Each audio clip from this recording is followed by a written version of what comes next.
Her family and friends administered comfort and commendation liberally, yet it was a hard time for sensitive, high-spirited Jo, who meant so well, and had apparently done so ill. But it did her good, for those whose opinion had real value gave her the criticism which is an author's best education, and when the first soreness was over, she could laugh at her poor little book, yet believe in it still, and feel herself the wiser and stronger for the buffeting she had received. Not being a genius, like Keats, it won't kill me, she said stoutly, and I've got the joke on my side, after all, for the parts that were taken straight out of real life are denounced as impossible and absurd, and the scenes that I made up out of my own silly head are pronounced charmingly natural, tender, and true. So I'll comfort myself with that, and when I'm ready, I'll up again and take another. Chapter 28. Domestic Experiences. Like most other young matrons, Meg began her married life with the determination to be a model housekeeper. John should find home a paradise, he should always see a smiling face, should fare sumptuously every day, and never know the loss of a button. She brought so much love, energy, and cheerfulness to the work that she could not but succeed, in spite of some obstacles. Her paradise was not a tranquil one, for the little woman fussed, was over-anxious to please, and bustled about like a true Martha, cumbered with many cares. She was too tired, sometimes, even to smile. John grew dyspeptic after a course of dainty dishes, and ungratefully demanded plain fare. As for buttons, she soon learned to wonder where they went, to shake her head over the carelessness of men, and to threaten to make him sew them on himself, and then see if his work would stand impatient tugs and clumsy fingers any better than hers. They were very happy, even after they discovered that they couldn't live on love alone. John did not find Meg's beauty diminished, though she beamed at him from behind the familiar coffee pot, nor did Meg miss any of the romance from the daily parting, when her husband followed up his kiss with the tender inquiry, "Shall I send home veal or mutton for dinner, darling?" The little house ceased to be a glorified bower, but it became a home, and the young couple soon felt that it was a change for the better. At first they played keep house, and frolicked over it like children, then John took steadily to business, feeling the cares of the head of a family upon his shoulders, and Meg laid by her cambric wrappers, put on a big apron, and fell to work, as before said, with more energy than discretion. While the cooking mania lasted, she went through Mrs. Cornelius's receipt book as if it were a mathematical exercise, working out the problems with patience and care. Sometimes her family were invited in to help eat up a too bounteous feast of successes, or Lottie would be privately dispatched with a batch of failures, which were to be concealed from all eyes in the convenient stomachs of the little Hummels.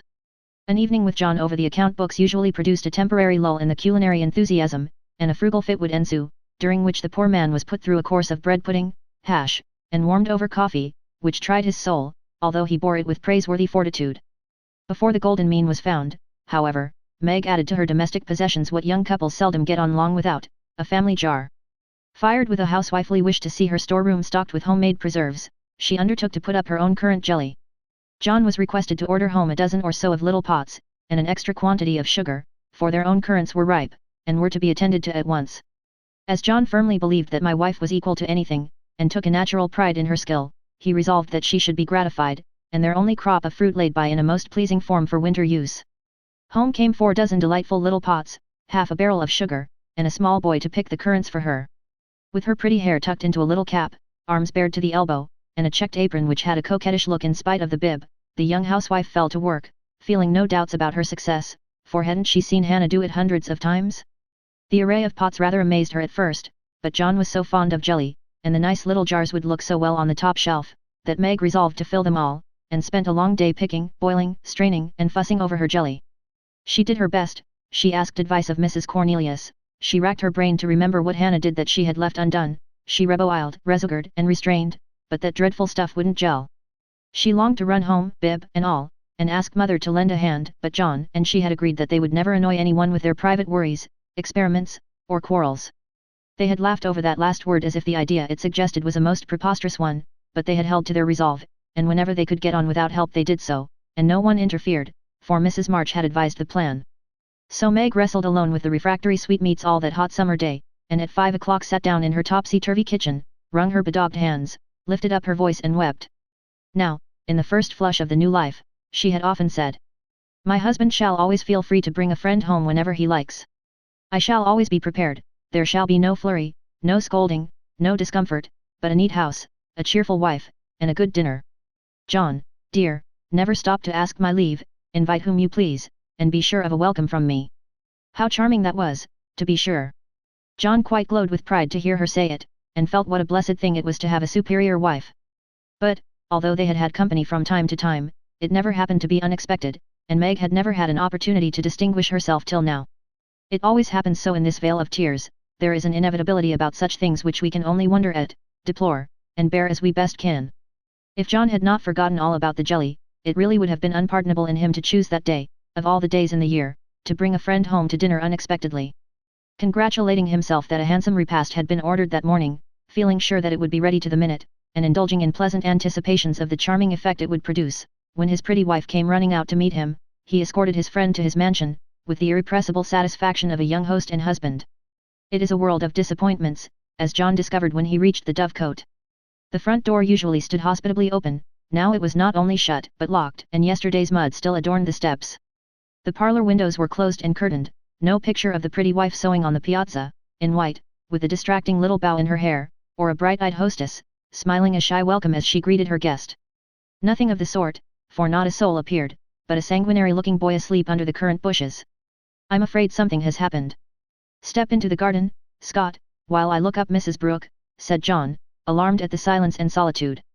Round the house he hurried, led by a pungent smell of burnt sugar, and Mr. Scott strolled after him, with a queer look on his face.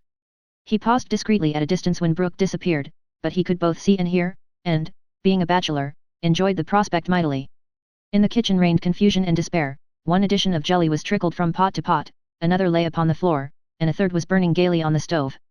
Lottie, with Teutonic phlegm, was calmly eating bread and currant wine, for the jelly was still in a hopelessly liquid state, while Mrs. Brooke, with her apron over her head, sat sobbing dismally. "My dearest girl, what is the matter?" cried John, rushing in, with awful visions of scalded hands, sudden news of affliction, and secret consternation at the thought of the guest in the garden. "Oh John, I am so tired and hot and cross and worried. I've been at it till I'm all worn out.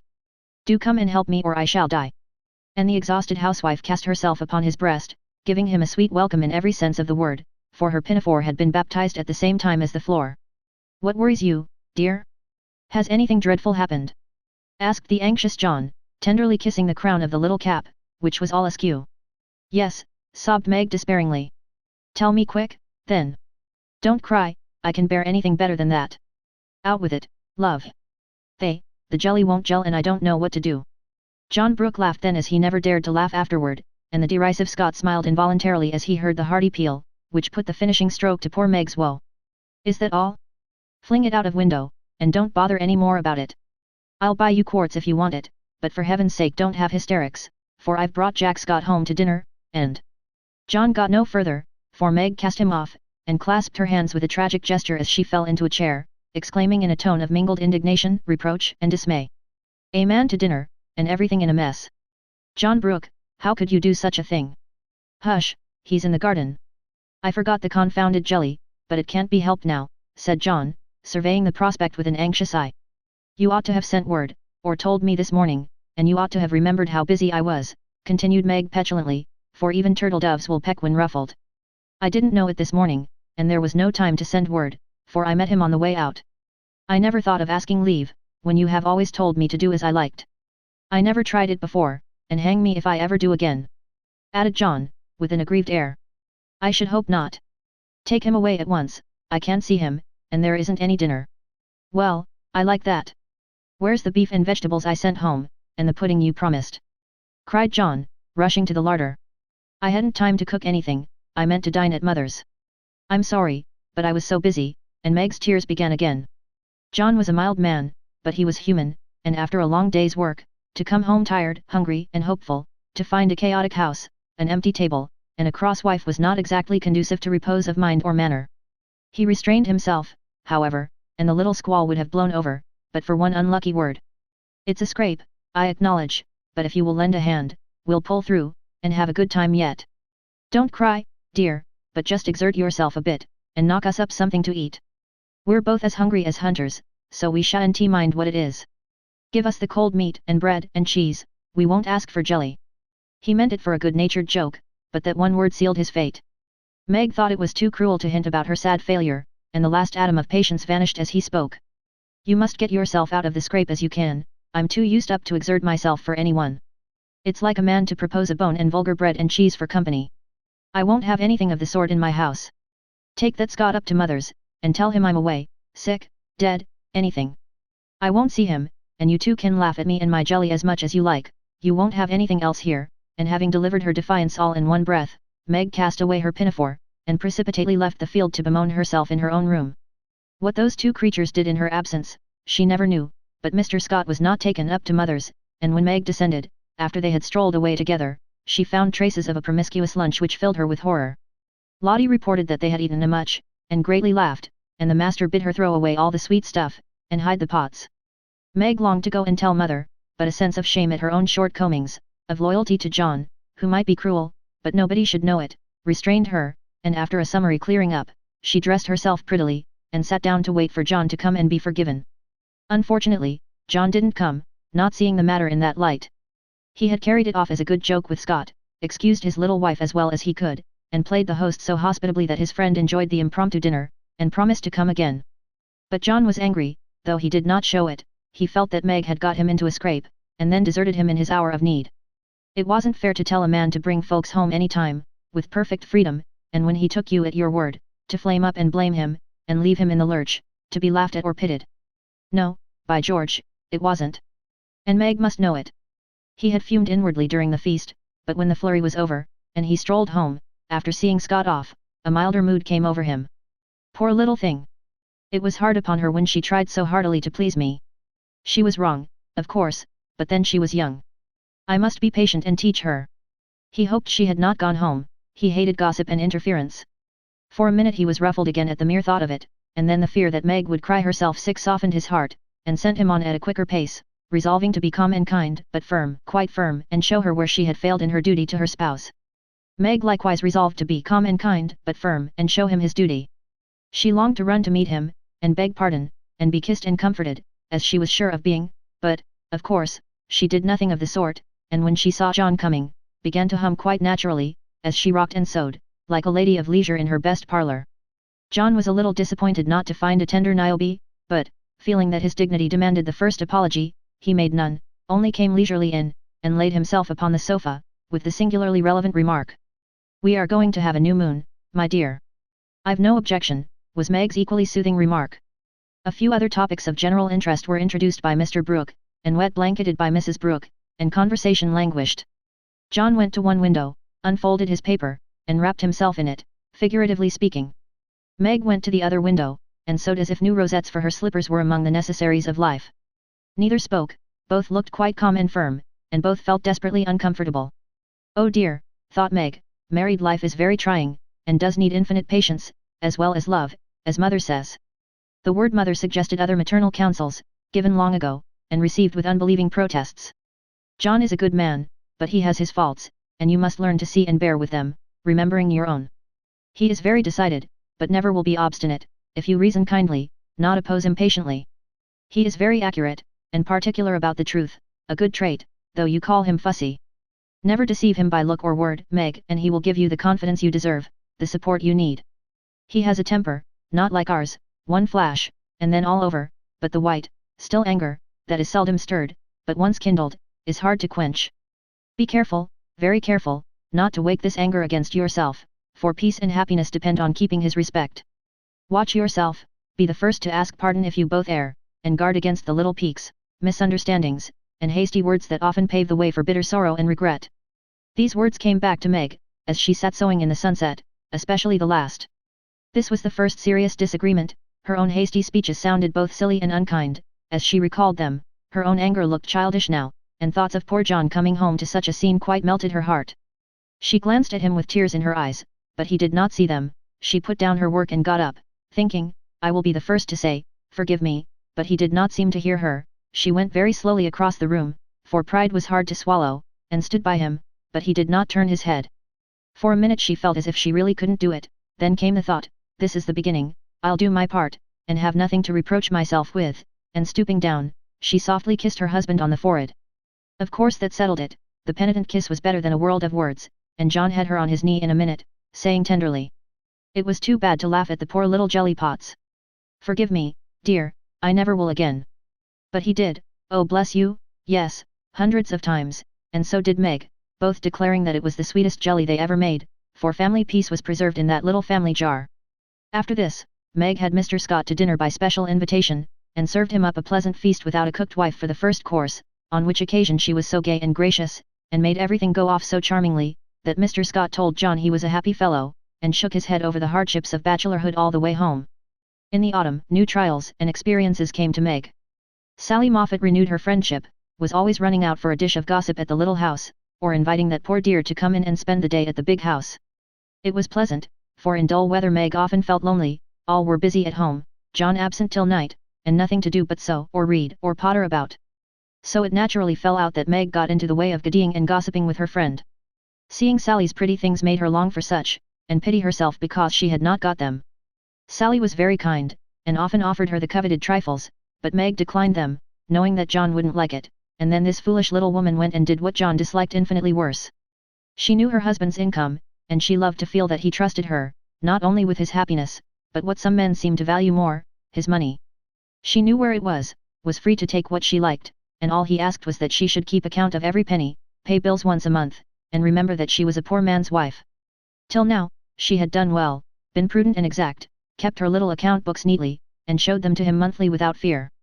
But that autumn the serpent got into Meg's paradise, and tempted her, like many a modern Eve, not with apples, but with dress. Meg didn't like to be pitied and made to feel poor, it irritated her, but she was ashamed to confess it, and now and then she tried to console herself by buying something pretty, so that Sally needn't think she had to economize. She always felt wicked after it, for the pretty things were seldom necessaries, but then they cost so little, it wasn't worth worrying about, so the trifles increased unconsciously, and in the shopping excursions she was no longer a passive looker-on.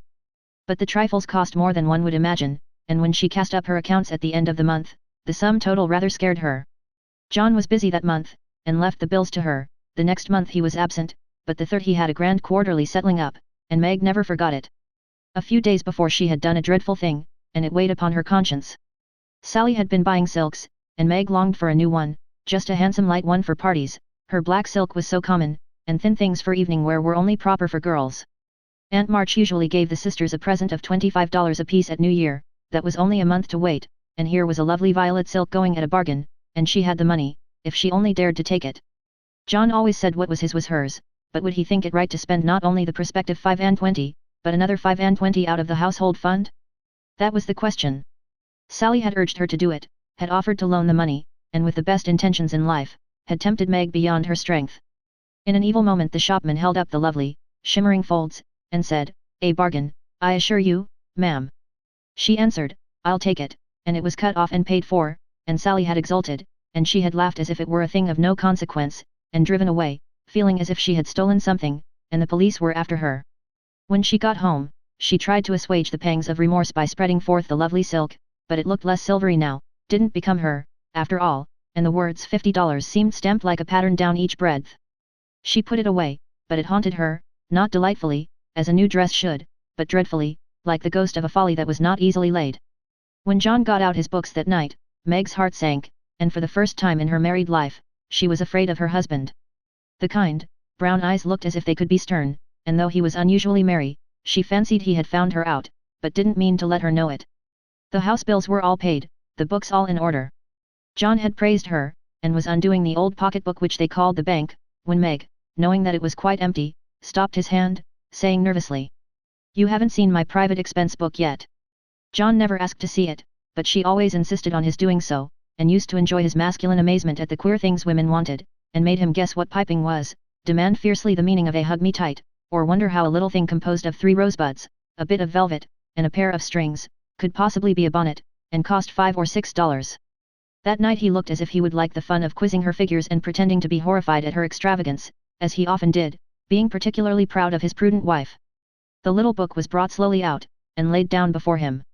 Meg got behind his chair under pretense of smoothing the wrinkles out of his tired forehead, and standing there, she said, with her panic increasing with every word, "John, dear, I'm ashamed to show you my book, for I've really been dreadfully extravagant lately. I go about so much I must have things, you know, and Sally advised my getting it, so I did, and my New Year's money will partly pay for it, but I was sorry after I'd done it, for I knew you'd think it wrong in me." John laughed, and drew her round beside him, saying good-humouredly, "Don't go and hide. I won't beat you if you have got a pair of killing boots, I'm rather proud of my wife's feet, and don't mind if she does pay $8 or $9 for her boots, if they are good ones." That had been one of her last trifles, and John's eye had fallen on it as he spoke. "Oh, what will he say when he comes to that awful $50? Thought Meg, with a shiver. It's worse than boots, it's a silk dress, she said, with the calmness of desperation, for she wanted the worst over. Well, dear, what is the demd total, as Mr. Mantalini says? That didn't sound like John, and she knew he was looking up at her with the straightforward look that she had always been ready to meet and answer with one as frank till now. She turned the page in her head at the same time, pointing to the sum which would have been bad enough without the 50, but which was appalling to her with that added. For a minute the room was very still, then John said slowly, but she could feel it cost him an effort to express no displeasure. Well, I don't know that 50 is much for a dress, with all the furbelows and notions you have to finish it off these days. It isn't made or trimmed, sighed Meg faintly, for a sudden recollection of the cost still to be incurred quite overwhelmed her. 25 yards of silk seems a good deal to cover one small woman, but I've no doubt my wife will look as fine as Ned Moffat's when she gets it on, said John dryly. I know you are angry, John, but I can't help it. I don't mean to waste your money, and I didn't think those little things would count up so. I can't resist them when I see Sally buying all she wants, and pitying me because I don't. I try to be contented, but it is hard, and I'm tired of being poor. The last words were spoken so low she thought he did not hear them, but he did, and they wounded him deeply, for he had denied himself many pleasures for Meg's sake. She could have bitten her tongue out the minute she had said it, for John pushed the books away, and got up, saying, with a little quiver in his voice, I was afraid of this, I do my best, Meg. If he had scolded her, or even shaken her, it would not have broken her heart like those few words. She ran to him and held him close, crying, with repentant tears, Oh John, my dear, kind, hard-working boy, I didn't mean it. It was so wicked, so untrue and ungrateful, how could I say it? Oh, how could I say it? He was very kind, forgave her readily, and did not utter one reproach, but Meg knew that she had done and said a thing which would not be forgotten soon, although he might never allude to it again. She had promised to love him for better for worse, and then she, his wife, had reproached him with his poverty, after spending his earnings recklessly. It was dreadful, and the worst of it was John went on so quietly afterward, just as if nothing had happened, except that he stayed in town later, and worked at night when she had gone to cry herself to sleep. A week of remorse nearly made Meg sick, and the discovery that John had countermanded the order for his new greatcoat reduced her to a state of despair which was pathetic to behold. He had simply said, in answer to her surprised inquiries as to the change, I can't afford it, my dear. Meg said no more, but a few minutes after he found her in the hall, with her face buried in the old greatcoat, crying as if her heart would break. They had a long talk that night, and Meg learned to love her husband better for his poverty, because it seemed to have made a man of him, given him the strength and courage to fight his own way, and taught him a tender patience with which to bear and comfort the natural longings and failures of those he loved. Next day she put her pride in her pocket, went to Sally, told the truth, and asked her to buy the silk as a favor. The good-natured Mrs. Moffat willingly did so, and had the delicacy not to make her a present of it immediately afterward. Then Meg ordered home the greatcoat, and, when John arrived, she put it on, and asked him how he liked her new silk gown. One can imagine what answer he made, how he received his present, and what a blissful state of things ensued. John came home early, Meg goodied no more, and that greatcoat was put on in the morning by a very happy husband, and taken off at night by a most devoted little wife. So the year rolled round, and at midsummer there came to Meg a new experience, the deepest and tenderest of a woman's life. Laurie came sneaking into the kitchen of the Dovecote, one Saturday, with an excited face, and was received with the clash of cymbals, for Hannah clapped her hands with a saucepan in one and the cover in the other. How's the little mama? Where is everybody? Why didn't you tell me before I came home? Began Laurie, in a loud whisper. Happy as a queen, the dear. Every soul of 'em is upstairs a worshipin', we didn't want no hurricanes round. Now you go into the parlor, and I'll send 'em down to you, with which somewhat involved reply Hannah vanished, chuckling ecstatically. Presently Joe appeared, proudly bearing a flannel bundle laid forth upon a large pillow. Joe's face was very sober, but her eyes twinkled, and there was an odd sound in her voice of repressed emotion of some sort. Shut your eyes and hold out your arms, she said invitingly. Laurie backed precipitately into a corner, and put his hands behind him with an imploring gesture. No, thank you, I'd rather not. I shall drop it or smash it, as sure as fate. Then you shan't see your nevy, said Joe decidedly, turning as if to go. I will. Only you must be responsible for damages, and, obeying orders, Laurie heroically shut his eyes while something was put into his arms. A peal of laughter from Joe, Amy, Mrs. March, Hannah, and John caused him to open them the next minute, to find himself invested with 2 babies instead of 1. No wonder they laughed, for the expression of his face was droll enough to convulse a Quaker, as he stood and stared wildly from the unconscious innocents to the hilarious spectators, with such dismay that Joe sat down on the floor and screamed. Twins, by Jupiter! Was all he said for a minute. Then, Turning to the women with an appealing look that was comically piteous, he added, "Take 'em quick, somebody. I'm going to laugh, and I shall drop 'em." John rescued his babies, and marched up and down, with one on each arm, as if already initiated into the mysteries of baby tending, while Laurie laughed till the tears ran down his cheeks. "It's the best joke of the season, isn't it? I wouldn't have you told, for I set my heart on surprising you, and I flatter myself I've done it," said Jo, when she got her breath. "I never was more staggered in my life. Isn't it fun? Are they boys? What are you going to name them? Let's have another look." "Hold me up, Jo, for upon my life it's one too many for me," returned Laurie, regarding the infants with the air of a big, benevolent Newfoundland looking at a pair of infantile kittens. "Boy and girl. Aren't they beauties?" said the proud papa, beaming upon the little, red squirmers as if they were unfledged angels. "Most remarkable children I ever saw. Which is which?" And Laurie bent like a well sweep to examine the prodigies. "Amy put a blue ribbon on the boy and a pink on the girl, French fashion, so you can always tell. Besides, one has blue eyes and one brown." "Kiss them, Uncle Teddy," said wicked Jo. "I'm afraid they mightn't like it," began Laurie, with unusual timidity in such matters. "Of course they will, they are used to it now." "Do it this minute, sir," commanded Jo, fearing he might propose a proxy. Laurie screwed up his face, and obeyed with a gingerly peck at each little cheek that produced another laugh, and made the babies squeal. "There, I knew they didn't like it. That's the boy, see him kick, he hits out with his fists like a good one. Now then, young Brooke, pitch into a man of your own size, will you?" cried Laurie, delighted with a poke in the face from a tiny fist, flapping aimlessly about. "He's to be named John Lawrence, and the girl Margaret after mother and grandmother. We shall call her Daisy, so as not to have two Megs, and I suppose the Manny will be Jack, unless we find a better name," said Amy, with ant-like interest. "Name him Demi John, and call him Demi for short," said Laurie. "Daisy and Demi, just the thing. I knew Teddy would do it," cried Jo, clapping her hands. Teddy certainly had done it that time, for the babies were Daisy and Demi to the end of the chapter. Chapter 29. Calls. "Come, Jo, it's time." "For what? You don't mean to say you have forgotten that you promised to make half a dozen calls with me today?" "I've done a good many rash and foolish things in my life, but I don't think I ever was mad enough to say I'd make 6 calls in one day, when a single one upsets me for a week." "Yes, you did, it was a bargain between us. I was to finish the Crayon of Beth for you, and you were to go properly with me, and return our neighbors' visits. If it was fair, that was in the bond, and I stand to the letter of my bond, Shylock. There is a pile of clouds in the east, it's not fair, and I don't go. Now, that's shirking. It's a lovely day, no prospect of rain, and you pride yourself on keeping promises, so be honorable, come and do your duty, and then be at peace for another 6 months." At that minute Jo was particularly absorbed in dressmaking, for she was mantua maker general to the family, and took a special credit to herself because she could use a needle as well as a pen. It was very provoking to be arrested in the act of a first trying on, and ordered out to make calls in her best array, on a warm July day. She hated calls of the formal sort, and never made any till Amy compelled her with a bargain, bribe, or promise. In the present instance, there was no escape, and having clashed her scissors rebelliously, while protesting that she smelled thunder, she gave in, put away her work, and taking up her hat and gloves with an air of resignation, told Amy the victim was ready. "Jo March, you are perverse enough to provoke a saint. You don't intend to make calls in that state, I hope," cried Amy, surveying her with amazement. "Why not? I'm neat and cool and comfortable, quite proper for a dusty walk on a warm day. If people care more for my clothes than they do for me, I don't wish to see them. You can dress for both, and be as elegant as you please, it pays for you to be fine, it doesn't for me, and furbelows only worry me." "Oh dear!" sighed Amy, "now she's in a contrary fit, and will drive me distracted before I can get her properly ready.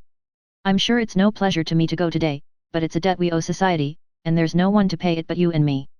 I'll do anything for you, Jo, if you'll only dress yourself nicely, and come and help me do the civil. You can talk so well, look so aristocratic in your best things, and behave so beautifully, if you try, that I'm proud of you. I'm afraid to go alone, do come and take care of me. You're an artful little puss to flatter and wheedle your cross old sister in that way. The idea of my being aristocratic and well-bred, and your being afraid to go anywhere alone.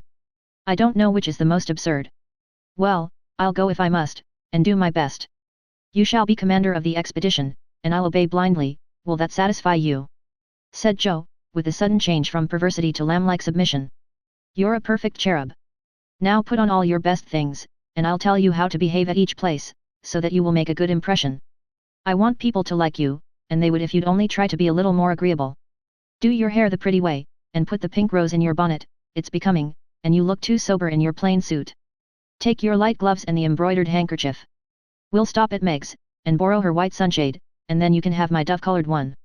While Amy dressed, she issued her orders, and Jo obeyed them, not without entering her protest, however, for she sighed as she rustled into her new organdy, frowned darkly at herself as she tied her bonnet strings in an irreproachable bow, wrestled viciously with pins as she put on her collar, wrinkled up her features generally as she shook out the handkerchief, whose embroidery was as irritating to her nose as the present mission was to her feelings, and when she had squeezed her hands into tight gloves with 3 buttons and a tassel, as the last touch of elegance, she turned to Amy with an imbecile expression of countenance, saying meekly, "I'm perfectly miserable, but if you consider me presentable, I die happy. You are highly satisfactory, turn slowly round, and let me get a careful view." Jo revolved, and Amy gave a touch here and there, then fell back, with her head on one side, observing graciously, "Yes, you'll do, your head is all I could ask, for that white bonnet with the rose is quite ravishing. Hold back your shoulders, and carry your hands easily, no matter if your gloves do pinch. There's one thing you can do well, Jo, that is, wear a shawl. I can't, but it's very nice to see you, and I'm so glad Aunt March gave you that lovely one. It's simple but handsome, and those folds over the arm are really artistic. Is the point of my mantle in the middle, and have I looped my dress evenly? I like to show my boots, for my feet are pretty, though my nose isn't." "You are a thing of beauty and a joy forever," said Jo, looking through her hand with the air of a connoisseur at the blue feather against the gold hair. "Am I to drag my best dress through the dust, or loop it up, please, ma'am? Hold it up when you walk, but drop it in the house, the sweeping style suits you best, and you must learn to trail your skirts gracefully. You haven't half-buttoned one cuff, do it at once. You'll never look finished if you are not careful about the little details, for they make up the pleasing whole." Jo sighed, and proceeded to burst the buttons off her glove, in doing up her cuff, but at last both were ready, and sailed away, looking as pretty as pictures, Hannah said, as she hung out of the upper window to watch them. "Now, Jo dear, the Chesters consider themselves very elegant people, so I want you to put on your best deportment. Don't make any of your abrupt remarks, or do anything odd, will you? Just be calm, cool, and quiet, that's safe and ladylike, and you can easily do it for 15 minutes, said Amy, as they approached the first place, having borrowed the white parasol and been inspected by Meg, with a baby on each arm. "Let me see. Calm, cool, and quiet, yes, I think I can promise that. I've played the part of a prim young lady on the stage, and I'll try it off. My powers are great, as you shall see, so be easy in your mind, my child." Amy looked relieved, but naughty Jo took her at her word, for, during the first call, she sat with every limb gracefully composed, every fold correctly draped, calm as a summer sea, cool as a snowbank, and as silent as a sphinx. In vain Mrs. Chester alluded to her charming novel, and the Mrs. Chester introduced parties, picnics, the opera, and the fashions, each and all were answered by a smile, a bow, and a demure yes or no, with the chill on. In vain Amy telegraphed the word talk, tried to draw her out, and administered covert pokes with her foot. Jo sat as if blandly unconscious of it all, with deportment like Maud's face, icily regular, splendidly null.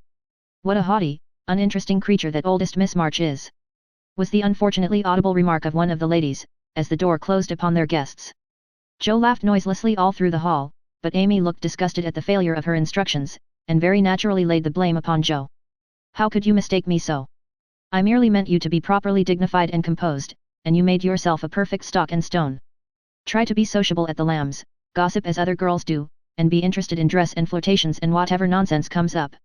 They move in the best society, are valuable persons for us to know, and I wouldn't fail to make a good impression there for anything. I'll be agreeable, I'll gossip and giggle, and have horrors and raptures over any trifle you like. I rather enjoy this, and now I'll imitate what is called a charming girl. I can do it, for I have May Chester as a model, and I'll improve upon her. See if the Lambs don't say, what a lively, nice creature that Jo March is." Amy felt anxious, as well she might, for when Jo turned freakish there was no knowing where she would stop. Amy's face was a study when she saw her sister skim into the next drawing room, kiss all the young ladies with effusion, beam graciously upon the young gentlemen, and join in the chat with a spirit which amazed the beholder. Amy was taken possession of by Mrs. Lamb, with whom she was a favourite, and forced to hear a long account of Lucretia's last attack, while 3 delightful young gentlemen hovered near, waiting for a pause when they might rush in and rescue her.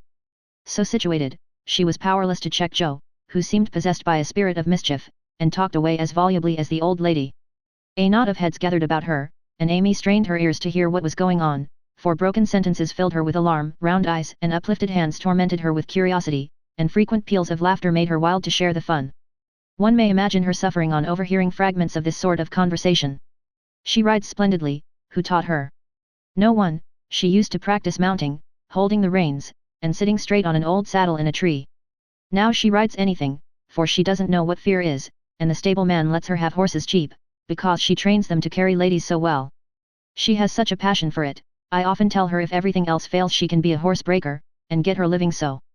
At this awful speech Amy contained herself with difficulty, for the impression was being given that she was rather a fast young lady, which was her especial aversion. But what could she do? For the old lady was in the middle of her story, and long before it was done Joe was off again, making more droll revelations, and committing still more fearful blunders. Yes, Amy was in despair that day, for all the good beasts were gone, and of 3 left, one was lame, one blind, and the other so bulky that you had to put dirt in his mouth before he would start. Nice animal for a pleasure party, wasn't it? Which did she choose? Asked one of the laughing gentlemen, who enjoyed the subject. None of them. She heard of a young horse at the farmhouse over the river, and, though a lady had never ridden him, she resolved to try, because he was handsome and spirited. Her struggles were really pathetic, there was no one to bring the horse to the saddle, so she took the saddle to the horse. My dear creature, she actually rode it over the river, put it on her head, and marched up to the barn to the utter amazement of the old man. Did she ride the horse? Of course she did, and had a capital time. I expected to see her brought home in fragments, but she managed him perfectly, and was the life of the party. Well, I call that plucky. And young Mr. Lamb turned an approving glance upon Amy, wondering what his mother could be saying to make the girl look so red and uncomfortable. She was still redder and more uncomfortable a moment after, when a sudden turn in the conversation introduced the subject of dress. One of the young ladies asked Joe where she got the pretty drab hat she wore to the picnic, and stupid Joe, instead of mentioning the place where it was bought 2 years ago, must needs answer, with unnecessary frankness, "Oh, Amy painted it, you can't buy those soft shades, so we paint ours any color we like. It's a great comfort to have an artistic sister. Isn't that an original idea?" cried Miss Lamb, who found Joe great fun. "That's nothing compared to some of her brilliant performances. There's nothing the child can't do. Why, she wanted a pair of blue boots for Sally's party, so she just painted her soiled white ones the loveliest shade of sky blue you ever saw, and they looked exactly like satin," added Joe, with an air of pride in her sister's accomplishments that exasperated Amy till she felt that it would be a relief to throw her card case at her.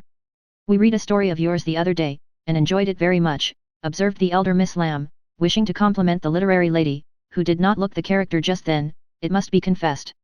Any mention of her works always had a bad effect upon Joe, who either grew rigid and looked offended, or changed the subject with a brusque remark, as now. "Sorry you could find nothing better to read. I write that rubbish because it sells, and ordinary people like it. Are you going to New York this winter?" As Miss Lamb had enjoyed the story, this speech was not exactly grateful or complimentary. The minute it was made Joe saw her mistake, but, fearing to make the matter worse, suddenly remembered that it was for her to make the first move toward departure, and did so with an abruptness that left 3 people with half-finished sentences in their mouths. "Amy, we must go. Goodbye, dear, do come and see us, we are pining for a visit." "I don't dare to ask you, Mr. Lamb, but if you should come, I don't think I shall have the heart to send you away." Joe said this with such a droll imitation of Maychester's gushing style that Amy got out of the room as rapidly as possible, feeling a strong desire to laugh and cry at the same time. "Didn't I do that well?" asked Joe, with a satisfied air, as they walked away. "Nothing could have been worse," was Amy's crushing reply. "What possessed you to tell those stories about my saddle, and the hats and boots, and all the rest of it?" "Why, it's funny, and amuses people. They know we are poor, so it's no use pretending that we have grooms, buy 3 or 4 hats a season, and have things as easy and fine as they do. You needn't go and tell them all our little shifts, and expose our poverty in that perfectly unnecessary way. You haven't a bit of proper pride, and never will learn when to hold your tongue and when to speak," said Amy despairingly. Poor Joe looked abashed, and silently chafed the end of her nose with the stiff handkerchief, as if performing a penance for her misdemeanors. "How shall I behave here?" she asked, as they approached the 3rd mansion. "Just as you please, I wash my hands of you," was Amy's short answer. "Then I'll enjoy myself. The boys are at home, and we'll have a comfortable time. Goodness knows I need a little change, for elegance has a bad effect upon my constitution," returned Joe gruffly, being disturbed by her failures to suit. An enthusiastic welcome from 3 big boys and several pretty children speedily soothed her ruffled feelings, and, leaving Amy to entertain the hostess and Mr. Tudor, who happened to be calling likewise, Joe devoted herself to the young folks, and found the change refreshing. She listened to college stories with deep interest, caressed pointers and poodles without a murmur, agreed heartily that Tom Brown was a brick, regardless of the improper form of praise, and when one lad proposed a visit to his turtle tank, she went with an alacrity which caused Mamma to smile upon her, as that motherly lady settled the cap which was left in a ruinous condition by filial hugs, bear-like but affectionate, and dearer to her than the most faultless coiffure from the hands of an inspired Frenchwoman. Leaving her sister to her own devices, Amy proceeded to enjoy herself to her heart's content. Mr. Tudor's uncle had married an English lady who was third cousin to a living lord, and Amy regarded the whole family with great respect, for, in spite of her American birth and breeding, she possessed that reverence for titles which haunts the best of us, that unacknowledged loyalty to the early faith in kings which set the most democratic nation under the sun in a ferment at the coming of a royal yellow-haired laddie, some years ago, and which still has something to do with the love the young country bears the old, like that of a big son for an imperious little mother, who held him while she could, and let him go with a farewell scolding when he rebelled. But even the satisfaction of talking with a distant connection of the British nobility did not render Amy forgetful of time, and when the proper number of minutes had passed, she reluctantly tore herself from this aristocratic society, and looked about for Jo, fervently hoping that her incorrigible sister would not be found in any position which should bring disgrace upon the name of March. It might have been worse, but Amy considered it bad, for Jo sat on the grass, with an encampment of boys about her, and a dirty-footed dog reposing on the skirt of her state and festival dress, as she related one of Laurie's pranks to her admiring audience. One small child was poking turtles with Amy's cherished parasol, a second was eating gingerbread over Jo's best bonnet, and a third playing ball with her gloves. But all were enjoying themselves, and when Jo collected her damaged property to go, her escort accompanied her, begging her to come again. It was such fun to hear about Laurie's larks. "Capital boys, aren't they? I feel quite young and brisk again after that," said Jo, strolling along with her hands behind her, partly from habit, partly to conceal the bespattered parasol. "Why do you always avoid Mr. Tudor?" asked Amy, wisely refraining from any comment upon Jo's dilapidated appearance. "Don't like him, he puts on airs, snubs his sisters, worries his father, and doesn't speak respectfully of his mother. Laurie says he is fast, and I don't consider him a desirable acquaintance, so I let him alone. You might treat him civilly, at least." You gave him a cool nod, and just now you bowed and smiled in the politest way to Tommy Chamberlain, whose father keeps a grocery store. "If you had just reversed the nod and the bow, it would have been right," said Amy reprovingly. "No, it wouldn't," returned perverse Jo. "I neither like, respect, nor admire Tudor, though his grandfather's uncle's nephew's niece was third cousin to a lord. Tommy is poor and bashful and good and very clever. I think well of him, and like to show that I do, for he is a gentleman in spite of the brown paper parcels." "It's no use trying to argue with you," began Amy. "Not the least, my dear," interrupted Jo, "so let us look amiable, and drop a card here, as the kings are evidently out, for which I'm deeply grateful." The family card case having done its duty, the girls walked on, and Jo uttered another thanksgiving on reaching the fifth house, and being told that the young ladies were engaged. "Now let us go home, and never mind Aunt March today. We can run down there any time, and it's really a pity to trail through the dust in our best bibs and tuckers, when we are tired and cross. Speak for yourself, if you please. Aunt likes to have us pay her the compliment of coming in style, and making a formal call. It's a little thing to do, but it gives her pleasure, and I don't believe it will hurt your things half so much as letting dirty dogs and clumping boys spoil them. Stoop down, and let me take the crumbs off of your bonnet." "What a good girl you are, Amy," said Jo, with a repentant glance from her own damaged costume to that of her sister, which was fresh and spotless still. "I wish it was as easy for me to do little things to please people as it is for you. I think of them, but it takes too much time to do them, so I wait for a chance to confer a great favor, and let the small ones slip, but they tell best in the end, I fancy." Amy smiled, and was mollified at once, saying with a maternal air, "Women should learn to be agreeable, particularly poor ones, for they have no other way of repaying the kindnesses they receive. If you'd remember that, and practice it, you'd be better liked than I am, because there is more of you. I'm a crotchety old thing, and always shall be, but I'm willing to own that you are right, only it's easier for me to risk my life for a person than to be pleasant to him when I don't feel like it. It's a great misfortune to have such strong likes and dislikes, isn't it? It's a greater not to be able to hide them. I don't mind saying that I don't approve of Tudor any more than you do, but I'm not called upon to tell him so, neither are you, and there is no use in making yourself disagreeable because he is. But I think girls ought to show when they disapprove of young men, and how can they do it except by their manners? Preaching does not do any good, as I know to my sorrow, since I've had Teddy to manage, but there are many little ways in which I can influence him without a word, and I say we ought to do it to others if we can. Teddy is a remarkable boy, and can't be taken as a sample of other boys," said Amy, in a tone of solemn conviction, which would have convulsed the remarkable boy, if he had heard it.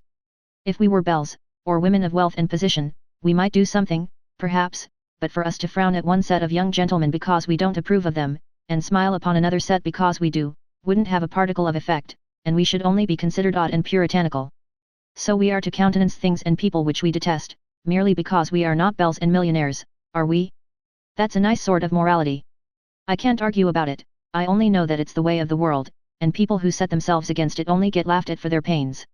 I don't like reformers, and I hope you will never try to be one. I do like them, and I shall be one if I can, for in spite of the laughing, the world would never get on without them. We can't agree about that, for you belong to the old set, and I to the new. You will get on the best, but I shall have the liveliest time of it.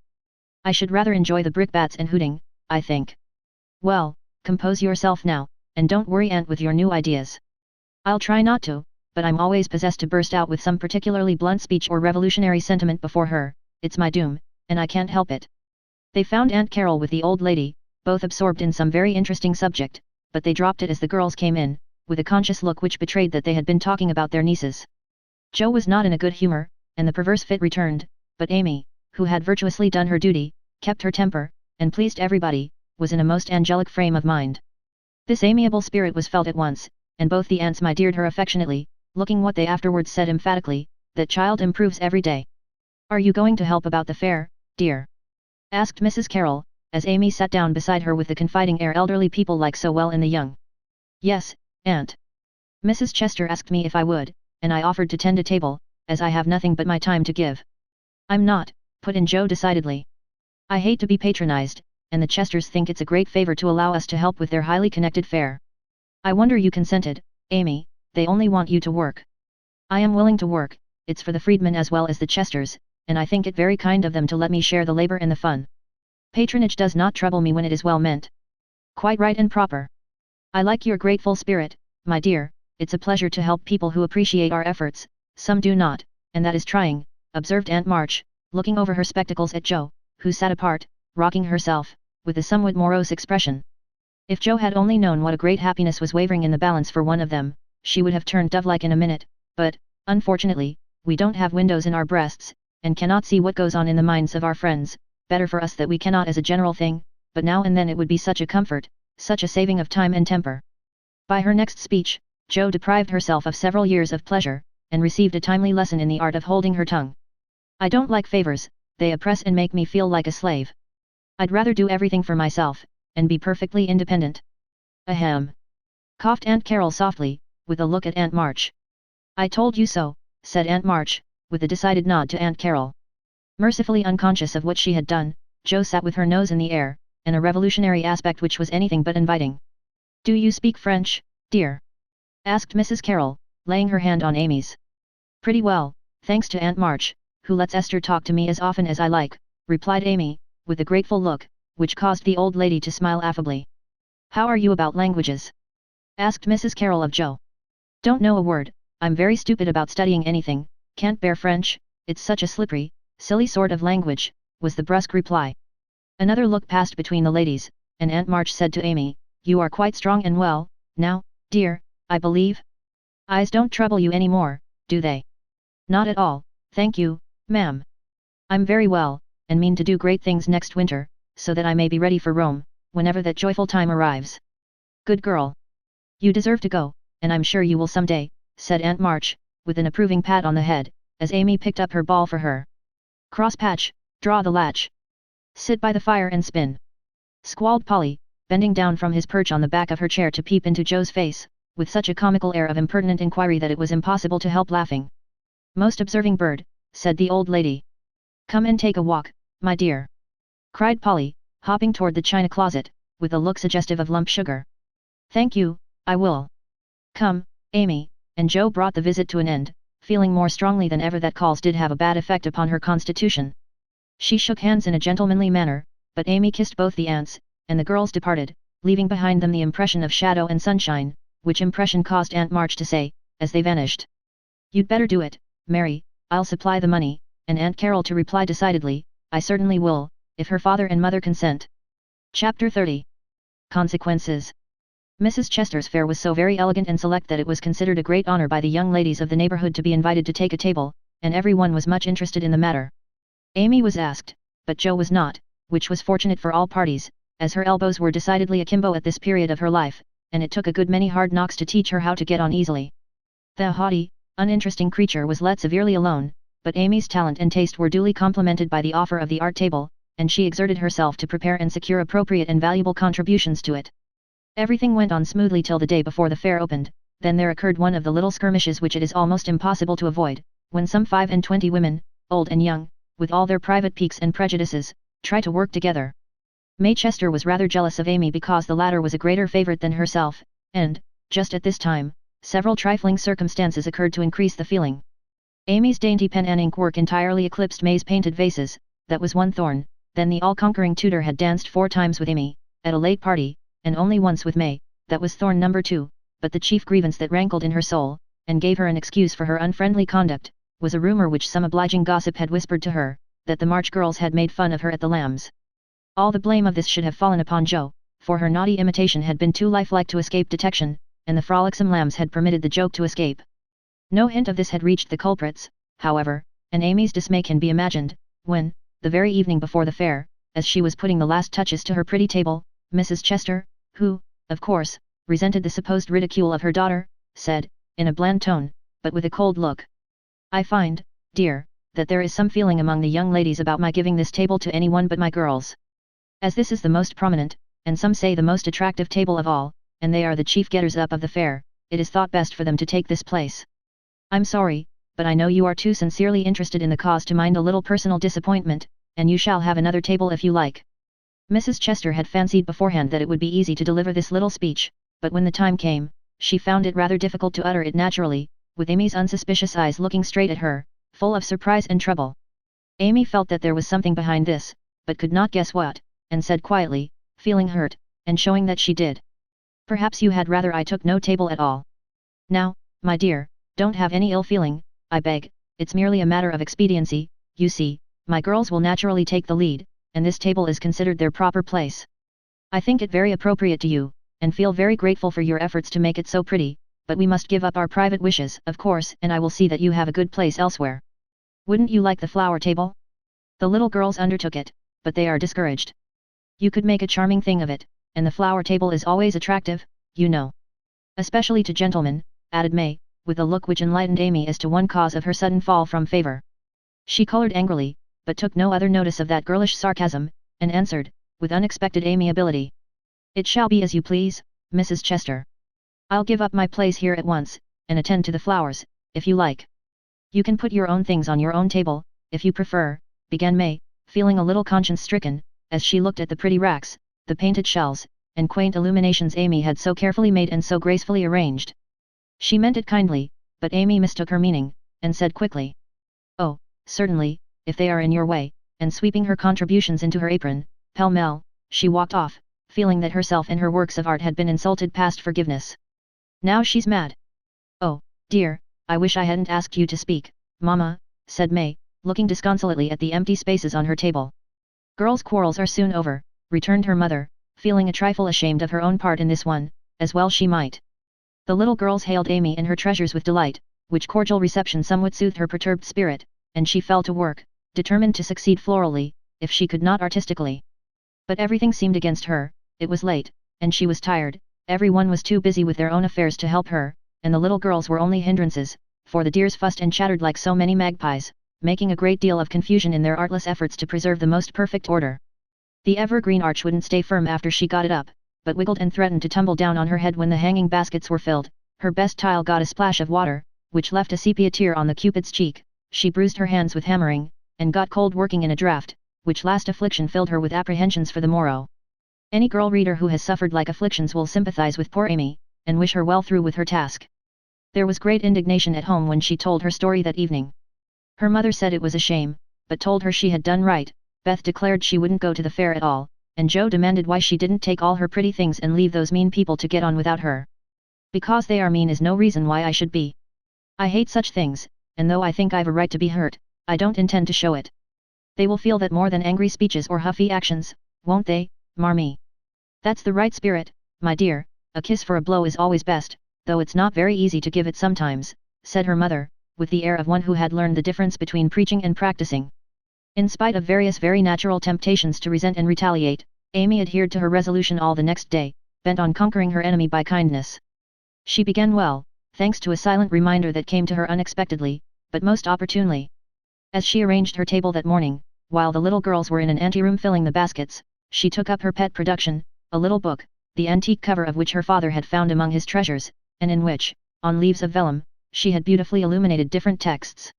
As she turned the pages, rich in dainty devices, with very pardonable pride, her eye fell upon one verse that made her stop and think. Framed in a brilliant scrollwork of scarlet, blue, and gold, with little spirits of goodwill helping one another up and down among the thorns and flowers, were the words, "Thou shalt love thy neighbor as thyself." I ought, but I don't, thought Amy, as her eye went from the bright page to May's discontented face behind the big vases, that could not hide the vacancies her pretty work had once filled. Amy stood a minute, turning the leaves in her hand, reading on each some sweet rebuke for all heart-burnings and uncharitableness of spirit. Many wise and true sermons are preached us every day by unconscious ministers in street, school, office, or home. Even a fair table may become a pulpit, if it can offer the good and helpful words which are never out of season. Amy's conscience preached her a little sermon from that text, then and there, and she did what many of us do not always do, took the sermon to heart, and straightway put it in practice. A group of girls were standing about May's table, admiring the pretty things, and talking over the change of saleswomen. They dropped their voices, but Amy knew they were speaking of her, hearing one side of the story, and judging accordingly. It was not pleasant, but a better spirit had come over her, and presently a chance offered for proving it. She heard May say sorrowfully, "It's too bad, for there is no time to make other things, and I don't want to fill up with odds and ends. The table was just complete then, now it's spoilt." "I dare say she'd put them back if you asked her," suggested someone. "How could I after all the fuss?" began May, but she did not finish, for Amy's voice came across the hall, saying pleasantly, "You may have them, and welcome, without asking, if you want them. I was just thinking I'd offer to put them back, for they belong to your table rather than mine. Here they are, please take them, and forgive me if I was hasty in carrying them away last night." As she spoke, Amy returned her contribution, with a nod and a smile, and hurried away again, feeling that it was easier to do a friendly thing than it was to stay and be thanked for it. "Now, I call that lovely of her, don't you?" cried one girl. May's answer was inaudible, but another young lady, whose temper was evidently a little soured by making lemonade, added, with a disagreeable laugh, "Very lovely," for she knew she wouldn't sell them at her own table. Now, that was hard. When we make little sacrifices we like to have them appreciated, at least, and for a minute Amy was sorry she had done it, feeling that virtue was not always its own reward. But it is, as she presently discovered, for her spirits began to rise, and her table to blossom under her skillful hands. The girls were very kind, and that one little act seemed to have cleared the atmosphere amazingly. It was a very long day, and a hard one to Amy, as she sat behind her table, often quite alone, for the little girls deserted very soon, few cared to buy flowers in summer, and her bouquets began to droop long before night. The art table was the most attractive in the room, there was a crowd about it all day long, and the tenders were constantly flying to and fro with important faces and rattling money boxes. Amy often looked wistfully across, longing to be there, where she felt at home and happy, instead of in a corner with nothing to do.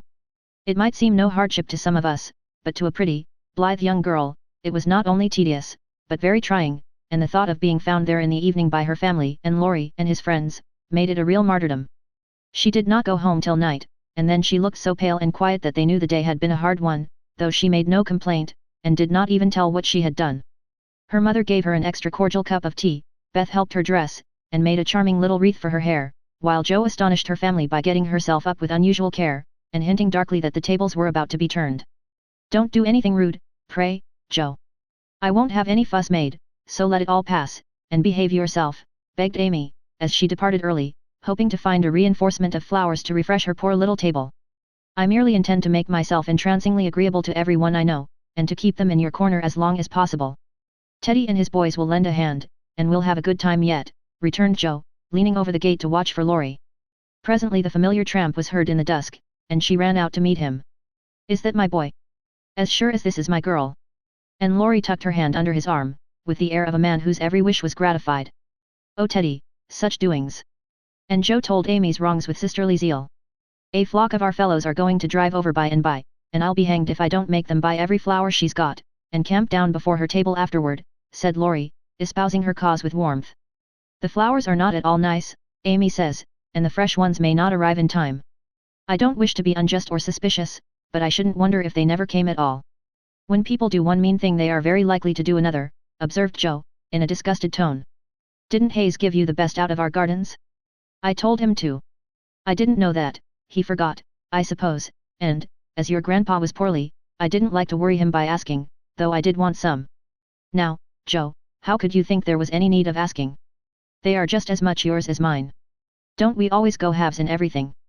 Began Laurie, in the tone that always made Joe turn thorny. Gracious, I hope not. Half of some of your things wouldn't suit me at all. But we mustn't stand philandering here, I've got to help Amy, so you go and make yourself splendid, and if you'll be so very kind as to let Hayes take a few nice flowers up to the hall, I'll bless you forever. Couldn't you do it now? Asked Laurie, so suggestively that Joe shut the gate in his face with inhospitable haste, and called through the bars, Go away, Teddy, I'm busy. Thanks to the conspirators, the tables were turned that night, for Hayes sent up a wilderness of flowers, with a lovely basket, arranged in his best manner, for a centerpiece. Then the March family turned out en masse, and Joe exerted herself to some purpose, for people not only came, but stayed, laughing at her nonsense, admiring Amy's taste, and apparently enjoying themselves very much. Laurie and his friends gallantly threw themselves into the breach, bought up the bouquets, encamped before the table, and made that corner the liveliest spot in the room. Amy was in her element now, and, out of gratitude, if nothing more, was as sprightly and gracious as possible, coming to the conclusion, about that time, that virtue was its own reward, after all. Joe behaved herself with exemplary propriety, and when Amy was happily surrounded by her guard of honor, Joe circulated about the hall, picking up various bits of gossip, which enlightened her upon the subject of the Chester change of base. She reproached herself for her share of the ill feeling, and resolved to exonerate Amy as soon as possible. She also discovered what Amy had done about the things in the morning, and considered her a model of magnanimity. As she passed the art table, she glanced over it for her sister's things, but saw no signs of them. Tucked away out of sight, I dare say, thought Joe, who could forgive her own wrongs, but hotly resented any insult offered to her family. Good evening, Miss Joe. How does Amy get on? Asked May, with a conciliatory air, for she wanted to show that she also could be generous. She has sold everything she had that was worth selling, and now she is enjoying herself. The flower table is always attractive, you know, especially to gentlemen. Joe couldn't resist giving that little slap, but May took it so meekly she regretted it a minute after, and fell to praising the great vases, which still remained unsold. Is Amy's illumination anywhere about? I took a fancy to buy that for father, said Joe, very anxious to learn the fate of her sister's work. Everything of Amy's sold long ago, I took care that the right people saw them, and they made a nice little sum of money for us, returned May, who had overcome sundry small temptations, as well as Amy, that day. Much gratified, Joe rushed back to tell the good news, and Amy looked both touched and surprised by the report of May's words and manner. Now, gentlemen, I want you to go and do your duty by the other tables as generously as you have by mine, especially the art table, she said, ordering out Teddy's own, as the girls called the college friends. Charge, Chester, charge, is the motto for that table, but do your duty like men, and you'll get your money's worth of art in every sense of the word, said the irrepressible Joe, as the devoted phalanx prepared to take the field. To hear is to obey, but March is fairer far than May, said little Parker, making a frantic effort to be both witty and tender, and getting promptly quenched by Laurie, who said, Very well, my son, for a small boy. And walked him off, with a paternal pat on the head. By the vases, whispered Amy to Laurie, as a final heaping of coals of fire on her enemy's head. To May's great delight, Mr. Lawrence not only bought the vases, but pervaded the hall with one under each arm. The other gentlemen speculated with equal rashness in all sorts of frail trifles, and wandered helplessly about afterward, burdened with wax flowers, painted fans, filigree portfolios, and other useful and appropriate purchases.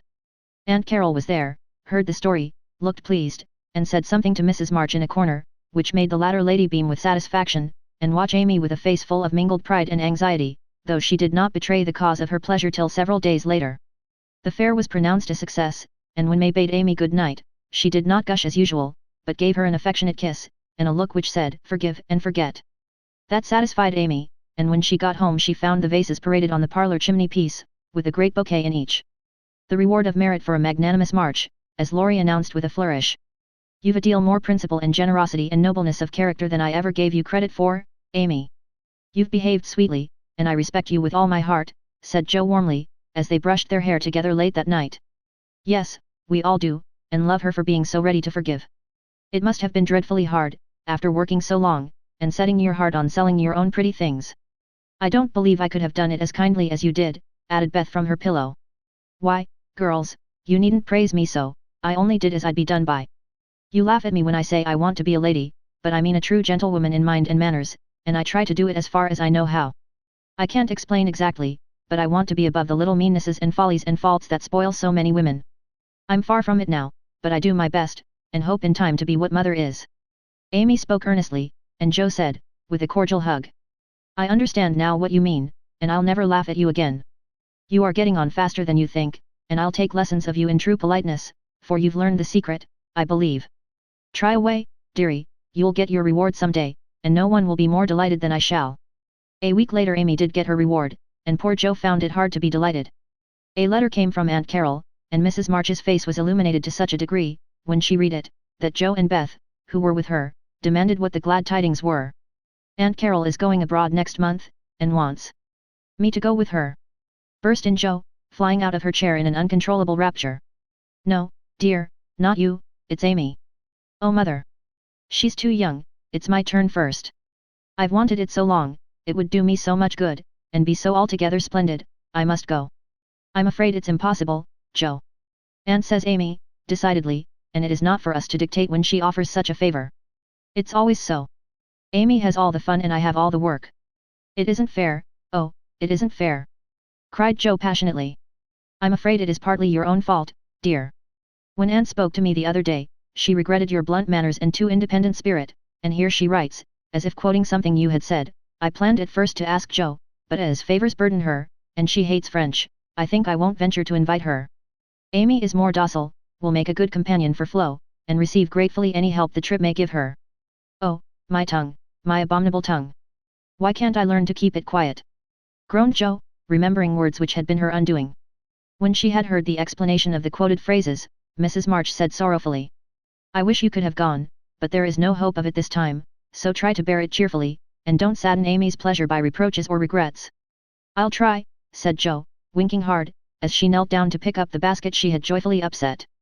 "I'll take a leaf out of her book, and try not only to seem glad, but to be so, and not grudge her 1 minute of happiness, but it won't be easy, for it is a dreadful disappointment," and poor Joe bedewed the little fat pincushion she held with several very bitter tears. "Joe, dear, I'm very selfish, but I couldn't spare you, and I'm glad you are not going quite yet," whispered Beth, embracing her, basket and all, with such a clinging touch and loving face, that Joe felt comforted in spite of the sharp regret that made her want to box her own ears, and humbly beg Aunt Carol to burden her with this favor, and see how gratefully she would bear it. By the time Amy came in, Joe was able to take her part in the family jubilation, not quite as heartily as usual, perhaps, but without repinings at Amy's good fortune. The young lady herself received the news as tidings of great joy, went about in a solemn sort of rapture, and began to sort her colors and pack her pencils that evening, leaving such trifles as clothes, money, and passports to those less absorbed in visions of art than herself. "It isn't a mere pleasure trip to me, girls," she said impressively, as she scraped her best palette. "It will decide my career, for if I have any genius, I shall find it out in Rome, and will do something to prove it." "Suppose you haven't?"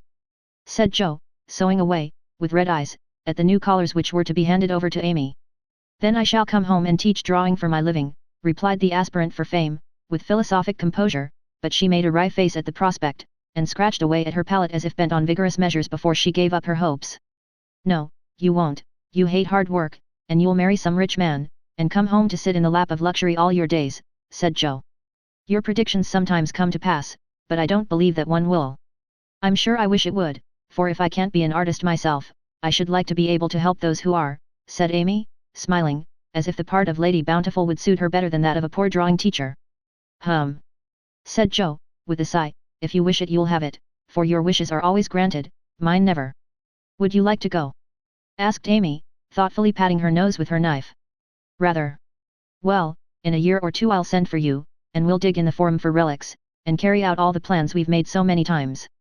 "Thank you, I'll remind you of your promise when that joyful day comes, if it ever does," returned Joe, accepting the vague but magnificent offer as gratefully as she could. There was not much time for preparation, and the house was in a ferment till Amy was off. Joe bore up very well till the last flutter of blue ribbon vanished, when she retired to her refuge, the garret, and cried till she couldn't cry any more. Amy likewise bore up stoutly till the steamer sailed, then, just as the gangway was about to be withdrawn, it suddenly came over her that a whole ocean was soon to roll between her and those who loved her best, and she clung to Laurie, the last lingerer, saying with a sob, "Oh, take care of them for me, and if anything should happen." "I will, dear, I will, and if anything happens I'll come and comfort you," whispered Laurie, little dreaming that he would be called upon to keep his word. So Amy sailed away to find the old world, which is always new and beautiful to young eyes, while her father and friend watched her from the shore, fervently hoping that none but gentle fortunes would befall the happy-hearted girl, who waved her hand to them till they could see nothing but the summer sunshine dazzling on the sea. Chapter 31. Our Foreign Correspondent. London. Dearest people. Here I really sit at a front window of the Bath Hotel, Piccadilly. It's not a fashionable place, but Uncle stopped here years ago, and won't go anywhere else. However, we don't mean to stay long, so it's no great matter. Oh, I can't begin to tell you how I enjoy it all. I never can, so I'll only give you bits out of my notebook, for I've done nothing but sketch and scribble since I started. I sent a line from Halifax, when I felt pretty miserable, but after that I got on delightfully, seldom ill, on deck all day, with plenty of pleasant people to amuse me. Everyone was very kind to me, especially the officers. Don't laugh, Joe, gentlemen really are very necessary aboard ship, to hold on to, or to wait upon one, and as they have nothing to do, it's a mercy to make them useful, otherwise they would smoke themselves to death, I'm afraid. Aunt and Flo were poorly all the way, and liked to be let alone, so when I had done what I could for them, I went and enjoyed myself. Such walks on deck, such sunsets, such splendid air and waves. It was almost as exciting as riding a fast horse, when we went rushing on so grandly. I wish Beth could have come, it would have done her so much good. As for Jo, she would have gone up and sat on the maintop jib, or whatever the high thing is called, made friends with the engineers, and tooted on the captain's speaking trumpet. She'd have been in such a state of rapture. It was all heavenly, but I was glad to see the Irish coast, and found it very lovely, so green and sunny, with brown cabins here and there, ruins on some of the hills, and gentlemen's country seats in the valleys, with deer feeding in the parks. It was early in the morning, but I didn't regret getting up to see it, for the bay was full of little boats, the shore so picturesque, and a rosy sky overhead. I never shall forget it. At Queenstown one of my new acquaintances left us, Mr. Lennox, and when I said something about the lakes of Killarney, he sighed and sung, with a look at me. Oh, have you e'er heard of Kate Carney? She lives on the banks of Killarney, from the glance of her eye, shun danger and fly, for fatal's the glance of Kate Carney. Wasn't that nonsensical? We only stopped at Liverpool a few hours. It's a dirty, noisy place, and I was glad to leave it. Uncle rushed out and bought a pair of dogskin gloves, some ugly, thick shoes, and an umbrella, and got shaved a la mutton chop, the first thing. Then he flattered himself that he looked like a true Briton, but the first time he had the mud cleaned off his shoes, the little bootblack knew that an American stood in them, and said, with a grin, "There you are, sir. I've give 'em the latest Yankee shine." It amused Uncle immensely. Oh, I must tell you what that absurd Lennox did. He got his friend Ward, who came on with us, to order a bouquet for me, and the first thing I saw in my room was a lovely one, with Robert Lennox's compliments, on the card. Wasn't that fun, girls? I like traveling. I never shall get to London if I don't hurry. The trip was like riding through a long picture gallery, full of lovely landscapes. The farmhouses were my delight, with thatched roofs, ivy up to the eaves, latticed windows, and stout women with rosy children at the doors. The very cattle looked more tranquil than ours, as they stood knee-deep in clover, and the hens had a contented cluck, as if they never got nervous, like Yankee biddies.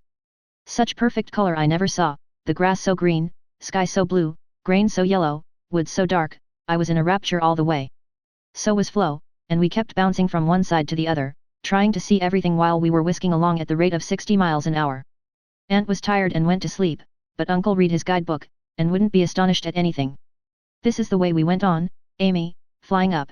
Oh, that must be Kenilworth, that grey place among the trees. Flo, darting to my window, how sweet. We must go there sometime, won't we, Papa? Uncle, calmly admiring his boots, no, my dear, not unless you want beer, that's a brewery. A pause, then Flo cried out, bless me, there's a gallows and a man going up.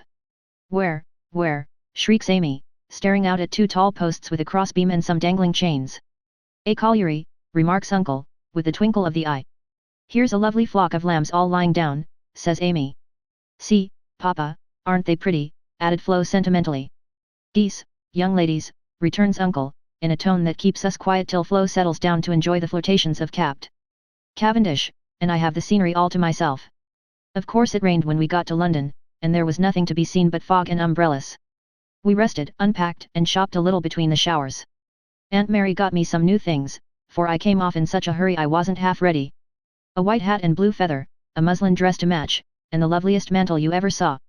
Shopping in Regent Street is perfectly splendid, things seem so cheap, nice ribbons only 6pence a yard. I laid in a stock, but shall get my gloves in Paris. Doesn't that sound sort of elegant and rich? Flo and I, for the fun of it, ordered a hansom cab while Aunt and Uncle were out, and went for a drive, though we learned afterward that it wasn't the thing for young ladies to ride in them alone. It was so droll. For when we were shut in by the wooden apron, the man drove so fast that Flo was frightened, and told me to stop him. But he was up outside behind somewhere, and I couldn't get at him. He didn't hear me call, nor see me flap my parasol in front, and there we were, quite helpless, rattling away, and whirling around corners at a breakneck pace. At last, in my despair, I saw a little door in the roof, and on poking it open, a red eye appeared, and a beery voice said, "Now then, Mum." I gave my order as soberly as I could, and slamming down the door, with an Mum, the man made his horse walk, as if going to a funeral. I poked again, and said, "A little faster," then off he went, helter-skelter, as before, and we resigned ourselves to our fate. Today was fair and we went to Hyde Park, close by, for we are more aristocratic than we look. The Duke of Devonshire lives near. I often see his footman lounging at the back gate, and the Duke of Wellington's house is not far off. Such sights as I saw, my dear! It was as good as punch, for there were fat dowagers rolling about in their red and yellow coaches, with gorgeous chemises and silk stockings and velvet coats, up behind, and powdered coachmen in front. Smart maids, with the rosiest children I ever saw, handsome girls, looking half asleep, dandies, in queer English hats and lavender kids, lounging about, and tall soldiers, in short red jackets and muffin caps stuck on one side, looking so funny I longed to sketch them. Rotten Row means Route de Roi, or the King's Way, but now it's more like a riding school than anything else. The horses are splendid, and the men, especially the grooms, ride well, but the women are stiff, and bounce, which isn't according to our rules. I longed to show them a tearing American gallop, for they trotted solemnly up and down, in their scant habits and high hats, looking like the women in a toy Noah's Ark. Everyone rides, old men, stout ladies, little children, and the young folks do a deal of flirting here. I saw a pair exchange rosebuds, for it's the thing to wear one in the buttonhole, and I thought it rather a nice little idea. In the PM to Westminster Abbey, but don't expect me to describe it, that's impossible, so I'll only say it was sublime. This evening we are going to see Fector, which will be an appropriate end to the happiest day of my life. Midnight. It's very late, but I can't let my letter go in the morning without telling you what happened last evening. Who do you think came in, as we were at tea? Laurie's English friends, Fred and Frank Vaughan. I was so surprised, for I shouldn't have known them but for the cards. Both are tall fellows, with whiskers, Fred handsome in the English style, and Frank much better, for he only limps slightly, and uses no crutches. They had heard from Laurie where we were to be, and came to ask us to their house, but Uncle won't go, so we shall return the call, and see them as we can. They went to the theatre with us, and we did have such a good time, for Frank devoted himself to Flo and Fred and I talked over past, present, and future fun as if we had known each other all our days. Tell Beth Frank asked for her, and was sorry to hear of her ill health. Fred laughed when I spoke of Joe, and sent his respectful compliments to the big hat. Neither of them had forgotten Camp Lawrence, or the fun we had there. What ages ago it seems, doesn't it? Aunt is tapping on the wall for the third time, so I must stop. I really feel like a dissipated London fine lady, writing here so late, with my room full of pretty things, and my head a jumble of parks, theatres, new gowns, and gallant creatures who say ah, and twirl their blonde moustaches with the true English lordliness. I long to see you all, and in spite of my nonsense am, as ever, your loving Amy. Dear girls, Paris. In my last I told you about our London visit, how kind the Vaughans were, and what pleasant parties they made for us. I enjoyed the trips to Hampton Court and the Kensington Museum more than anything else, for at Hampton I saw Raphael's cartoons, and, at the museum, rooms full of pictures by Turner, Lawrence, Reynolds, Hogarth, and the other great creatures. The day in Richmond Park was charming, for we had a regular English picnic, and I had more splendid oaks and groups of deer than I could copy, also heard a nightingale, and saw larks go up. We did London to our heart's content, thanks to Fred and Frank, and were sorry to go away, for, though English people are slow to take you in, when they once make up their minds to do it they cannot be outdone in hospitality, I think. The Vaughans hope to meet us in Rome next winter, and I shall be dreadfully disappointed if they don't, for Grace and I are great friends, and the boys very nice fellows, especially Fred. Well, we were hardly settled here, when he turned up again, saying he had come for a holiday, and was going to Switzerland. Aunt looked sober at first, but he was so cool about it she couldn't say a word, and now we get on nicely, and are very glad he came, for he speaks French like a native, and I don't know what we should do without him. Uncle doesn't know 10 words, and insists on talking English very loud, as if that would make people understand him. Aunt's pronunciation is old-fashioned, and Flo and I, though we flattered ourselves that we knew a good deal, find we don't, and are very grateful to have Fred do the parleyvooing, as Uncle calls it. Such delightful times as we are having. Sightseeing from morning till night, stopping for nice lunches in the gay cafes, and meeting with all sorts of droll adventures. Rainy days I spend in the Louvre, reveling in pictures. Jo would turn up her naughty nose at some of the finest, because she has no soul for art, but I have, and I'm cultivating eye and taste as fast as I can. She would like the relics of great people better. For I've seen her Napoleon's cocked hat and grey coat, his baby's cradle and his old toothbrush, also Marie Antoinette's little shoe, the ring of Saint Denis, Charlemagne's sword and many other interesting things. I'll talk for hours about them when I come, but haven't time to write. The Palais Royal is a heavenly place, so full of bijouterie and lovely things that I'm nearly distracted because I can't buy them. Fred wanted to get me some, but of course I didn't allow it. Then the Bois and the Champs-Élysées are très magnifique.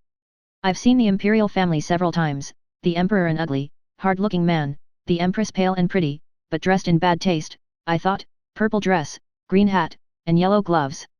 Little Nap is a handsome boy, who sits chatting to his tutor, and kisses his hand to the people as he passes in his four-horse barouche, with postilions in red satin jackets, and a mounted guard before and behind. We often walk in the Tuileries gardens, for they are lovely, though the antique Luxembourg gardens suit me better. Père Lachaise is very curious, for many of the tombs are like small rooms, and, looking in, one sees a table with images or pictures of the dead, and chairs for the mourners to sit in when they come to lament. That is so Frenchy. Our rooms are on the Rue de Rivoli, and, sitting in the balcony, we look up and down the long, brilliant street. It is so pleasant that we spend our evenings talking there, when too tired with our day's work to go out. Fred is very entertaining, and is altogether the most agreeable young man I ever knew, except Laurie, whose manners are more charming. I wish Fred was dark, for I don't fancy light men. However, the Vaughns are very rich, and come of an excellent family, so I won't find fault with their yellow hair, as my own is yellower. Next week we are off to Germany and Switzerland, and, as we shall travel fast, I shall only be able to give you hasty letters. I keep my diary, and try to remember correctly and describe clearly all that I see and admire, as father advised. It is good practice for me, and, with my sketchbook, will give you a better idea of my tour than these scribbles. Adieu, I embrace you tenderly. Votre Amy. My dear Mama, Heidelberg. Having a quiet hour before we leave for Bern, I'll try to tell you what has happened, for some of it is very important, as you will see. The sail up the Rhine was perfect, and I just sat and enjoyed it with all my might. Get father's old guidebooks, and read about it. I haven't words beautiful enough to describe it. At Koblenz we had a lovely time, for some students from Bonn, with whom Fred got acquainted on the boat, gave us a serenade. It was a moonlight night, and, about 1 o'clock, Flo and I were waked by the most delicious music under our windows. We flew up, and hid behind the curtains, but sly peeps showed us Fred and the students singing away down below. It was the most romantic thing I ever saw, the river, the bridge of boats, the great fortress opposite, moonlight everywhere, and music fit to melt a heart of stone. When they were done we threw down some flowers, and saw them scramble for them, kiss their hands to the invisible ladies, and go laughing away, to smoke and drink beer, I suppose. Next morning Fred showed me one of the crumpled flowers in his vest pocket, and looked very sentimental. I laughed at him, and said I didn't throw it, but Flo, which seemed to disgust him, for he tossed it out of the window, and turned sensible again. I'm afraid I'm going to have trouble with that boy, it begins to look like it. The baths at Nassau were very gay, so was Baden-Baden, where Fred lost some money, and I scolded him. He needs someone to look after him when Frank is not with him. Kate said once she hoped he'd marry soon, and I quite agree with her that it would be well for him. Frankfurt was delightful. I saw Goethe's house, Schiller's statue, and Danneker's famous Ariadne. It was very lovely, but I should have enjoyed it more if I had known the story better. I didn't like to ask, as everyone knew it, or pretended they did. I wish Jo would tell me all about it. I ought to have read more, for I find I don't know anything, and it mortifies me. Now comes the serious part, for it happened here, and Fred is just gone. He has been so kind and jolly that we all got quite fond of him. I never thought of anything but a traveling friendship, till the serenade night. Since then I've begun to feel that the moonlight walks, balcony talks, and daily adventures were something more to him than fun. I haven't flirted, Mother, truly, but remembered what you said to me, and have done my very best. I can't help it if people like me, I don't try to make them, and it worries me if I don't care for them, though Jo says I haven't got any heart. Now I know Mother will shake her head, and the girls say, oh, the mercenary little wretch, but I've made up my mind, and, if Fred asks me, I shall accept him, though I'm not madly in love. I like him, and we get on comfortably together. He is handsome, young, clever enough, and very rich, ever so much richer than the Lawrences. I don't think his family would object, and I should be very happy, for they are all kind, well-bred, generous people, and they like me. Fred, as the eldest twin, will have the estate, I suppose, and such a splendid one as it is. A city house in a fashionable street, not so showy as our big houses, but twice as comfortable, and full of solid luxury, such as English people believe in. I like it, for it's genuine. I've seen the plate, the family jewels, the old servants, and pictures of the country place, with its park, great house, lovely grounds, and fine horses. Oh, it would be all I should ask. And I'd rather have it than any title such as girls snap up so readily, and find nothing behind. I may be mercenary, but I hate poverty, and don't mean to bear it a minute longer than I can help. One of us must marry well. Meg didn't, Joe won't, Beth can't yet, so I shall, and make everything cozy all round. I wouldn't marry a man I hated or despised.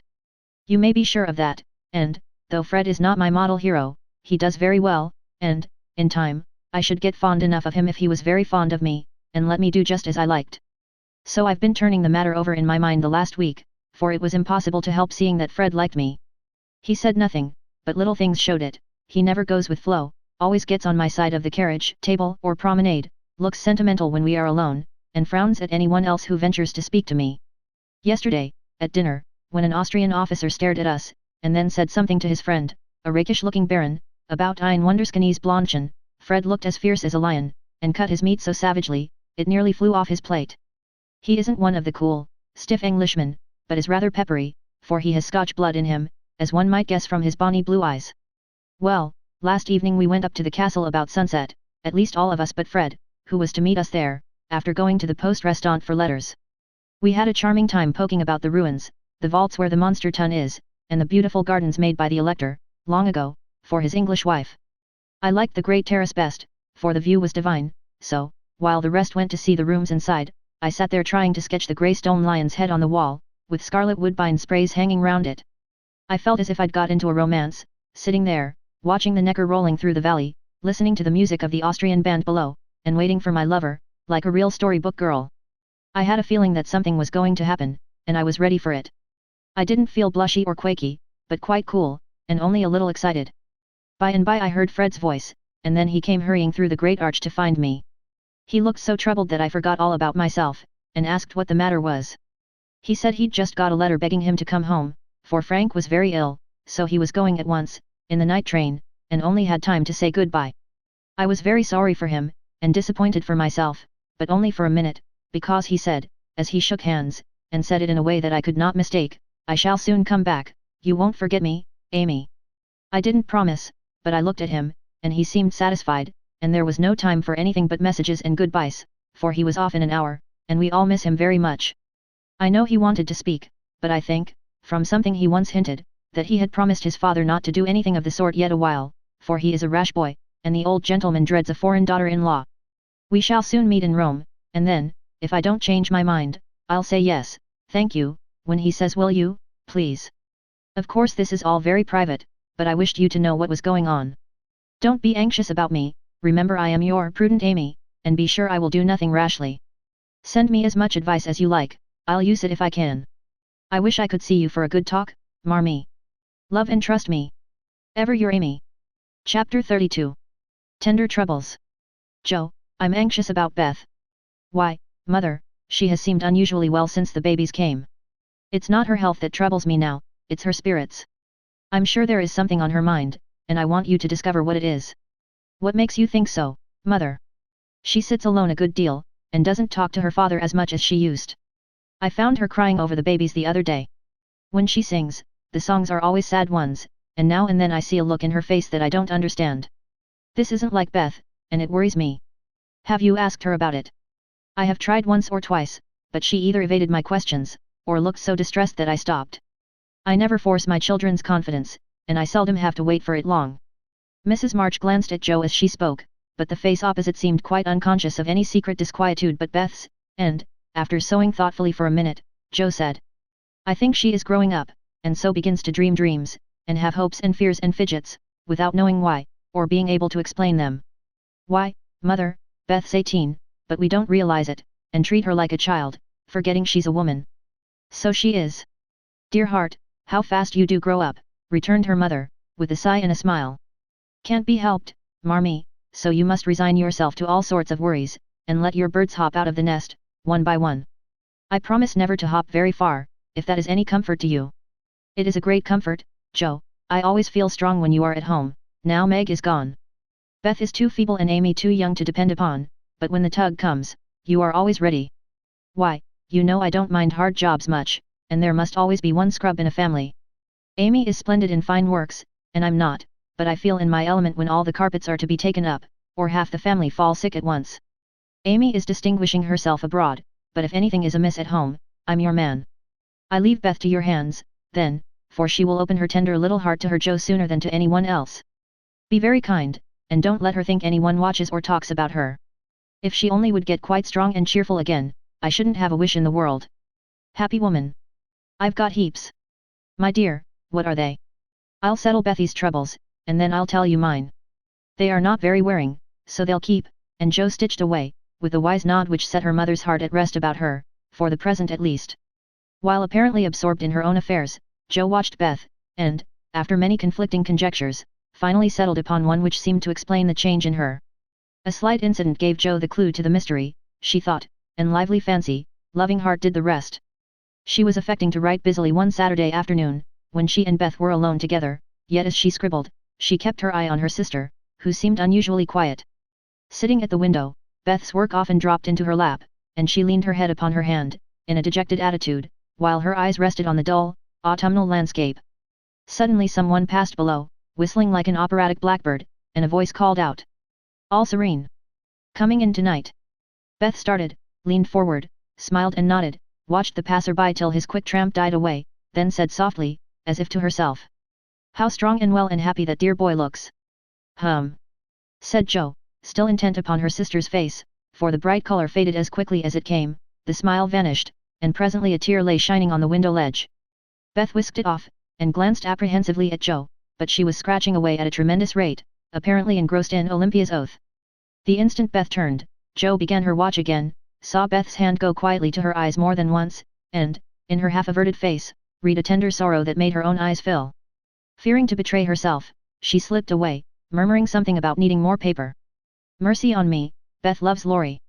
She said, sitting down in her own room, pale with the shock of the discovery which she believed she had just made. I never dreamt of such a thing. What will mother say? I wonder if he, there Joe stopped, and turned scarlet with a sudden thought. If he shouldn't love back again, how dreadful it would be. He must, I'll make him. And she shook her head threateningly at the picture of the mischievous-looking boy laughing at her from the wall. Oh dear, we are growing up with a vengeance. Here's Meg married and a mama, Amy flourishing away at Paris, and Beth in love. I'm the only one that has sense enough to keep out of mischief. Joe thought intently for a minute, with her eyes fixed on the picture, then she smoothed out her wrinkled forehead, and said, with a decided nod at the face opposite, No, thank you, sir, you're very charming, but you've no more stability than a weathercock, so you needn't write touching notes, and smile in that insinuating way, for it won't do a bit of good, and I won't have it. Then she sighed, and fell into a reverie, from which she did not wake till the early twilight sent her down to take new observations, which only confirmed her suspicion. Though Laurie flirted with Amy and joked with Joe, his manner to Beth had always been peculiarly kind and gentle, but so was everybody's, therefore, no one thought of imagining that he cared more for her than for the others. Indeed, a general impression had prevailed in the family, of late, that our boy was getting fonder than ever of Joe, who, however, wouldn't hear a word upon the subject, and scolded violently if anyone dared to suggest it. If they had known the various tender passages of the past year, or rather attempts at tender passages which had been nipped in the bud, they would have had the immense satisfaction of saying, I told you so. But Joe hated philandering, and wouldn't allow it, always having a joke or a smile ready at the least sign of impending danger. When Laurie first went to college, he fell in love about once a month, but these small flames were as brief as ardent, did no damage, and much amused Joe, who took great interest in the alternations of hope, despair, and resignation, which were confided to her in their weekly conferences.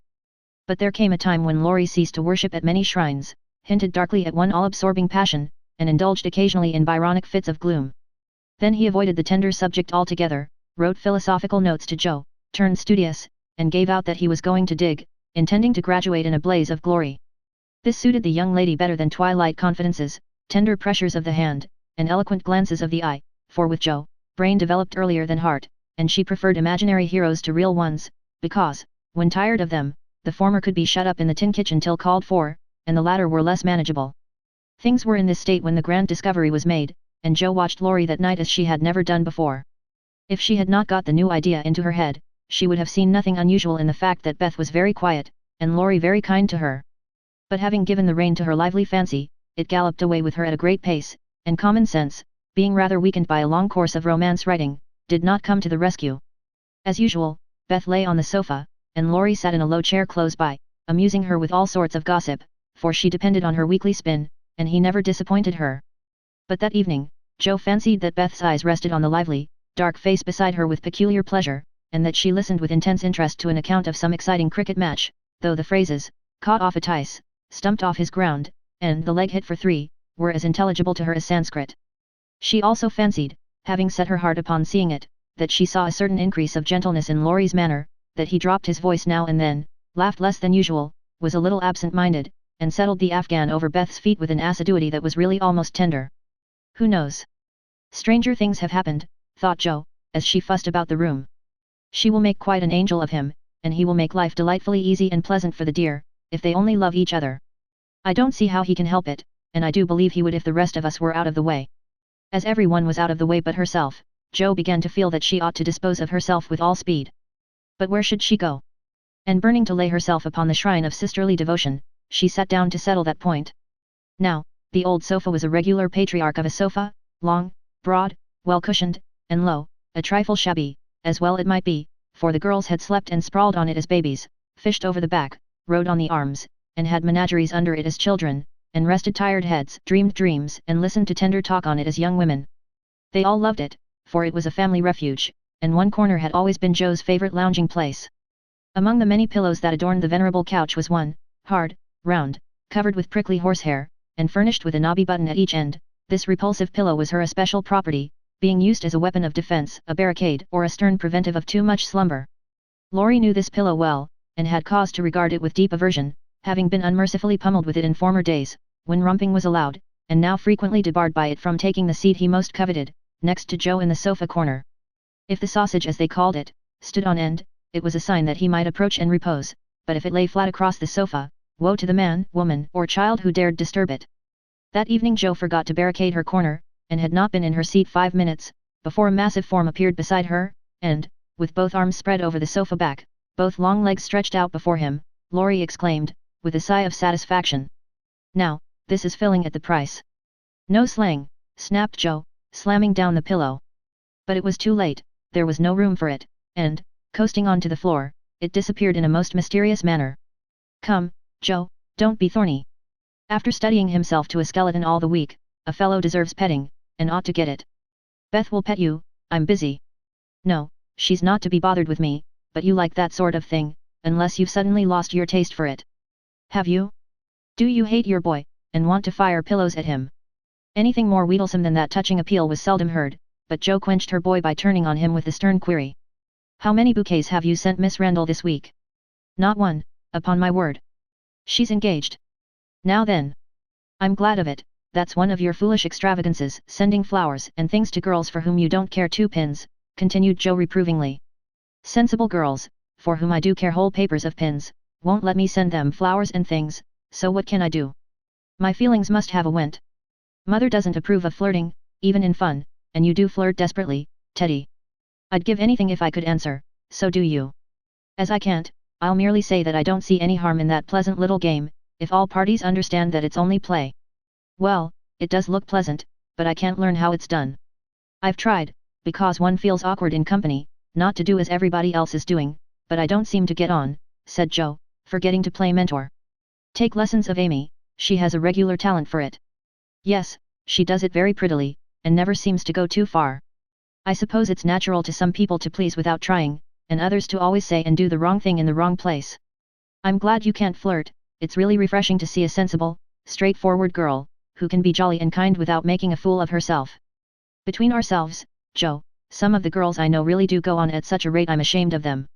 They don't mean any harm, I'm sure, but if they knew how we fellows talked about them afterward, they'd mend their ways, I fancy. They do the same, and, as their tongues are the sharpest, you fellows get the worst of it, for you are as silly as they, every bit. If you behaved properly, they would, but, knowing you like their nonsense, they keep it up, and then you blame them. Much you know about it, ma'am," said Laurie, in a superior tone. "We don't like romps and flirts, though we may act as if we did sometimes. The pretty, modest girls are never talked about, except respectfully, among gentlemen. Bless your innocent soul. If you could be in my place for a month you'd see things that would astonish you a trifle. Upon my word, when I see one of those harum-scarum girls, I always want to say with our friend Cock Robin. Out upon you, fie upon you. Bold-faced jig." It was impossible to help laughing at the funny conflict between Laurie's chivalrous reluctance to speak ill of womankind, and his very natural dislike of the unfeminine folly of which fashionable society showed him many samples. Joe knew that young Lawrence was regarded as a most eligible party by worldly mammas, was much smiled upon by their daughters, and flattered enough by ladies of all ages to make a coxcomb of him, so she watched him rather jealously, fearing he would be spoilt, and rejoiced more than she confessed to find that he still believed in modest girls. Returning suddenly to her admonitory tone, she said, dropping her voice, "If you must have a went, Teddy, go and devote yourself to one of the pretty, modest girls whom you do respect, and not waste your time with the silly ones. You really advise it?" And Laurie looked at her with an odd mixture of anxiety and merriment in his face. "Yes, I do, but you'd better wait till you are through college, on the whole, and be fitting yourself for the place meantime. You're not half good enough for, well, whoever the modest girl may be," and Joe looked a little queer likewise, for a name had almost escaped her. "That I'm not," acquiesced Laurie, with an expression of humility quite new to him, as he dropped his eyes, and absently wound Joe's apron tassel round his finger. "Mercy on us, this will never do," thought Joe, adding aloud, "Go and sing to me. I'm dying for some music, and always like yours. I'd rather stay here, thank you." "Well, you can't, there isn't room. Go and make yourself useful, since you are too big to be ornamental. I thought you hated to be tied to a woman's apron string," retorted Joe, quoting certain rebellious words of his own. "Ah, that depends on who wears the apron." And Laurie gave an audacious tweak at the tassel. "Are you going?" demanded Joe, diving for the pillow. He fled at once, and the minute it was well up with the bonnets of Bonnie Dundee, she slipped away, to return no more till the young gentleman had departed in high dudgeon. Joe lay long awake that night, and was just dropping off when the sound of a stifled sob made her fly to Beth's bedside, with the anxious inquiry, "What is it, dear?" "I thought you were asleep," sobbed Beth. "Is it the old pain, my precious?" "No, it's a new one, but I can bear it," and Beth tried to check her tears. "Tell me all about it, and let me cure it as I often did the other." "You can't, there is no cure." There Beth's voice gave way, and, clinging to her sister, she cried so despairingly that Joe was frightened. "Where is it? Shall I call mother?" Beth did not answer the first question, but in the dark one hand went involuntarily to her heart, as if the pain were there, with the other she held Joe fast, whispering eagerly, "No, no, don't call her, don't tell her. I shall be better soon. Lie down here and pour my head. I'll be quiet, and go to sleep, indeed I will." Joe obeyed, but as her hand went softly to and fro across Beth's hot forehead and wet eyelids, her heart was very full, and she longed to speak. But young as she was, Joe had learned that hearts, like flowers, cannot be rudely handled, but must open naturally, so, though she believed she knew the cause of Beth's new pain, she only said, in her tenderest tone, "Does anything trouble you, dearie?" "Yes, Joe," after a long pause. "Wouldn't it comfort you to tell me what it is?" "Not now, not yet." "Then I won't ask, but remember, Bethy, that Mother and Joe are always glad to hear and help you, if they can." "I know it. I'll tell you by and by. Is the pain better now?" "Oh, yes, much better, you are so comfortable, Joe. Go to sleep, dear, I'll stay with you." So cheek to cheek they fell asleep, and on the morrow Beth seemed quite herself again, for at 18, neither heads nor hearts ache long, and a loving word can medicine most ills. But Joe had made up her mind, and, after pondering over a project for some days, she confided it to her mother. "You asked me the other day what my wishes were. I'll tell you one of them, Marmee," she began, as they sat alone together. "I want to go away somewhere this winter for a change." "Why, Joe?" And her mother looked up quickly, as if the words suggested a double meaning. With her eyes on her work, Joe answered soberly, "I want something new, I feel restless, and anxious to be seeing, doing, and learning more than I am. I brood too much over my own small affairs, and need stirring up, so, as I can be spared this winter, I'd like to hop a little way, and try my wings." "Where will you hop?" "To New York. I had a bright idea yesterday, and this is it. You know Mrs. Kirk wrote to you for some respectable young person to teach her children and so.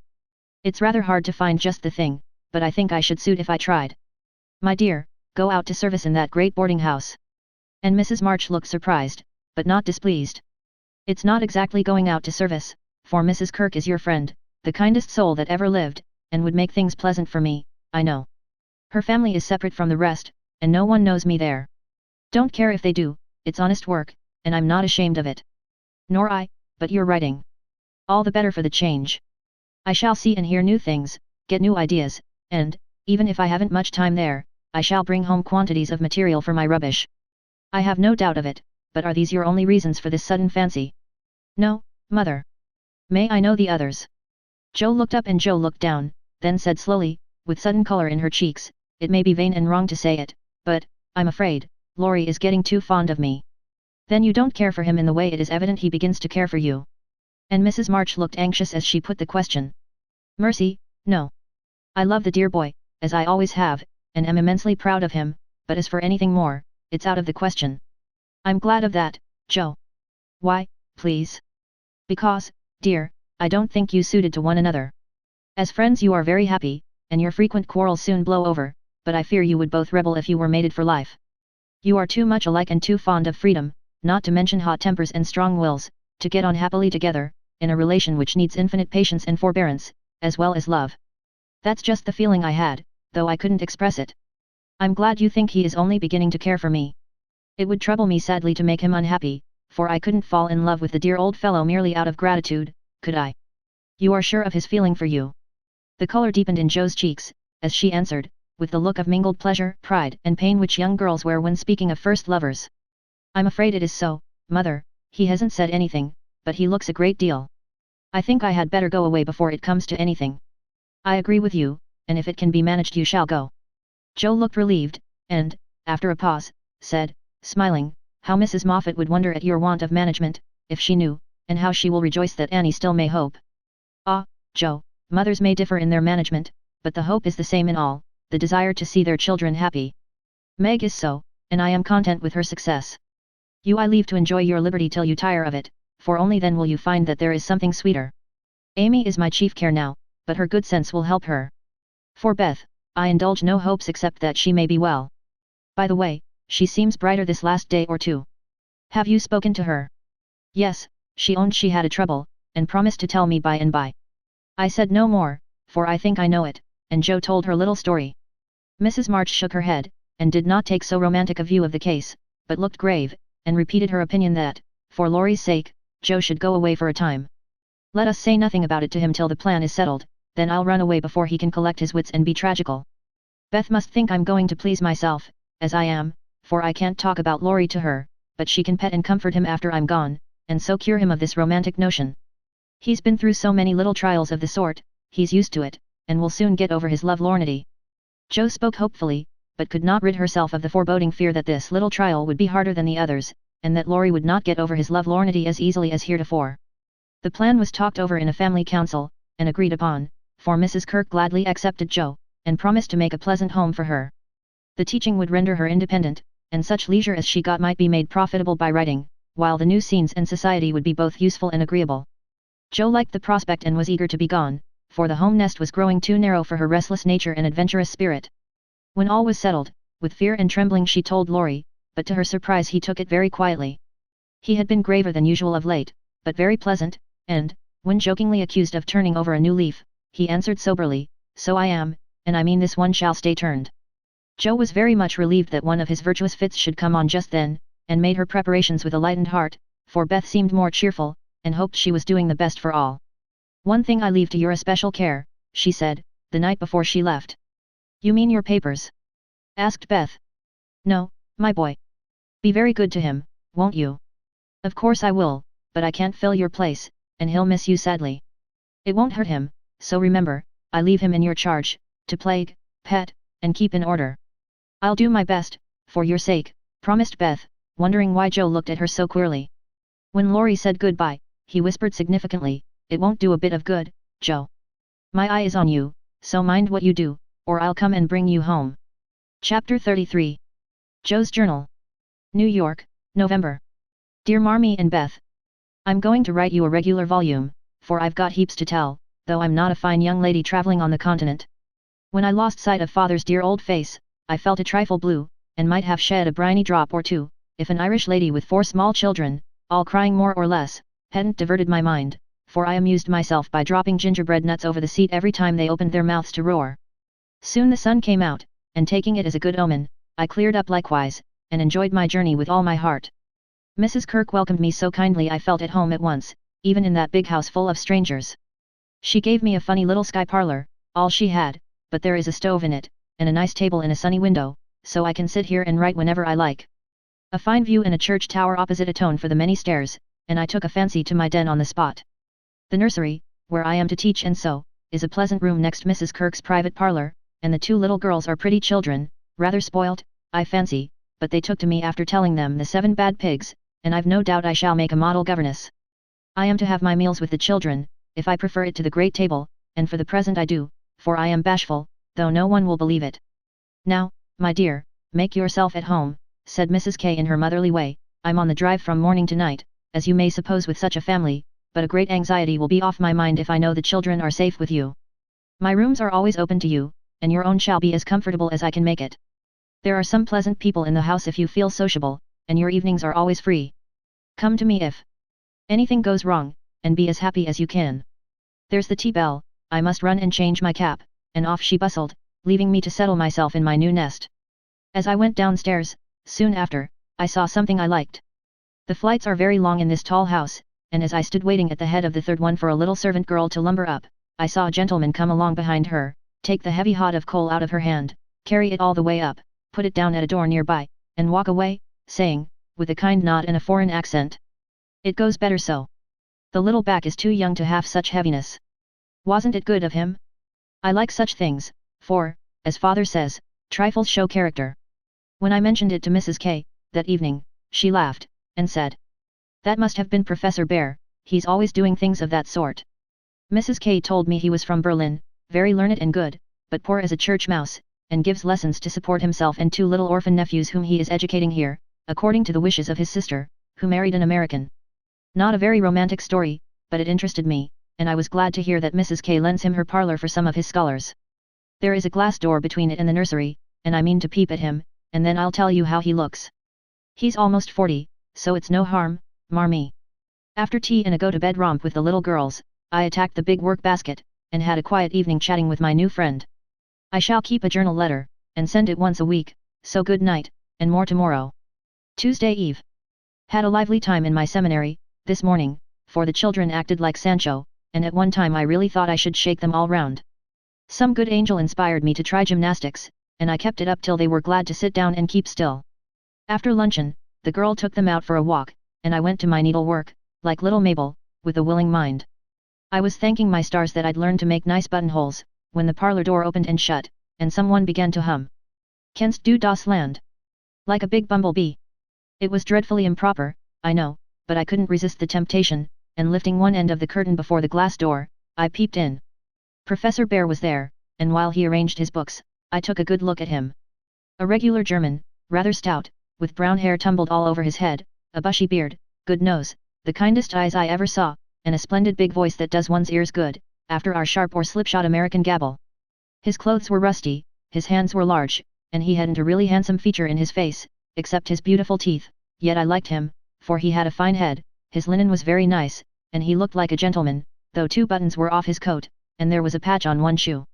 He looked sober in spite of his humming, till he went to the window to turn the hyacinth bulbs toward the sun, and stroke the cat, who received him like an old friend. Then he smiled, and when a tap came at the door, called out in a loud, brisk tone, "Herein." I was just going to run, when I caught sight of a morsel of a child carrying a big book, and stopped to see what was going on. "Me wants my bear," said the mite, slamming down her book, and running to meet him. "Thou shalt have thy bear, come, then, and take a good hug from him, my Tina," said the professor, catching her up, with a laugh, and holding her so high over his head that she had to stoop her little face to kiss him.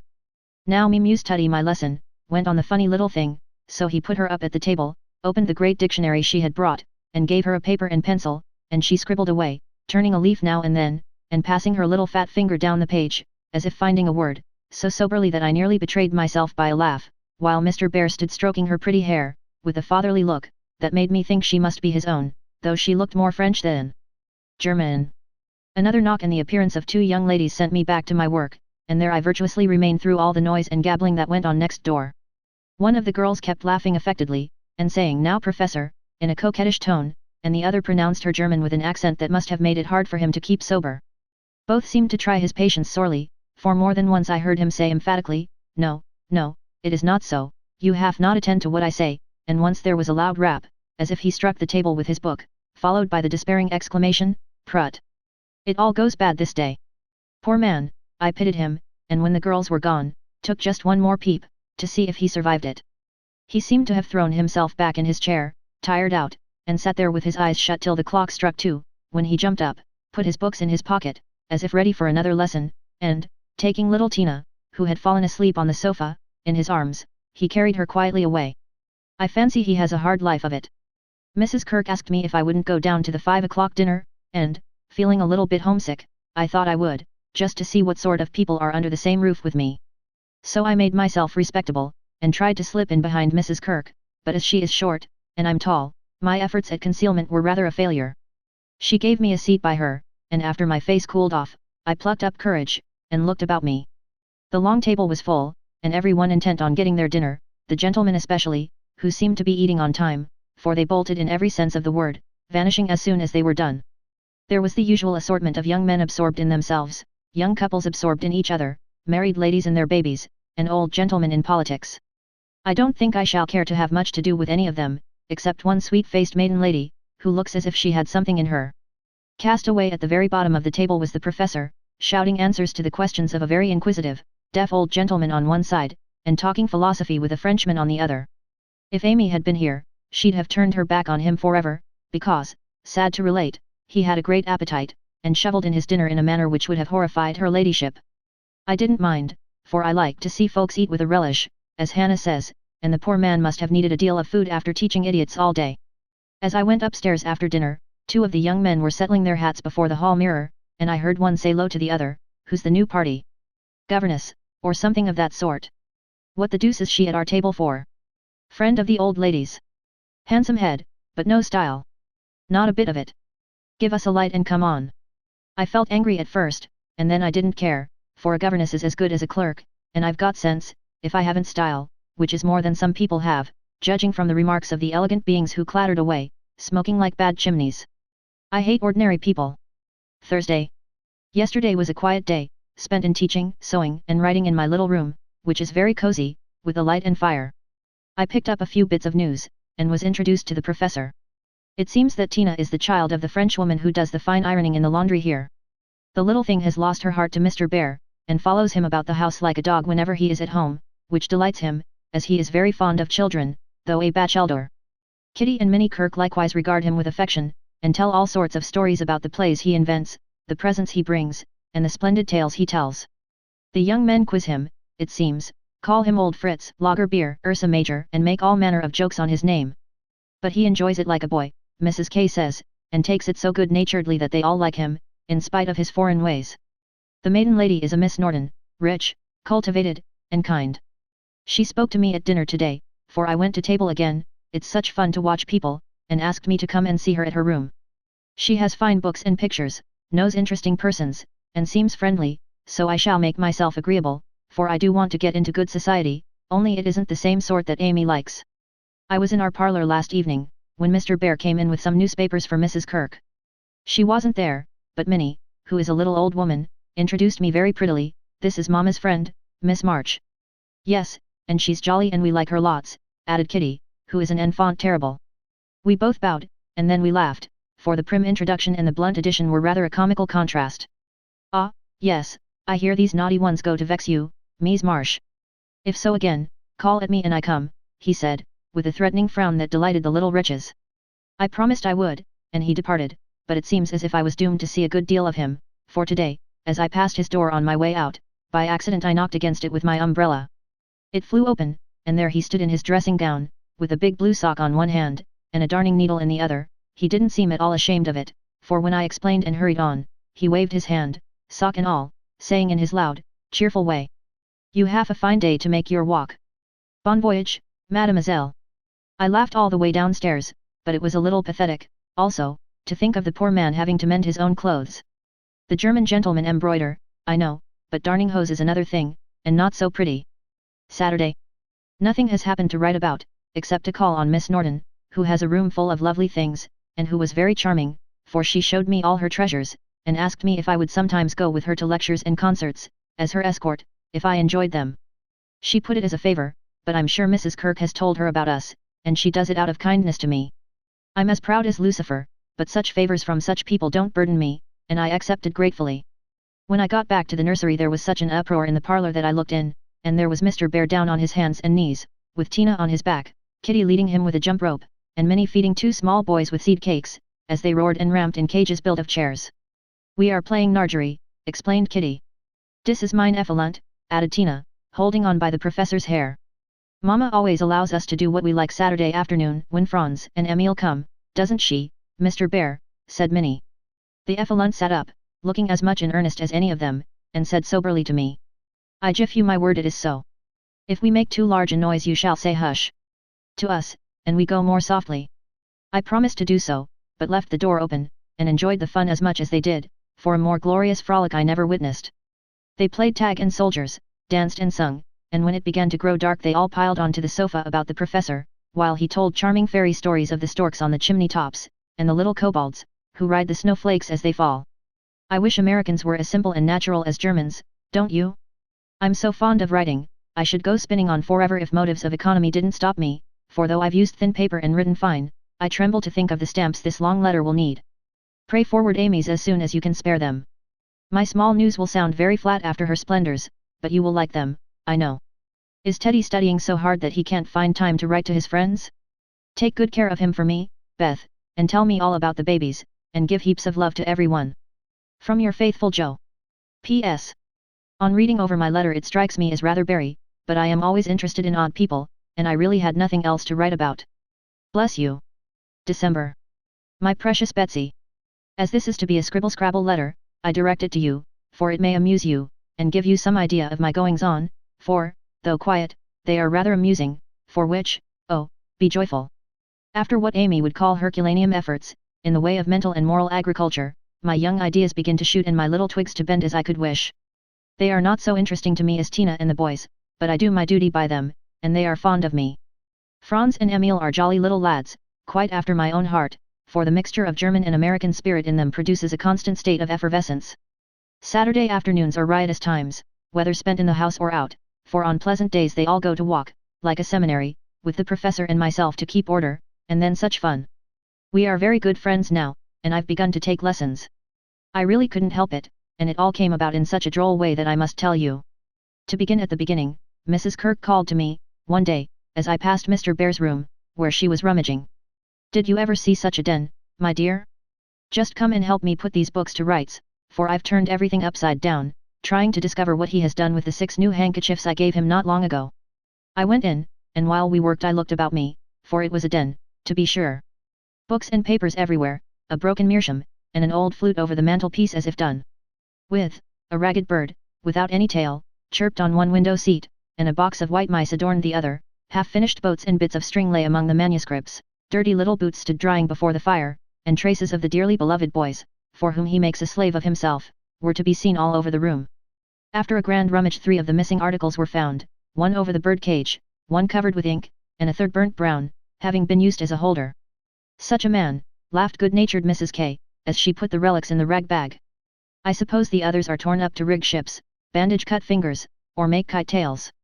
It's dreadful, but I can't scold him, he's so absent-minded and good-natured, he lets those boys ride over him roughshod. I agreed to do his washing and mending, but he forgets to give out his things and I forget to look them over, so he comes to a sad pass sometimes." "Let me mend them," said I. "I don't mind it, and he needn't know. I'd like to, he's so kind to me about bringing my letters and lending books. So I have got his things in order, and knit heels into 2 pairs of the socks, for they were boggled out of shape with his queer darns." Nothing was said, and I hoped he wouldn't find it out, but one day last week he caught me at it. Hearing the lessons he gives to others has interested and amused me so much that I took a fancy to learn, for Tina runs in and out, leaving the door open, and I can hear. I had been sitting near this door, finishing off the last sock, and trying to understand what he said to a new scholar, who is as stupid as I am. The girl had gone, and I thought he had also, it was so still, and I was busily gabbling over a verb, and rocking to and fro in a most absurd way, when a little crow made me look up, and there was Mr. Bear looking and laughing quietly, while he made signs to Tina not to betray him. So, he said, as I stopped and stared like a goose, you peep at me, I peep at you, and that is not bad, but see, I am not pleasanting when I say, have you a wish for German? Yes, but you are too busy. I am too stupid to learn, I blundered out, as red as a peony. Prut. We will make the time, and we fail not to find the sense. At Effening I shall give a little lesson with much gladness, for, look you, Mies Marsh, I have this debt to pay, and he pointed to my work. Yes, they say to one another, these so kind ladies, he is a stupid old fellow, he will see not what we do, he will never observe that his sock heels go not in holes any more, he will think his buttons grow out new when they fall, and believe that strings make theirselves. Ah! But I have an eye, and I see much. I have a heart, and I feel the thanks for this. Come, a little lesson then and now, or no more good fairy works for me and mine. Of course I couldn't say anything after that, and as it really is a splendid opportunity, I made the bargain, and we began. I took 4 lessons, and then I stuck fast in a grammatical bog. The professor was very patient with me, but it must have been torment to him, and now and then he'd look at me with such an expression of mild despair that it was a toss-up with me whether to laugh or cry. I tried both ways, and when it came to a sniff of utter mortification and woe, he just threw the grammar onto the floor, and marched out of the room. I felt myself disgraced and deserted forever, but didn't blame him a particle, and was scrambling my papers together, meaning to rush upstairs and shake myself hard, when in he came, as brisk and beaming as if I'd covered myself with glory. Now we shall try a new way. You and I will read these pleasant little Märchen together, and dig no more in that dry book, that goes in the corner for making us trouble. He spoke so kindly, and opened Hans Andersen's fairy tales so invitingly before me, that I was more ashamed than ever, and went at my lesson in a neck-or-nothing style that seemed to amuse him immensely. I forgot my bashfulness, and pegged away, no other word will express it, with all my might, tumbling over long words, pronouncing according to the inspiration of the minute, and doing my very best. When I finished reading my first page, and stopped for breath, he clapped his hands and cried out, in his hearty way, Das ist gut. Now we go well. My turn. I do him in German, gif me your ear. And away he went, rumbling out the words with his strong voice, and a relish which was good to see as well as hear. Fortunately the story was the Constant Tin Soldier, which is droll, you know, so I could laugh, and I did, though I didn't understand half he read, for I couldn't help it, he was so earnest, I so excited, and the whole thing so comical. After that we got on better, and now I read my lessons pretty well, for this way of studying suits me, and I can see that the grammar gets tucked into the tales and poetry as one gives pills in jelly. I like it very much, and he doesn't seem tired of it yet, which is very good of him, isn't it? I mean to give him something on Christmas, for I dare not offer money. Tell me something nice, Marmee.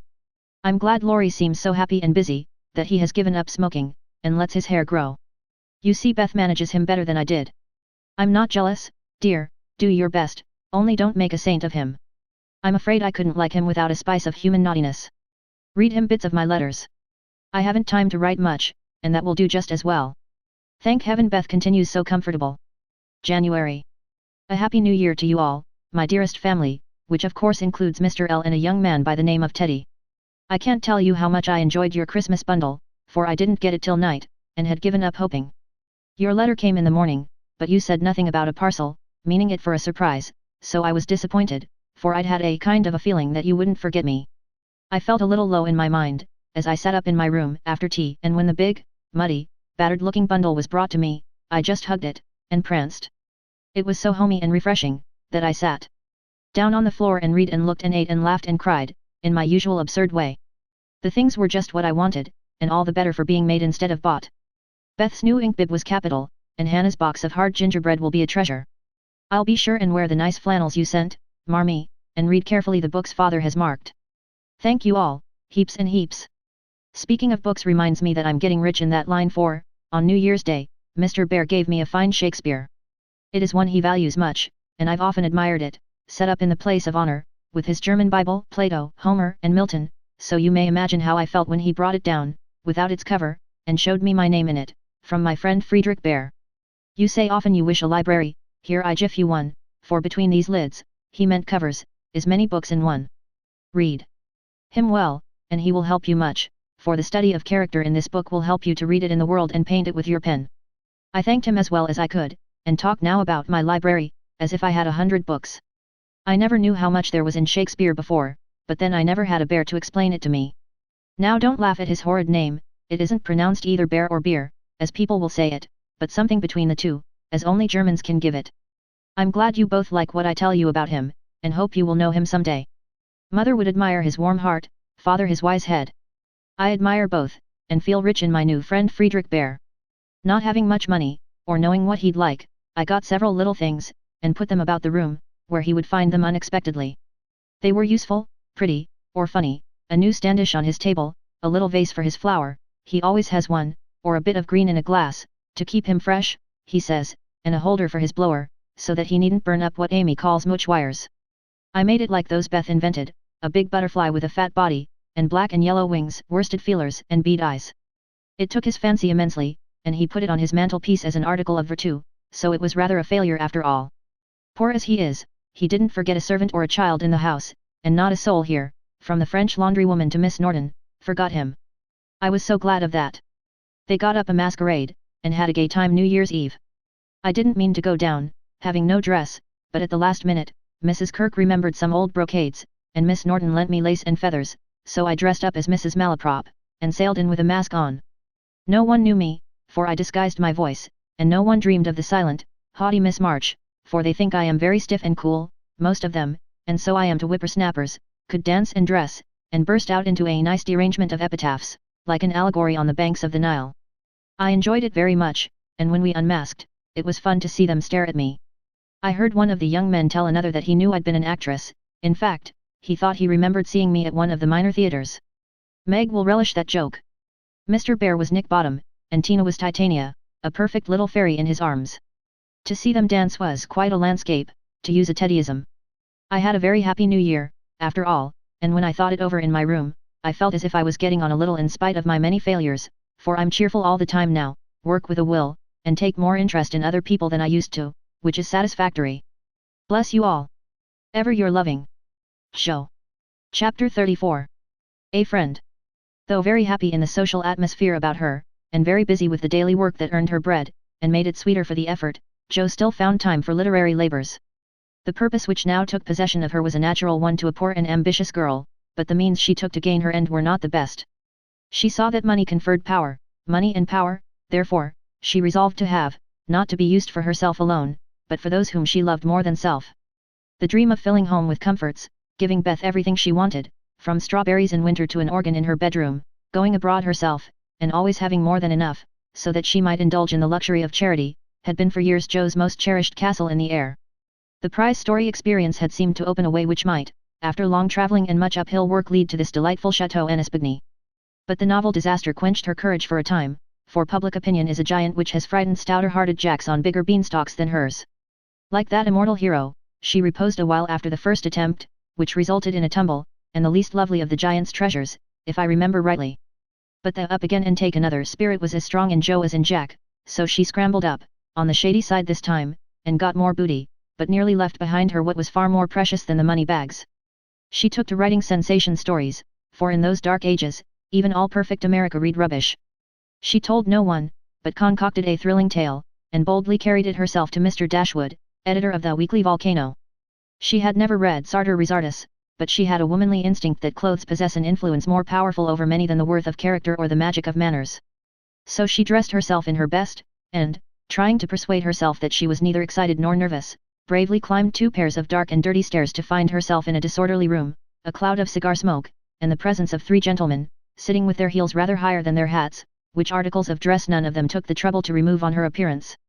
Somewhat daunted by this reception, Jo hesitated on the threshold, murmuring in much embarrassment, "Excuse me, I was looking for the Weekly Volcano office, I wished to see Mr. Dashwood."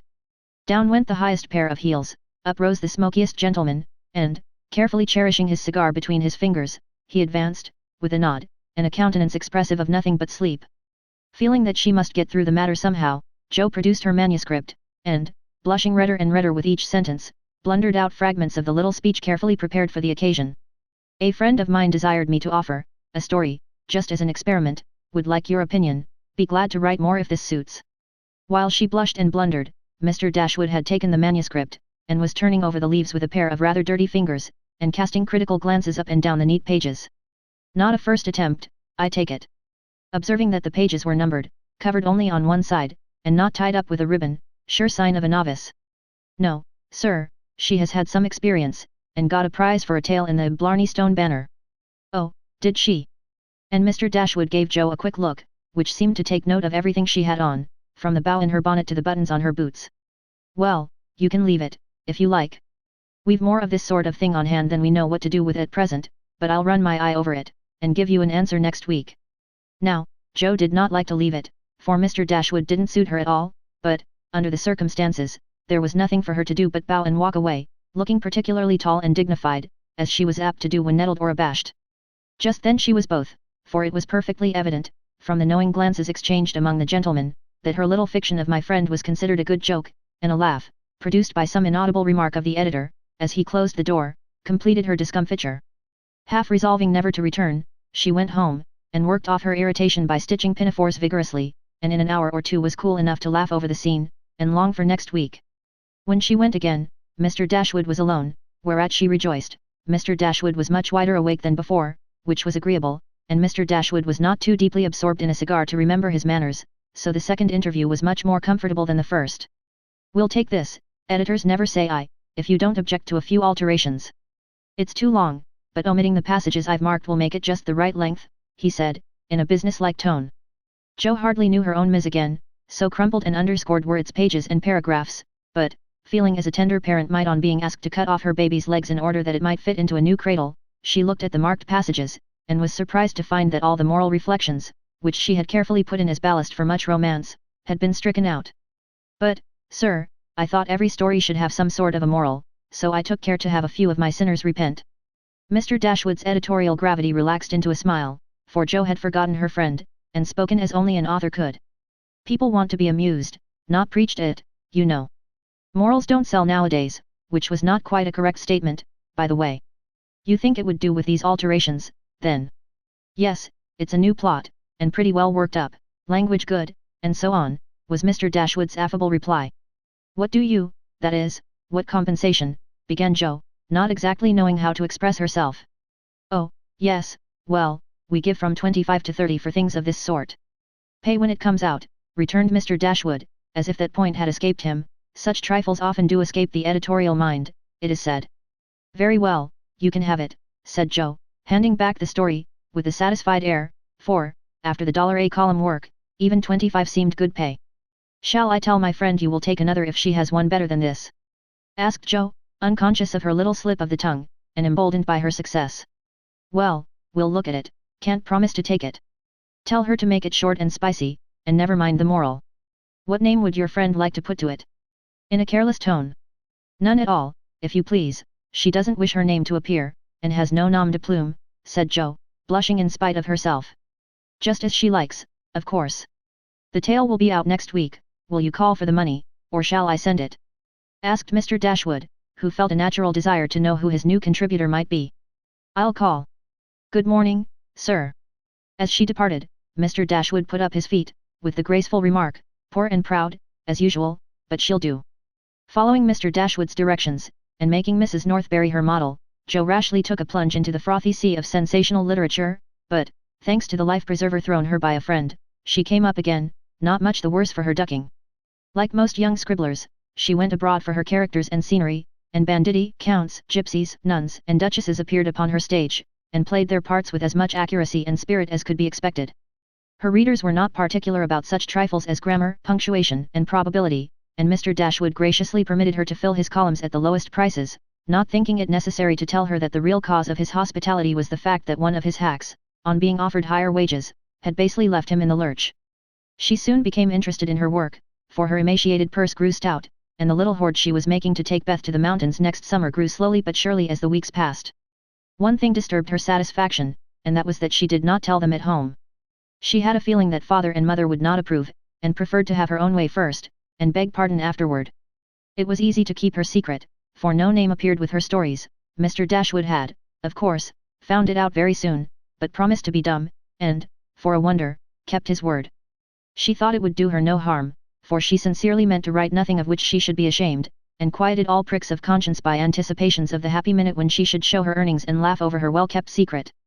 But Mr. Dashwood rejected any but thrilling tales, and, as thrills could not be produced except by harrowing up the souls of the readers, history and romance, land and sea, science and art, police records and lunatic asylums, had to be ransacked for the purpose. Jo soon found that her innocent experience had given her but few glimpses of the tragic world which underlies society, so, regarding it in a business light, she set about supplying her deficiencies with characteristic energy. Eager to find material for stories, and bent on making them original in plot, if not masterly in execution, she searched newspapers for accidents, incidents, and crimes. She excited the suspicions of public librarians by asking for works on poisons. She studied faces in the street, and characters, good, bad, and indifferent, all about her. She delved in the dust of ancient times for facts or fictions so old that they were as good as new, and introduced herself to folly, sin, and misery, as well as her limited opportunities allowed. She thought she was prospering finely, but, unconsciously, she was beginning to desecrate some of the womanliest attributes of a woman's character. She was living in bad society, and, imaginary though it was, its influence affected her, for she was feeding heart and fancy on dangerous and unsubstantial food, and was fast brushing the innocent bloom from her nature by a premature acquaintance with the darker side of life, which comes soon enough to all of us. She was beginning to feel rather than see this, for much describing of other people's passions and feelings set her to studying and speculating about her own, a morbid amusement, in which healthy young minds do not voluntarily indulge. Wrongdoing always brings its own punishment, and, when Jo most needed hers, she got it. I don't know whether the study of Shakespeare helped her to read character, or the natural instinct of a woman for what was honest, brave, and strong, but while endowing her imaginary heroes with every perfection under the sun, Jo was discovering a live hero, who interested her in spite of many human imperfections. Mr. Bear, in one of their conversations, had advised her to study simple, true, and lovely characters, wherever she found them, as good training for a writer. Jo took him at his word, for she coolly turned round and studied him, a proceeding which would have much surprised him, had he known it, for the worthy professor was very humble in his own conceit. Why everybody liked him was what puzzled Jo, at first.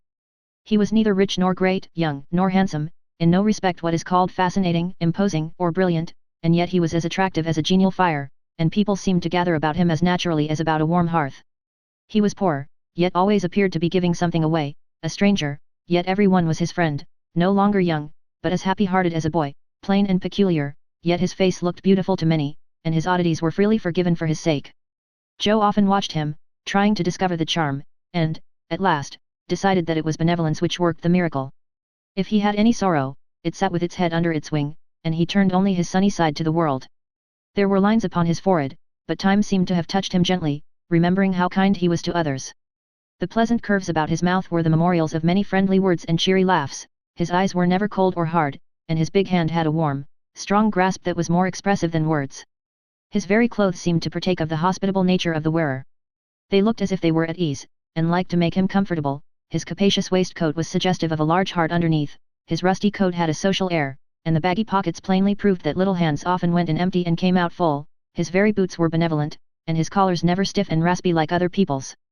"That's it," said Jo to herself, when she at length discovered that genuine goodwill towards one's fellow men could beautify and dignify even a stout German teacher, who shovelled in his dinner, darned his own socks, and was burdened with the name of Bear. Jo valued goodness highly, but she also possessed a most feminine respect for intellect, and a little discovery which she made about the professor added much to her regard for him. He never spoke of himself, and no one ever knew that in his native city he had been a man much honoured and esteemed for learning and integrity, till a countryman came to see him, and, in a conversation with Miss Norton, divulged the pleasing fact. From her Jo learned it, and liked it all the better because Mr. Bear had never told it. She felt proud to know that he was an honoured professor in Berlin, though only a poor language master in America, and his homely, hard-working life was much beautified by the spice of romance which this discovery gave it. Another and a better gift than intellect was shown her in a most unexpected manner. Miss Norton had the entree into literary society, which Jo would have had no chance of seeing but for her. The solitary woman felt an interest in the ambitious girl, and kindly conferred many favours of this sort both on Jo and the professor. She took them with her, one night, to a select symposium, held in honour of several celebrities. Jo went prepared to bow down and adore the mighty ones whom she had worshipped with youthful enthusiasm afar off. But her reverence for genius received a severe shock that night, and it took her some time to recover from the discovery that the great creatures were only men and women after all.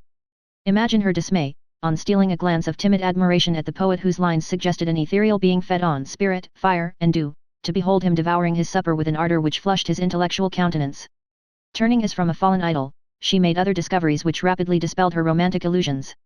The great novelist vibrated between two decanters with the regularity of a pendulum, the famous divine flirted openly with one of the Madame de Staëls of the age, who looked daggers at another Corinne, who was amiably satirizing her, after outmaneuvering her in efforts to absorb the profound philosopher, who imbibed tea Johnsonianly and appeared to slumber, the loquacity of the lady rendering speech impossible. The scientific celebrities, forgetting their mollusks and glacial periods, gossiped about art, while devoting themselves to oysters and ices with characteristic energy. The young musician, who was charming the city like a second Orpheus, talked horses, and the specimen of the British nobility present happened to be the most ordinary man of the party. Before the evening was half over, Jo felt so completely disillusioned that she sat down in a corner to recover herself. Mr. Bear soon joined her, looking rather out of his element, and presently several of the philosophers, each mounted on his hobby, came ambling up to hold an intellectual tournament in the recess. The conversation was miles beyond Jo's comprehension, but she enjoyed it, though Kant and Hegel were unknown gods, the subjective and objective unintelligible terms, and the only thing evolved from her inner consciousness, was a bad headache after it was all over. It dawned upon her gradually that the world was being picked to pieces, and put together on new, and, according to the talkers, on infinitely better principles than before, that religion was in a fair way to be reasoned into nothingness, and intellect was to be the only god. Jo knew nothing about philosophy or metaphysics of any sort, but a curious excitement, half pleasurable, half painful, came over her, as she listened with a sense of being turned adrift into time and space, like a young balloon out on a holiday. She looked round to see how the professor liked it, and found him looking at her with the grimmest expression she had ever seen him wear. He shook his head, and beckoned her to come away, but she was fascinated, just then, by the freedom of speculative philosophy, and kept her seat, trying to find out what the wise gentleman intended to rely upon after they had annihilated all the old beliefs. Now, Mr. Bear was a diffident man, and slow to offer his own opinions, not because they were unsettled, but too sincere and earnest to be lightly spoken. As he glanced from Jo to several other young people, attracted by the brilliancy of the philosophic pyrotechnics, he knit his brows, and longed to speak, fearing that some inflammable young soul would be led astray by the rockets, to find, when the display was over, that they had only an empty stick or a scorched hand. He bore it as long as he could, but when he was appealed to for an opinion, he blazed up with honest indignation, and defended religion with all the eloquence of truth, an eloquence which made his broken English musical, and his plain face beautiful. He had a hard fight, for the wise men argued well, but he didn't know when he was beaten, and stood to his colors like a man. Somehow, as he talked, the world got right again to Jo. The old beliefs, that had lasted so long, seemed better than the new. God was not a blind force, and immortality was not a pretty fable, but a blessed fact. She felt as if she had solid ground under her feet again, and when Mr. Bear paused, out-talked, but not one whit convinced, Jo wanted to clap her hands and thank him. She did neither, but she remembered this scene, and gave the professor her heartiest respect, for she knew it cost him an effort to speak out then and there, because his conscience would not let him be silent. She began to see that character is a better possession than money, rank, intellect, or beauty, and to feel that if greatness is what a wise man has defined it to be, truth, reverence, and goodwill, then her friend Friedrich Bear was not only good, but great. This belief strengthened daily. She valued his esteem, she coveted his respect, she wanted to be worthy of his friendship, and, just when the wish was sincerest, she came near losing everything. It all grew out of a cocked hat, for one evening the professor came in to give Jo her lesson, with a paper soldier cap on his head, which Tina had put there, and he had forgotten to take off. It's evident he doesn't look in his glass before coming down, thought Jo, with a smile, as he said good evening, and sat soberly down, quite unconscious of the ludicrous contrast between his subject and his headgear, for he was going to read her The Death of Wallenstein. She said nothing at first, for she liked to hear him laugh out his big, hearty laugh, when anything funny happened, so she left him to discover it for himself, and presently forgot all about it, for to hear a German read Schiller is rather an absorbing occupation. After the reading came the lesson, which was a lively one, for Jo was in a gay mood that night, and the cocked hat kept her eyes dancing with merriment. The professor didn't know what to make of her, and stopped at last, to ask, with an air of mild surprise that was irresistible. Mies Marsh, for what do you laugh in your master's face? Have you no respect for me, that you go on so bad? How can I be respectful, sir, when you forget to take your hat off? Said Jo. Lifting his hand to his head, the absent-minded professor gravely felt and removed the little cocked hat, looked at it a minute, and then threw back his head, and laughed like a merry bass viol. Ah! I see him now, it is that imp Tina who makes me a fool with my cap. Well, it is nothing, but see you, if this lesson goes not well, you too shall wear him. But the lesson did not go at all for a few minutes, because Mr. Bear caught sight of a picture on the hat, and, unfolding it, said, with an air of great disgust. I wish these papers did not come in the house, they are not for children to see, nor young people to read. It is not well, and I have no patience with those who make this harm. Jo glanced at the sheet, and saw a pleasing illustration composed of a lunatic, a corpse, a villain, and a viper. She did not like it, but the impulse that made her turn it over was not one of displeasure, but fear, because, for a minute, she fancied the paper was the volcano. It was not, however, and her panic subsided as she remembered that, even if it had been, and one of her own tales in it, there would have been no name to betray her. She had betrayed herself, however, by a look and a blush, for, though an absent man, the professor saw a good deal more than people fancied. He knew that Jo wrote, and had met her down among the newspaper offices more than once, but as she never spoke of it, he asked no questions, in spite of a strong desire to see her work. Now it occurred to him that she was doing what she was ashamed to own, and it troubled him. He did not say to himself, "It is none of my business, I've no right to say anything," as many people would have done. He only remembered that she was young and poor, a girl far away from mother's love and father's care, and he was moved to help her with an impulse as quick and natural as that which would prompt him to put out his hand to save a baby from a puddle. All this flashed through his mind in a minute, but not a trace of it appeared in his face, and by the time the paper was turned, and Jo's needle threaded, he was ready to say quite naturally, but very gravely, "Yes, you are right to put it from you. I do not like to think that good young girls should see such things. They are made pleasant to some, but I would more rather give my boys gunpowder to play with than this bad trash. All may not be bad, only silly, you know, and if there is a demand for it, I don't see any harm in supplying it. Many very respectable people make an honest living out of what are called sensation stories," said Jo, scratching gathers so energetically that a row of little slits followed her pin. "There is a demand for whiskey, but I think you and I do not care to sell it. If the respectable people knew what harm they did, they would not feel that the living was honest. They have no right to put poison in the sugar plum, and let the small ones eat it.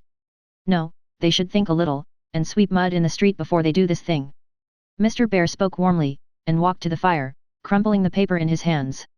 Jo sat still, looking as if the fire had come to her, for her cheeks burned long after the cocked hat had turned to smoke, and gone harmlessly up the chimney. "I should like much to send all the rest after him," muttered the professor, coming back with a relieved air. Jo thought what a blaze her pile of papers upstairs would make, and her hard-earned money lay rather heavily on her conscience at that minute. Then she thought consolingly to herself, "Mine are not like that, they are only silly, never bad, so I won't be worried," and taking up her book, she said, with a studious face, "Shall we go on, sir? I'll be very good and proper now." "I shall hope so," was all he said, but he meant more than she imagined, and the grave, kind look he gave her made her feel as if the words "Weekly Volcano" were printed in large type on her forehead. As soon as she went to her room, she got out her papers, and carefully reread every one of her stories. Being a little short-sighted, Mr. Bear sometimes used eyeglasses, and Jo had tried them once, smiling to see how they magnified the fine print of her book. Now she seemed to have got on the professor's mental or moral spectacles also, for the faults of these poor stories glared at her dreadfully, and filled her with dismay. "They are trash, and will soon be worse than trash if I go on, for each is more sensational than the last. I've gone blindly on, hurting myself and other people, for the sake of money. I know it's so, for I can't read this stuff in sober earnest without being horribly ashamed of it, and what should I do if they were seen at home, or Mr. Bear got hold of them?" Jo turned hot at the bare idea, and stuffed the whole bundle into her stove, nearly setting the chimney afire with the blaze. "Yes, that's the best place for such inflammable nonsense. I'd better burn the house down, I suppose, than let other people blow themselves up with my gunpowder," she thought, as she watched the demon of the Jura whisk away, a little black cinder with fiery eyes. But when nothing remained of all her 3 months' work except a heap of ashes, and the money in her lap, Jo looked sober, as she sat on the floor, wondering what she ought to do about her wages. "I think I haven't done much harm yet, and may keep this to pay for my time," she said, after a long meditation, adding impatiently, "I almost wish I hadn't any conscience, it's so inconvenient. If I didn't care about doing right, and didn't feel uncomfortable when doing wrong, I should get on capitally. I can't help wishing sometimes, that father and mother hadn't been so particular about such things." "Ah, Jo, instead of wishing that, thank God that father and mother were particular, and pity from your heart those who have no such guardians to hedge them round with principles which may seem like prison walls to impatient youth, but which will prove sure foundations to build character upon in womanhood." Jo wrote no more sensational stories, deciding that the money did not pay for her share of the sensation, but, going to the other extreme, as is the way with people of her stamp, she took a course of Mrs. Sherwood, Miss Edgeworth, and Hannah More, and then produced a tale which might have been more properly called an essay or a sermon, so intensely moral was it. She had her doubts about it from the beginning, for her lively fancy and girlish romance felt as ill at ease in the new style as she would have done masquerading in the stiff and cumbrous costume of the last century. She sent this didactic gem to several markets, but it found no purchaser, and she was inclined to agree with Mr. Dashwood, that morals didn't sell. Then she tried a child's story, which she could easily have disposed of if she had not been mercenary enough to demand filthy lucre for it. The only person who offered enough to make it worth her while to try juvenile literature was a worthy gentleman who felt it his mission to convert all the world to his particular belief. But much as she liked to write for children, Jo could not consent to depict all her naughty boys as being eaten by bears or tossed by mad bulls, because they did not go to a particular Sabbath school, nor all the good infants, who did go, as rewarded by every kind of bliss, from gilded gingerbread to escorts of angels, when they departed this life with psalms or sermons on their lisping tongues. So nothing came of these trials, and Jo corked up her inkstand, and said, in a fit of very wholesome humility, "I don't know anything, I'll wait till I do before I try again, and, meantime, sweep mud in the street, if I can't do better, that's honest, at least," which decision proved that her second tumble down the beanstalk had done her some good. While these internal revolutions were going on, her external life had been as busy and uneventful as usual, and if she sometimes looked serious or a little sad no one observed it but Professor Bear. He did it so quietly that Jo never knew he was watching to see if she would accept and profit by his reproof, but she stood the test, and he was satisfied, for, though no words passed between them, he knew that she had given up writing. Not only did he guess it by the fact that the second finger of her right hand was no longer inky, but she spent her evenings downstairs now, was met no more among newspaper offices, and studied with a dogged patience, which assured him that she was bent on occupying her mind with something useful, if not pleasant. He helped her in many ways, proving himself a true friend, and Jo was happy, for, while her pen lay idle, she was learning other lessons beside German, and laying a foundation for the sensation story of her own life. It was a pleasant winter and a long one, for she did not leave Mrs. Kirk till June. Everyone seemed sorry when the time came, the children were inconsolable, and Mr. Bear's hair stuck straight up all over his head, for he always rumpled it wildly when disturbed in mind. "Going home? Ah, you are happy that you have a home to go in," he said, when she told him, and sat silently pulling his beard, in the corner, while she held a little levee on that last evening. She was going early, so she bade them all goodbye overnight, and when his turn came, she said warmly, "Now, sir, you won't forget to come and see us, if you ever travel our way, will you? I'll never forgive you if you do, for I want them all to know my friend. Do you? Shall I come?" he asked, looking down at her with an eager expression which she did not see. "Yes, come next month, Laurie graduates then, and you'd enjoy commencement as something new. That is your best friend, of whom you speak," he said, in an altered tone. "Yes, my boy Teddy, I'm very proud of him, and should like you to see him." Jo looked up then, quite unconscious of anything but her own pleasure in the prospect of showing them to one another. Something in Mr. Bear's face suddenly recalled the fact that she might find Laurie more than a best friend, and, simply because she particularly wished not to look as if anything was the matter, she involuntarily began to blush, and the more she tried not to, the redder she grew. If it had not been for Tina on her knee, she didn't know what would have become of her. Fortunately, the child was moved to hug her, so she managed to hide her face an instant, hoping the professor did not see it.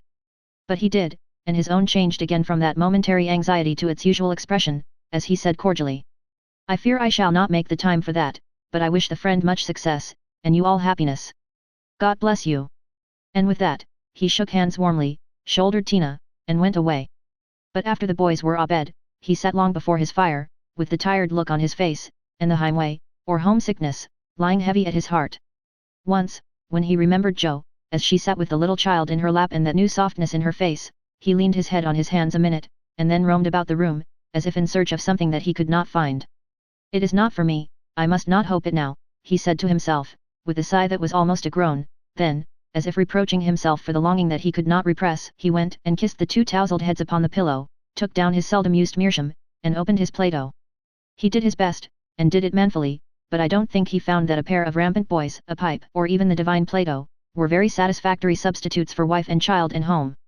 Early as it was, he was at the station, next morning, to see Jo off, and, thanks to him, she began her solitary journey with the pleasant memory of a familiar face smiling its farewell, a bunch of violets to keep her company, and, best of all, the happy thought, "Well, the winter's gone, and I've written no books, earned no fortune, but I've made a friend worth having, and I'll try to keep him all my life." Chapter 35. Heartache. Whatever his motive might have been, Laurie studied to some purpose that year, for he graduated with honor, and gave the Latin oration with the grace of a Phillips and the eloquence of a Demosthenes, so his friends said. They were all there, his grandfather, oh, so proud, Mr. and Mrs. March, John and Meg, Jo and Beth, and all exulted over him with the sincere admiration which boys make light of at the time, but fail to win from the world by any after triumphs. "I've got to stay for this confounded supper, but I shall be home early tomorrow, you'll come and meet me as usual, girls," Laurie said, as he put the sisters into the carriage after the joys of the day were over. He said girls, but he meant Jo, for she was the only one who kept up the old custom. She had not the heart to refuse her splendid, successful boy anything, and answered warmly. I'll come, Teddy, rain or shine, and march before you, playing Hail the Conquering Hero Comes, on a Jew's harp. Laurie thanked her with a look that made her think, in a sudden panic, oh, dearie me. I know he'll say something, and then what shall I do? Evening meditation and morning work somewhat allayed her fears, and having decided that she wouldn't be vain enough to think people were going to propose when she had given them every reason to know what her answer would be, she set forth at the appointed time, hoping Teddy wouldn't do anything to make her hurt his poor little feelings. A call at Meg's, and a refreshing sniff and sip at the Daisy and Demi-John, still further fortified her for the tete-a-tete, but when she saw a stalwart figure looming in the distance, she had a strong desire to turn about and run away. Where's the Jew's harp, Joe? Cried Laurie, as soon as he was within speaking distance. I forgot it, and Joe took heart again, for that salutation could not be called lover-like. She always used to take his arm on these occasions, now she did not, and he made no complaint, which was a bad sign, but talked on rapidly about all sorts of faraway subjects, till they turned from the road into the little path that led homeward through the grove. Then he walked more slowly, suddenly lost his fine flow of language, and, now and then, a dreadful pause occurred. To rescue the conversation from one of the wells of silence into which it kept falling, Joe said hastily. Now you must have a good long holiday. I intend to. Something in his resolute tone made Joe look up quickly to find him looking down at her with an expression that assured her the dreaded moment had come, and made her put out her hand with an imploring. No, Teddy, please don't. I will, and you must hear me. It's no use, Joe, we've got to have it out, and the sooner the better for both of us, he answered, getting flushed and excited all at once. Say what you like, then, I'll listen, said Joe, with a desperate sort of patience. Laurie was a young lover, but he was in earnest, and meant to have it out, if he died in the attempt, so he plunged into the subject with characteristic impetuosity, saying in a voice that would get choky now and then, in spite of manful efforts to keep it steady. I've loved you ever since I've known you, Joe, couldn't help it, you've been so good to me. I've tried to show it, but you wouldn't let me, now I'm going to make you hear, and give me an answer, for I can't go on so any longer. I wanted to save you this, I thought you'd understand, began Joe, finding it a great deal harder than she expected. I know you did, but girls are so queer you never know what they mean. They say no when they mean yes, and drive a man out of his wits just for the fun of it, returned Laurie, entrenching himself behind an undeniable fact.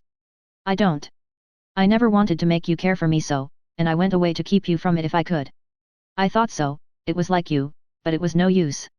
I only loved you all the more, and I worked hard to please you, and I gave up billiards and everything you didn't like, and waited and never complained, for I hoped you'd love me, though I'm not half good enough. Here there was a choke that couldn't be controlled, so he decapitated Buttercups while he cleared his confounded throat. Yes, you're a great deal too good for me, and I'm so grateful to you, and so proud and fond of you, I don't see why I can't love you as you want me to. I've tried, but I can't change the feeling, and it would be a lie to say I do when I don't. Really, truly, Joe. He stopped short, and caught both her hands as he put his question with a look that she did not soon forget. Really, truly, dear. They were in the grove now, close by the stile, and when the last words fell reluctantly from Joe's lips, Laurie dropped her hands and turned as if to go on, but for once in his life that fence was too much for him, so he just laid his head down on the mossy post, and stood so still that Joe was frightened. Oh Teddy, I'm so sorry, so desperately sorry, I could kill myself if it would do any good. I wish you wouldn't take it so hard. I can't help it, you know it's impossible for people to make themselves love other people if they don't, cried Joe inelegantly but remorsefully, as she softly patted his shoulder, remembering the time when he had comforted her so long ago. They do sometimes, said a muffled voice from the post. I don't believe it's the right sort of love, and I'd rather not try it, was the decided answer. There was a long pause, while a blackbird sung blithely on the willow by the river, and the tall grass rustled in the wind. Presently Joe said very soberly, as she sat down on the step of the stile. Laurie, I want to tell you something. He started as if he had been shot, threw up his head, and cried out, in a fierce tone. Don't tell me that, Joe, I can't bear it now. Tell what? She asked, wondering at his violence. That you love that old man. What old man? Demanded Joe, thinking he must mean his grandfather. That devilish professor you were always writing about. If you say you love him, I know I shall do something desperate, and he looked as if he would keep his word, as he clenched his hands, with a wrathful spark in his eyes. Joe wanted to laugh, but restrained herself, and said warmly, for she, too, was getting excited with all this. Don't swear, Teddy. He isn't old, nor anything bad, but good and kind, and the best friend I've got, next to you. Pray, don't fly into a passion, I want to be kind, but I know I shall get angry if you abuse my professor. I haven't the least idea of loving him or anybody else. But you will after a while, and then what will become of me? You'll love someone else too, like a sensible boy, and forget all this trouble. I can't love anyone else, and I'll never forget you, Joe, never. Never. With a stamp to emphasize his passionate words. What shall I do with him? Sighed Joe, finding that emotions were more unmanageable than she expected. You haven't heard what I wanted to tell you. Sit down and listen, for indeed I want to do right and make you happy, she said, hoping to soothe him with a little reason, which proved that she knew nothing about love.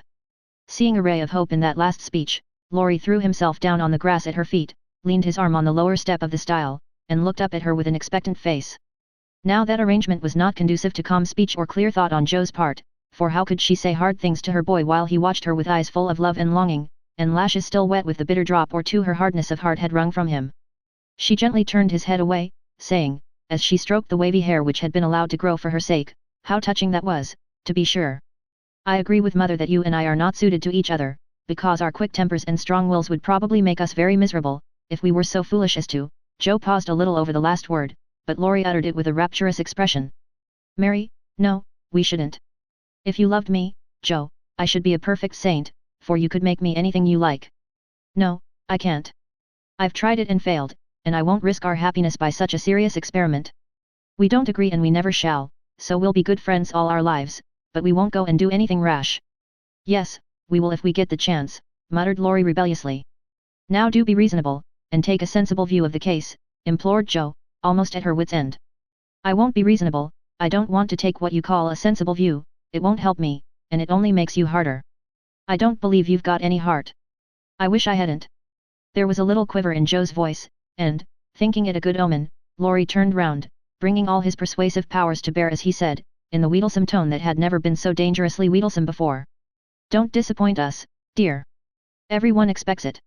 Grandpa has set his heart upon it, your people like it, and I can't get on without you. Say you will, and let's be happy. Do. Not until months afterward did Joe understand how she had the strength of mind to hold fast to the resolution she had made when she decided that she did not love her boy, and never could. It was very hard to do, but she did it, knowing that delay was both useless and cruel. I can't say yes truly, so I won't say it at all. You'll see that I'm right, by and by, and thank me for it, she began solemnly. I'll be hanged if I do. And Laurie bounced up off the grass, burning with indignation at the bare idea. Yes, you will. Persisted Joe, you'll get over this after a while, and find some lovely, accomplished girl, who will adore you, and make a fine mistress for your fine house. I shouldn't. I'm homely and awkward and odd and old, and you'd be ashamed of me, and we should quarrel, we can't help it even now, you see, and I shouldn't like elegant society and you would, and you'd hate my scribbling, and I couldn't get on without it, and we should be unhappy, and wish we hadn't done it, and everything would be horrid. Anything more? Asked Laurie, finding it hard to listen patiently to this prophetic burst. Nothing more, except that I don't believe I shall ever marry. I'm happy as I am, and love my liberty too well to be in any hurry to give it up for any mortal man. I know better. Broke in Laurie. You think so now, but there'll come a time when you will care for somebody, and you'll love him tremendously, and live and die for him. I know you will, it's your way, and I shall have to stand by and see it, and the despairing lover cast his hat upon the ground with a gesture that would have seemed comical, if his face had not been so tragical. Yes, I will live and die for him, if he ever comes and makes me love him in spite of myself, and you must do the best you can. Cried Joe, losing patience with poor Teddy. I've done my best, but you won't be reasonable, and it's selfish of you to keep teasing for what I can't give. I shall always be fond of you, very fond indeed, as a friend, but I'll never marry you, and the sooner you believe it, the better for both of us, so now. That speech was like fire to gunpowder. Laurie looked at her a minute as if he did not quite know what to do with himself, then turned sharply away, saying, in a desperate sort of tone. You'll be sorry someday, Joe. Oh, where are you going?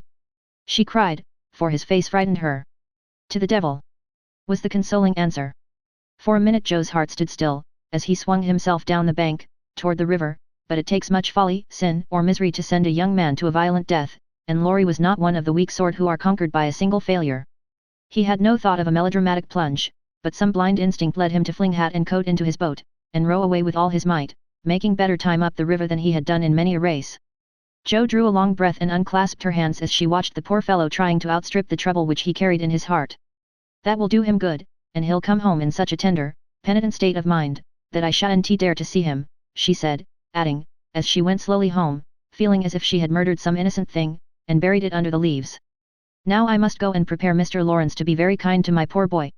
I wish he'd love Beth, perhaps he may, in time, but I begin to think I was mistaken about her. Oh dear! How can girls like to have lovers and refuse them? I think it's dreadful. Being sure that no one could do it so well as herself, she went straight to Mr. Lawrence, told the hard story bravely through, and then broke down, crying so dismally over her own insensibility that the kind old gentleman, though sorely disappointed, did not utter a reproach.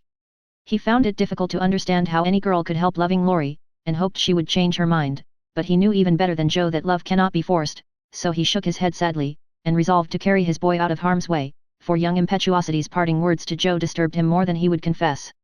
When Laurie came home, dead tired, but quite composed, his grandfather met him as if he knew nothing, and kept up the delusion very successfully for an hour or two. But when they sat together in the twilight, the time they used to enjoy so much, it was hard work for the old man to ramble on as usual, and harder still for the young one to listen to praises of the last year's success, which to him now seemed love's labor lost. He bore it as long as he could, then went to his piano, and began to play.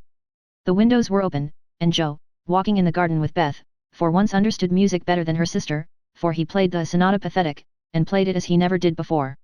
That's very fine, I dare say, but it's sad enough to make one cry. Give us something gayer, lad, said Mr. Lawrence, whose kind old heart was full of sympathy, which he longed to show, but knew not how. Laurie dashed into a livelier strain, played stormily for several minutes, and would have got through bravely, if, in a momentary lull, Mrs. March's voice had not been heard calling. Joe, dear, come in, I want you. Just what Laurie longed to say, with a different meaning. As he listened, he lost his place, the music ended with a broken chord, and the musician sat silent in the dark. I can't stand this, muttered the old gentleman. Up he got, groped his way to the piano, laid a kind hand on either of the broad shoulders, and said, as gently as a woman. I know, my boy, I know. No answer for an instant, then Laurie asked sharply. Who told you? Joe herself. Then there's an end of it. And he shook off his grandfather's hands with an impatient motion, for, though grateful for the sympathy, his man's pride could not bear a man's pity. Not quite, I want to say one thing, and then there shall be an end of it, returned Mr. Lawrence, with unusual mildness. You won't care to stay at home just now, perhaps. I don't intend to run away from a girl. Joe can't prevent my seeing her, and I shall stay and do it as long as I like, interrupted Laurie, in a defiant tone. Not if you are the gentleman I think you. I'm disappointed, but the girl can't help it, and the only thing left for you to do is to go away for a time. Where will you go? Anywhere. I don't care what becomes of me, and Laurie got up, with a reckless laugh, that grated on his grandfather's ear. Take it like a man, and don't do anything rash, for God's sake. Why not go abroad, as you planned, and forget it? I can't. But you've been wild to go, and I promised you should when you got through college. Ah, but I didn't mean to go alone. And Laurie walked fast through the room, with an expression which it was well his grandfather did not see. I don't ask you to go alone, there's someone ready and glad to go with you, anywhere in the world. Who, sir? Stopping to listen. Myself. Laurie came back as quickly as he went, and put out his hand, saying huskily. I'm a selfish brute, but, you know, grandfather. Lord help me, yes, I do know, for I've been through it all before, once in my own young days, and then with your father. Now, my dear boy, just sit quietly down, and hear my plan. It's all settled, and can be carried out at once, said Mr. Lawrence, keeping hold of the young man, as if fearful that he would break away, as his father had done before him. Well, sir, what is it? And Laurie sat down, without a sign of interest in face or voice. There is business in London that needs looking after, I meant you should attend to it, but I can do it better myself, and things here will get on very well with Brooke to manage them. My partners do almost everything, I'm merely holding on till you take my place, and can be off at any time. But you hate travelling, sir, I can't ask it of you at your age, began Laurie, who was grateful for the sacrifice, but much preferred to go alone, if he went at all.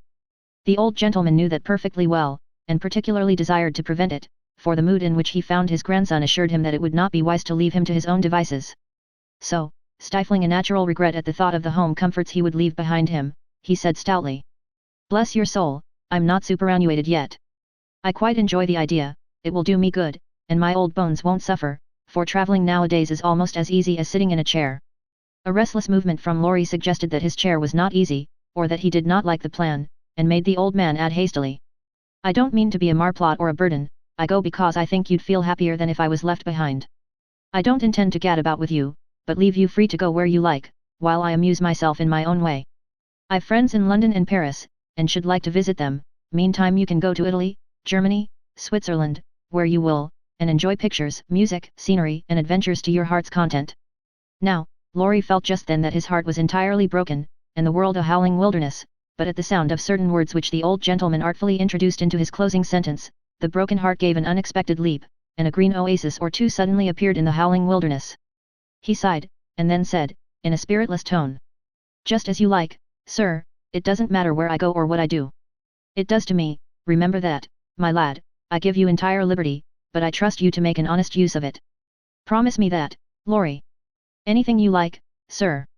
Good, thought the old gentleman. You don't care now, but there'll come a time when that promise will keep you out of mischief, or I'm much mistaken. Being an energetic individual, Mr. Lawrence struck while the iron was hot, and before the blighted being recovered spirit enough to rebel, they were off. During the time necessary for preparation, Laurie bore himself as young gentlemen usually do in such cases. He was moody, irritable, and pensive by turns, lost his appetite, neglected his dress, and devoted much time to playing tempestuously on his piano, avoided Jo, but consoled himself by staring at her from his window, with the tragical face that haunted her dreams by night, and oppressed her with a heavy sense of guilt by day. Unlike some sufferers, he never spoke of his unrequited passion, and would allow no one, not even Mrs. March, to attempt consolation or offer sympathy. On some accounts, this was a relief to his friends, but the weeks before his departure were very uncomfortable, and everyone rejoiced that the poor, dear fellow was going away to forget his trouble, and come home happy. Of course, he smiled darkly at their delusion, but passed it by, with the sad superiority of one who knew that his fidelity, like his love, was unalterable. When the parting came he affected high spirits, to conceal certain inconvenient emotions which seemed inclined to assert themselves. This gaiety did not impose upon anybody, but they tried to look as if it did, for his sake, and he got on very well till Mrs. March kissed him, with a whisper full of motherly solicitude, then, feeling that he was going very fast, he hastily embraced them all round, not forgetting the afflicted Hannah, and ran downstairs as if for his life. Jo followed a minute after to wave her hand to him if he looked round. He did look round, came back, put his arms about her, as she stood on the step above him, and looked up at her with a face that made his short appeal both eloquent and pathetic. Oh Jo, can't you? Teddy, dear, I wish I could. That was all, except a little pause, then Laurie straightened himself up, said it's all right, never mind, and went away without another word. Ah, but it wasn't all right, and Jo did mind, for while the curly head lay on her arm a minute after her hard answer, she felt as if she had stabbed her dearest friend, and when he left her without a look behind him, she knew that the boy Laurie never would come again. Chapter 36. Beth's Secret. When Jo came home that spring, she had been struck with the change in Beth. No one spoke of it or seemed aware of it, for it had come too gradually to startle those who saw her daily, but to eyes sharpened by absence, it was very plain, and a heavy weight fell on Jo's heart as she saw her sister's face. It was no paler and but little thinner than in the autumn, yet there was a strange, transparent look about it, as if the mortal was being slowly refined away, and the immortal shining through the frail flesh with an indescribably pathetic beauty. Jo saw and felt it, but said nothing at the time, and soon the first impression lost much of its power, for Beth seemed happy, no one appeared to doubt that she was better, and, presently, in other cares, Jo for a time forgot her fear. But when Laurie was gone, and peace prevailed again, the vague anxiety returned and haunted her. She had confessed her sins and been forgiven, but when she showed her savings and proposed the mountain trip, Beth had thanked her heartily, but begged not to go so far away from home. Another little visit to the seashore would suit her better, and, as Grandma could not be prevailed upon to leave the babies, Jo took Beth down to the quiet place, where she could live much in the open air, and let the fresh sea breezes blow a little color into her pale cheeks. It was not a fashionable place, but, even among the pleasant people there, the girls made few friends, preferring to live for one another. Beth was too shy to enjoy society, and Jo too wrapped up in her to care for anyone else, so they were all in all to each other, and came and went, quite unconscious of the interest they excited in those about them, who watched with sympathetic eyes the strong sister and the feeble one, always together, as if they felt instinctively that a long separation was not far away. They did feel it, yet neither spoke of it, for often between ourselves and those nearest and dearest to us there exists a reserve which it is very hard to overcome.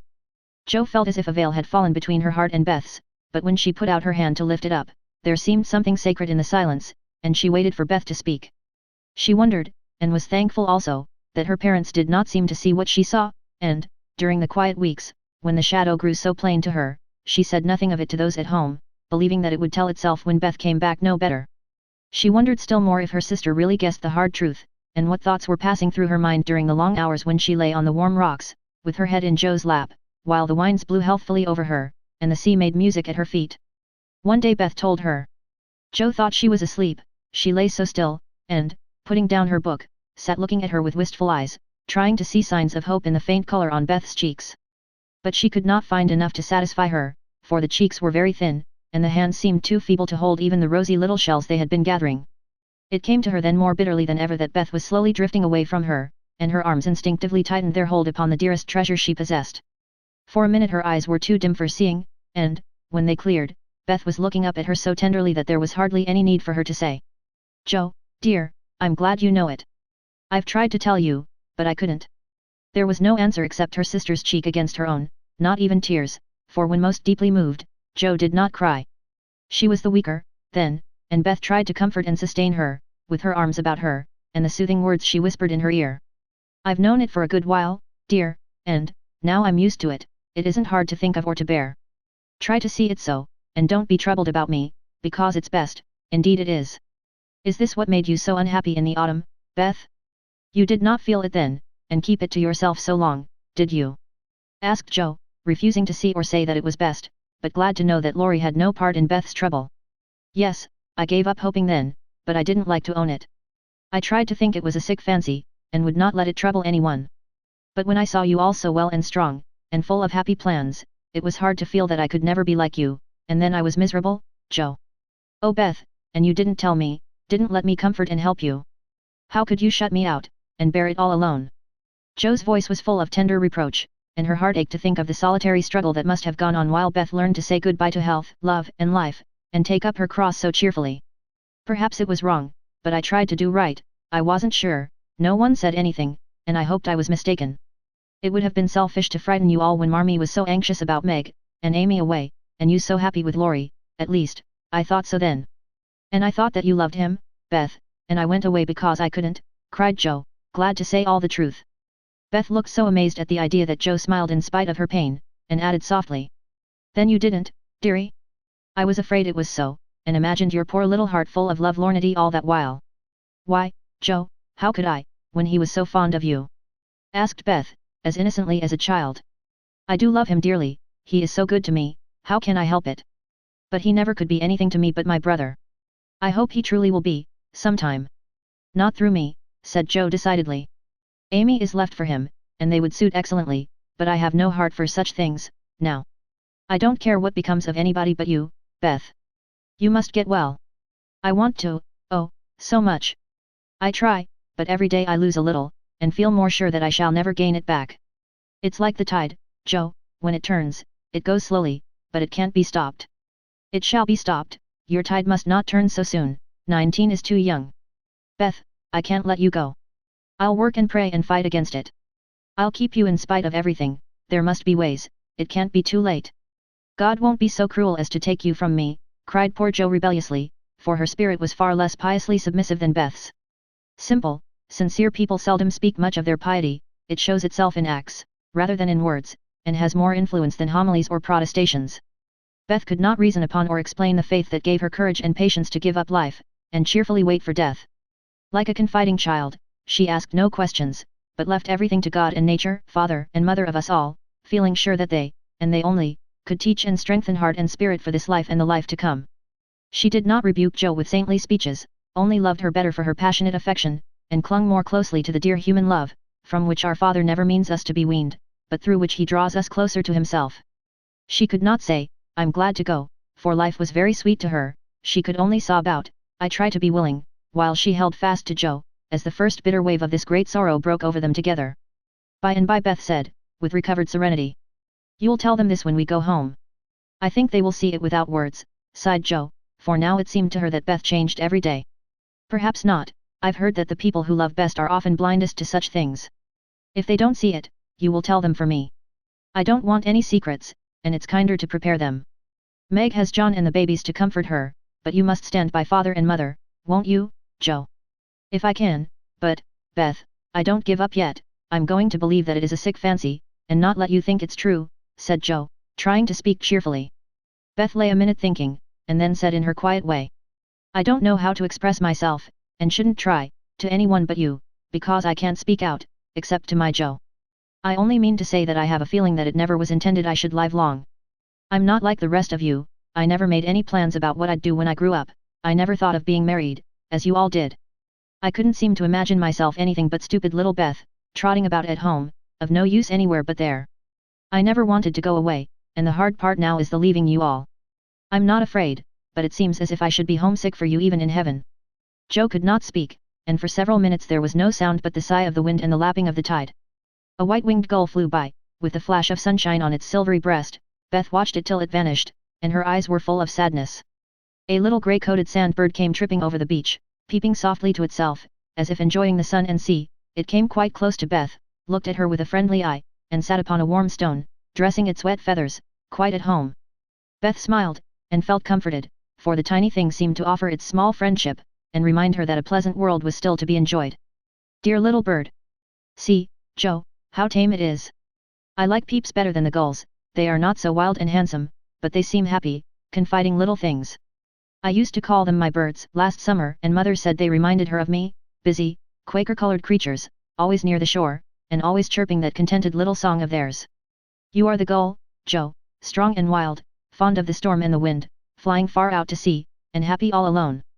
Meg is the turtle dove, and Amy is like the lark she writes about, trying to get up among the clouds, but always dropping down into its nest again. Dear little girl!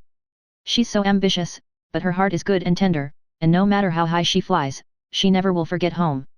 I hope I shall see her again, but she seems so far away. She is coming in the spring, and I mean that you shall be all ready to see and enjoy her. I'm going to have you well and rosy by that time, began Joe, feeling that of all the changes in Beth, the talking change was the greatest, for it seemed to cost no effort now, and she thought aloud in a way quite unlike bashful Beth. Joe, dear, don't hope any more, it won't do any good, I'm sure of that. We won't be miserable, but enjoy being together while we wait. We'll have happy times, for I don't suffer much, and I think the tide will go out easily, if you help me. Joe leaned down to kiss the tranquil face, and with that silent kiss, she dedicated herself soul and body to Beth. She was right, there was no need of any words when they got home, for Father and Mother saw plainly, now, what they had prayed to be saved from seeing. Tired with her short journey, Beth went at once to bed, saying how glad she was to be at home, and when Joe went down, she found that she would be spared the hard task of telling Beth's secret. Her father stood leaning his head on the mantelpiece, and did not turn as she came in, but her mother stretched out her arms as if for help, and Joe went to comfort her without a word. Chapter 37. New Impressions. At 3 o'clock in the afternoon, all the fashionable world at Nice may be seen on the Promenade des Anglais, a charming place, for the wide walk, bordered with palms, flowers, and tropical shrubs, is bounded on one side by the sea, on the other by the Grand Drive, lined with hotels and villas, while beyond lie orange orchards and the hills. Many nations are represented, many languages spoken, many costumes worn, and, on a sunny day, the spectacle is as gay and brilliant as a carnival. Haughty English, lively French, sober Germans, handsome Spaniards, ugly Russians, meek Jews, free and easy Americans, all drive, sit, or saunter here, chatting over the news, and criticizing the latest celebrity who has arrived, Ristery or Dickens, Victor Emmanuel or the Queen of the Sandwich Islands. The equipages are as varied as the company, and attract as much attention, especially the low basket barouches in which ladies drive themselves, with a pair of dashing ponies, gay nets to keep their voluminous flounces from overflowing the diminutive vehicles, and little grooms on the perch behind. Along this walk, on Christmas Day, a tall young man walked slowly, with his hands behind him, and a somewhat absent expression of countenance. He looked like an Italian, was dressed like an Englishman, and had the independent air of an American, a combination which caused sundry pairs of feminine eyes to look approvingly after him, and sundry dandies in black velvet suits, with rose-colored neckties, buff gloves, and orange flowers in their buttonholes, to shrug their shoulders, and then envy him his inches. There were plenty of pretty faces to admire, but the young man took little notice of them, except to glance, now and then, at some blonde girl, or lady in blue. Presently he strolled out of the promenade, and stood a moment at the crossing, as if undecided whether to go and listen to the band in the Jardin Public, or to wander along the beach toward Castle Hill. The quick trot of ponies' feet made him look up, as one of the little carriages, containing a single lady, came rapidly down the street. The lady was young, blonde, and dressed in blue. He stared a minute, then his whole face woke up, and, waving his hat like a boy, he hurried forward to meet her. "Oh Laurie, is it really you? I thought you'd never come," cried Amy, dropping the reins, and holding out both hands, to the great scandalization of a French mamma, who hastened her daughter's steps, lest she should be demoralized by beholding the free manners of these mad English. I was detained by the way, but I promised to spend Christmas with you, and here I am. How is your grandfather? When did you come? Where are you staying? Very well, last night, at the Chow Vane. I called at your hotel, but you were all out. I have so much to say, I don't know where to begin. Get in, and we can talk at our ease. I was going for a drive, and longing for company. Flo's saving up for tonight. What happens then? A ball. A Christmas party at our hotel. There are many Americans there, and they give it in honor of the day. You'll go with us, of course? Aunt will be charmed. Thank you. Where now? Asked Laurie, leaning back and folding his arms, a proceeding which suited Amy, who preferred to drive, for her parasol whip and blue reins over the white ponies' backs, afforded her infinite satisfaction. I'm going to the bankers first, for letters, and then to Castle Hill. The view is so lovely, and I like to feed the peacocks. Have you ever been there? Often, years ago, but I don't mind having a look at it. Now tell me all about yourself. The last I heard of you, your grandfather wrote that he expected you from Berlin. Yes, I spent a month there, and then joined him in Paris, where he has settled for the winter. He has friends there, and finds plenty to amuse him, so I go and come, and we get on capitally. That's a sociable arrangement, said Amy, missing something in Laurie's manner, though she couldn't tell what. Why, you see he hates to travel, and I hate to keep still, so we each suit ourselves, and there is no trouble. I am often with him, and he enjoys my adventures, while I like to feel that someone is glad to see me when I get back from my wanderings. Dirty old hole, isn't it? He added, with a look of disgust, as they drove along the boulevard to the Place Napoleon, in the old city. The dirt is picturesque, so I don't mind. The river and the hills are delicious, and these glimpses of the narrow cross streets are my delight. Now we shall have to wait for that procession to pass, it's going to the Church of St. John. While Laurie listlessly watched the procession of priests under their canopies, white-veiled nuns bearing lighted tapers, and some brotherhood in blue, chanting as they walked, Amy watched him, and felt a new sort of shyness steal over her, for he was changed, and she could not find the merry-faced boy she left in the moody-looking man beside her. He was handsomer than ever, and greatly improved, she thought, but now that the flush of pleasure at meeting her was over, he looked tired and spiritless, not sick, nor exactly unhappy, but older and graver than a year or two of prosperous life should have made him. She couldn't understand it, and did not venture to ask questions, so she shook her head, and touched up her ponies, as the procession wound away across the arches of the Piloni Bridge, and vanished in the church. Que pensez-vous? She said, airing her French, which had improved in quantity, if not in quality, since she came abroad. That mademoiselle has made good use of her time, and the result is charming, replied Laurie, bowing, with his hand on his heart, and an admiring look. She blushed with pleasure, but somehow the compliment did not satisfy her like the blunt praises he used to give her at home, when he promenaded round her on festival occasions, and told her she was altogether jolly, with a hearty smile and an approving pat on the head. She didn't like the new tone, for, though not blasé, it sounded indifferent in spite of the look. If that's the way he's going to grow up, I wish he'd stay a boy, she thought, with a curious sense of disappointment and discomfort, trying meantime to seem quite easy and gay. At Avigdor's she found the precious home letters, and, giving the reins to Laurie, read them luxuriously as they wound up the shady road between green hedges, where tea roses bloomed as freshly as in June. Beth is very poorly, mother says. I often think I ought to go home, but they all say stay, so I do, for I shall never have another chance like this, said Amy, looking sober over one page. I think you are right, there, you could do nothing at home, and it is a great comfort to them to know that you are well and happy, and enjoying so much, my dear. He drew a little nearer, and looked more like his old self, as he said that, and the fear that sometimes weighed on Amy's heart was lightened, for the look, the act, the brotherly my dear, seemed to assure her that if any trouble did come, she would not be alone in a strange land. Presently she laughed, and showed him a small sketch of Jo in her scribbling suit, with the bow rampantly erect upon her cap, and issuing from her mouth the words, Genius burns. Laurie smiled, took it, put it in his vest pocket, to keep it from blowing away, and listened with interest to the lively letter Amy read him. This will be a regularly merry Christmas to me, with presents in the morning, you and letters in the afternoon, and a party at night, said Amy, as they alighted among the ruins of the old fort, and a flock of splendid peacocks came trooping about them, tamely waiting to be fed. While Amy stood laughing on the bank above him as she scattered crumbs to the brilliant birds, Laurie looked at her as she had looked at him, with a natural curiosity to see what changes time and absence had wrought. He found nothing to perplex or disappoint, much to admire and approve, for, overlooking a few little affectations of speech and manner, she was as sprightly and graceful as ever, with the addition of that indescribable something in dress and bearing which we call elegance. Always mature for her age, She had gained a certain aplomb in both carriage and conversation, which made her seem more of a woman of the world than she was, but her old petulance now and then showed itself, her strong will still held its own, and her native frankness was unspoiled by foreign polish. Laurie did not read all this while he watched her feed the peacocks, but he saw enough to satisfy and interest him, and carried away a pretty little picture of a bright-faced girl standing in the sunshine, which brought out the soft hue of her dress, the fresh color of her cheeks, the golden gloss of her hair, and made her a prominent figure in the pleasant scene. As they came up onto the stone plateau that crowns the hill, Amy waved her hand as if welcoming him to her favorite haunt, and said, pointing here and there, "Do you remember the cathedral and the Corso, the fishermen dragging their nets in the bay, and the lovely road to Villafranca, Schubert's Tower, just below, and, best of all, that speck far out to sea which they say is Corsica?" "I remember, it's not much changed," he answered, without enthusiasm. "What Joe would give for a sight of that famous speck," said Amy, feeling in good spirits, and anxious to see him so also. "Yes," was all he said, but he turned and strained his eyes to see the island which a greater usurper than even Napoleon now made interesting in his sight. "Take a good look at it for her sake, and then come and tell me what you have been doing with yourself all this while," said Amy, seating herself, ready for a good talk. But she did not get it, for, though he joined her, and answered all her questions freely, she could only learn that he had roved about the continent and been to Greece. So, after idling away an hour, they drove home again, and, having paid his respects to Mrs. Carroll, Laurie left them, promising to return in the evening. It must be recorded of Amy that she deliberately prinked that night. Time and absence had done its work on both the young people. She had seen her old friend in a new light, not as our boy, but as a handsome and agreeable man, and she was conscious of a very natural desire to find favor in his sight.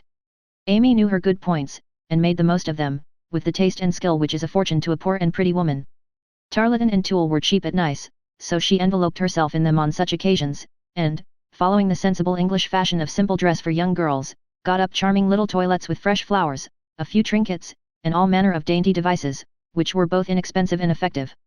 It must be confessed that the artist sometimes got possession of the woman, and indulged in antique coiffures, statuesque attitudes, and classic draperies. But, dear heart, we all have our little weaknesses, and find it easy to pardon such in the young, who satisfy our eyes with their comeliness, and keep our hearts merry with their artless vanities. "I do want him to think I look well, and tell them so at home," said Amy to herself, as she put on Flo's old white silk ball dress, and covered it with a cloud of fresh illusion, out of which her white shoulders and golden head emerged with a most artistic effect. Her hair she had the sense to let alone, after gathering up the thick waves and curls into a Hebe-like knot at the back of her head. "It's not the fashion, but it's becoming, and I can't afford to make a fright of myself," she used to say, when advised to frizzle, puff, or braid, as the latest style commanded. Having no ornaments fine enough for this important occasion, Amy looped her fleecy skirts with rosy clusters of azalea, and framed the white shoulders in delicate green vines. Remembering the painted boots, she surveyed her white satin slippers with girlish satisfaction, and chassed down the room, admiring her aristocratic feet all by herself. "My new fan just matches my flowers, my gloves fit to a charm, and the real lace on Aunt's mouchoir gives an air to my whole dress. If I only had a classical nose and mouth I should be perfectly happy," she said, surveying herself with a critical eye, and a candle in each hand. In spite of this affliction, she looked unusually gay and graceful as she glided away. She seldom ran, it did not suit her style, she thought, for, being tall, the stately and Juno-esque was more appropriate than the sportive or piquant. She walked up and down the long saloon while waiting for Laurie, and once arranged herself under the chandelier, which had a good effect upon her hair. Then she thought better of it, and went away to the other end of the room, as if ashamed of the girlish desire to have the first view a propitious one. It so happened that she could not have done a better thing, for Laurie came in so quietly she did not hear him, and, as she stood at the distant window, with her head half turned, and one hand gathering up her dress, the slender, white figure against the red curtains was as effective as a well-placed statue. "Good evening, Diana," said Laurie, with the look of satisfaction she liked to see in his eyes when they rested on her. "Good evening, Apollo," she answered, smiling back at him, for he, too, looked unusually debonair, and the thought of entering the ballroom on the arm of such a personable man caused Amy to pity the foreplain Mrs. Davis from the bottom of her heart.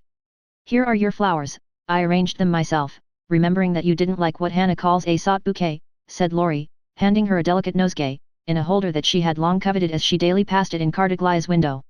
"How kind you are!" she exclaimed gratefully. "If I'd known you were coming I'd have had something ready for you today, though not as pretty as this, I'm afraid." "Thank you, it isn't what it should be, but you have improved it," he added, as she snapped the silver bracelet on her wrist. "Please don't. I thought you liked that sort of thing." "Not from you, it doesn't sound natural, and I like your old bluntness better."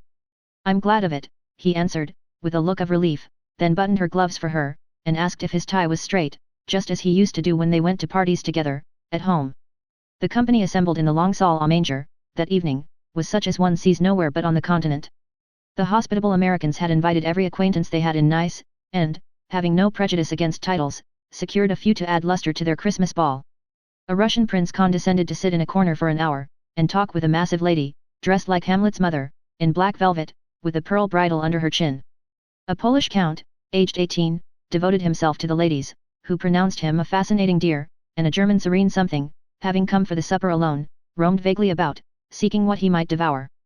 Baron Rothschild's private secretary, a large-nosed Jew, in tight boots, affably beamed upon the world, as if his master's name crowned him with a golden halo. A stout Frenchman, who knew the emperor, came to indulge his mania for dancing, and Lady de Jones, a British matron, adorned the scene with her little family of 8. Of course, there were many light-footed, shrill-voiced American girls, handsome, lifeless-looking English ditto, and a few plain but piquant French demoiselles, likewise the usual set of travelling young gentlemen, who disported themselves gaily, while mammas of all nations lined the walls, and smiled upon them benignly when they danced with their daughters. Any young girl can imagine Amy's state of mind when she took the stage that night, leaning on Laurie's arm. She knew she looked well, she loved to dance, she felt that her foot was on her native heath in a ballroom, and enjoyed the delightful sense of power which comes when young girls first discover the new and lovely kingdom they are born to rule by virtue of beauty, youth, and womanhood. She did pity the Davis girls, who were awkward, plain, and destitute of escort, except a grim papa and 3 grimmer maiden aunts, and she bowed to them in her friendliest manner as she passed, which was good of her, as it permitted them to see her dress, and burn with curiosity to know who her distinguished-looking friend might be. With the first burst of the band, Amy's color rose, her eyes began to sparkle, and her feet to tap the floor impatiently, for she danced well, and wanted Laurie to know it, therefore the shock she received can better be imagined than described, when he said, in a perfectly tranquil tone, "Do you care to dance? One usually does at a ball." Her amazed look and quick answer caused Laurie to repair his error as fast as possible. "I meant the first dance. May I have the honor? I can give you one if I put off the count." "He dances divinely, but he will excuse me, as you are an old friend," said Amy, hoping that the name would have a good effect, and show Laurie that she was not to be trifled with. Nice little boy, but rather a short pole to support. A daughter of the gods. Divinely tall, and most divinely fair. Was all the satisfaction she got, however. The set in which they found themselves was composed of English, and Amy was compelled to walk decorously through a cotillion, feeling all the while as if she could dance the tarantula with a relish. Laurie resigned her to the nice little boy, and went to do his duty to Flo, without securing Amy for the joys to come, which reprehensible want of forethought was properly punished, for she immediately engaged herself till supper, meaning to relent if he then gave any signs of penitence. She showed him her ball book with demure satisfaction when he strolled, instead of rushing, up to claim her for the next, a glorious polka-ridawa, but his polite regrets didn't impose upon her, and when she gallopaded away with the count, she saw Laurie sit down by her aunt with an actual expression of relief. That was unpardonable, and Amy took no more notice of him for a long while, except a word now and then, when she came to her chaperone, between the dances, for a necessary pin or a moment's rest. Her anger had a good effect, however, for she hid it under a smiling face, and seemed unusually blithe and brilliant. Laurie's eyes followed her with pleasure, for she neither romped nor sauntered, but danced with spirit and grace, making the delightsome pastime what it should be. He very naturally fell to studying her from this new point of view, and, before the evening was half over, had decided that little Amy was going to make a very charming woman. It was a lively scene, for soon the spirit of the social season took possession of everyone, and Christmas merriment made all faces shine, hearts happy, and heels light. The musicians fiddled, tooted, and banged as if they enjoyed it, everybody danced who could, and those who couldn't admired their neighbors with uncommon warmth. The air was dark with devices, and many Joneses gamboled like a flock of young giraffes.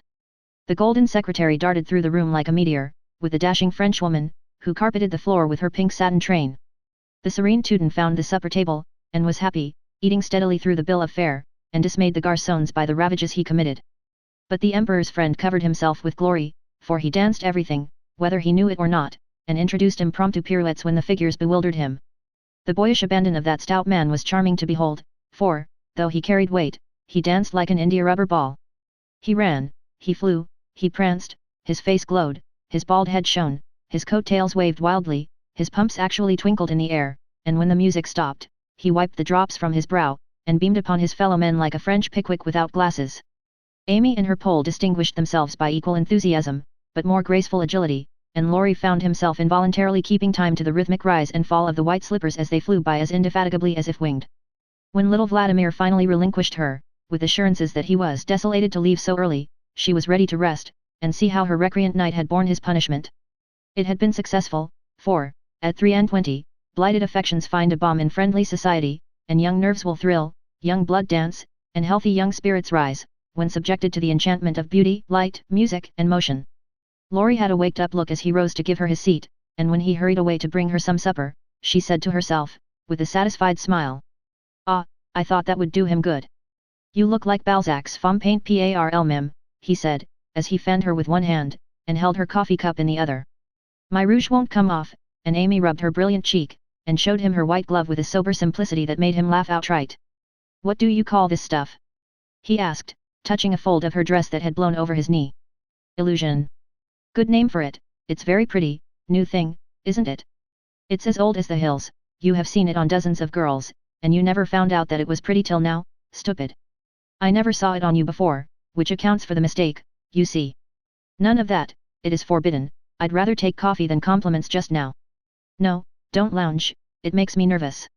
Laurie sat bolt upright, and meekly took her empty plate, feeling an odd sort of pleasure in having little Amy order him about, for she had lost her shyness now, and felt an irresistible desire to trample on him, as girls have a delightful way of doing when lords of creation show any signs of subjection. "Where did you learn all this sort of thing?" he asked, with a quizzical look. "As this sort of thing is rather a vague expression, would you kindly explain?" returned Amy, knowing perfectly well what he meant, but wickedly leaving him to describe what is indescribable. "Well, the general air, the style, the self-possession, the illusion, you know," laughed Laurie, breaking down, and helping himself out of his quandary with the new word. Amy was gratified, but, of course, didn't show it, and demurely answered, "Foreign life polishes one in spite of oneself, I study as well as play, and as for this," with a little gesture toward her dress, "why, tulle is cheap, posies to be had for nothing, and I am used to making the most of my poor little things." Amy rather regretted that last sentence, fearing it wasn't in good taste, but Laurie liked her the better for it, and found himself both admiring and respecting the brave patience that made the most of opportunity, and the cheerful spirit that covered poverty with flowers. Amy did not know why he looked at her so kindly, nor why he filled up her book with his own name, and devoted himself to her for the rest of the evening, in the most delightful manner, but the impulse that wrought this agreeable change was the result of one of the new impressions which both of them were unconsciously giving and receiving. Chapter 38. On the shelf. In France the young girls have a dull time of it till they are married, when Vive la Liberté becomes their motto. In America, as everyone knows, girls early sign the Declaration of Independence, and enjoy their freedom with Republican zest, but the young matrons usually abdicate with the first heir to the throne, and go into a seclusion almost as close as a French nunnery, though by no means as quiet. Whether they like it or not, they are virtually put upon the shelf as soon as the wedding excitement is over, and most of them might exclaim, as did a very pretty woman the other day, "I'm as handsome as ever, but no one takes any notice of me because I'm married." Not being a belle or even a fashionable lady, Meg did not experience this affliction till her babies were a year old, for in her little world primitive customs prevailed, and she found herself more admired and beloved than ever. As she was a womanly little woman, the maternal instinct was very strong, and she was entirely absorbed in her children, to the utter exclusion of everything and everybody else. Day and night she brooded over them with tireless devotion and anxiety, leaving John to the tender mercies of the help, for an Irish lady now presided over the kitchen department. Being a domestic man, John decidedly missed the wifely attentions he had been accustomed to receive, but, as he adored his babies, he cheerfully relinquished his comfort for a time, supposing, with masculine ignorance, that peace would soon be restored. But 3 months passed, and there was no return of repose. Meg looked worn and nervous, the babies absorbed every minute of her time, the house was neglected, and Kitty, the cook, who took life acy, kept him on short commons. When he went out in the morning he was bewildered by small commissions for the captive mamma, if he came gaily in at night, eager to embrace his family, he was quenched by a hush. "They are just asleep after worrying all day." If he proposed a little amusement at home, no, it would disturb the babies. If he hinted at a lecture or concert, he was answered with a reproachful look, and a decided "leave my children for pleasure, never."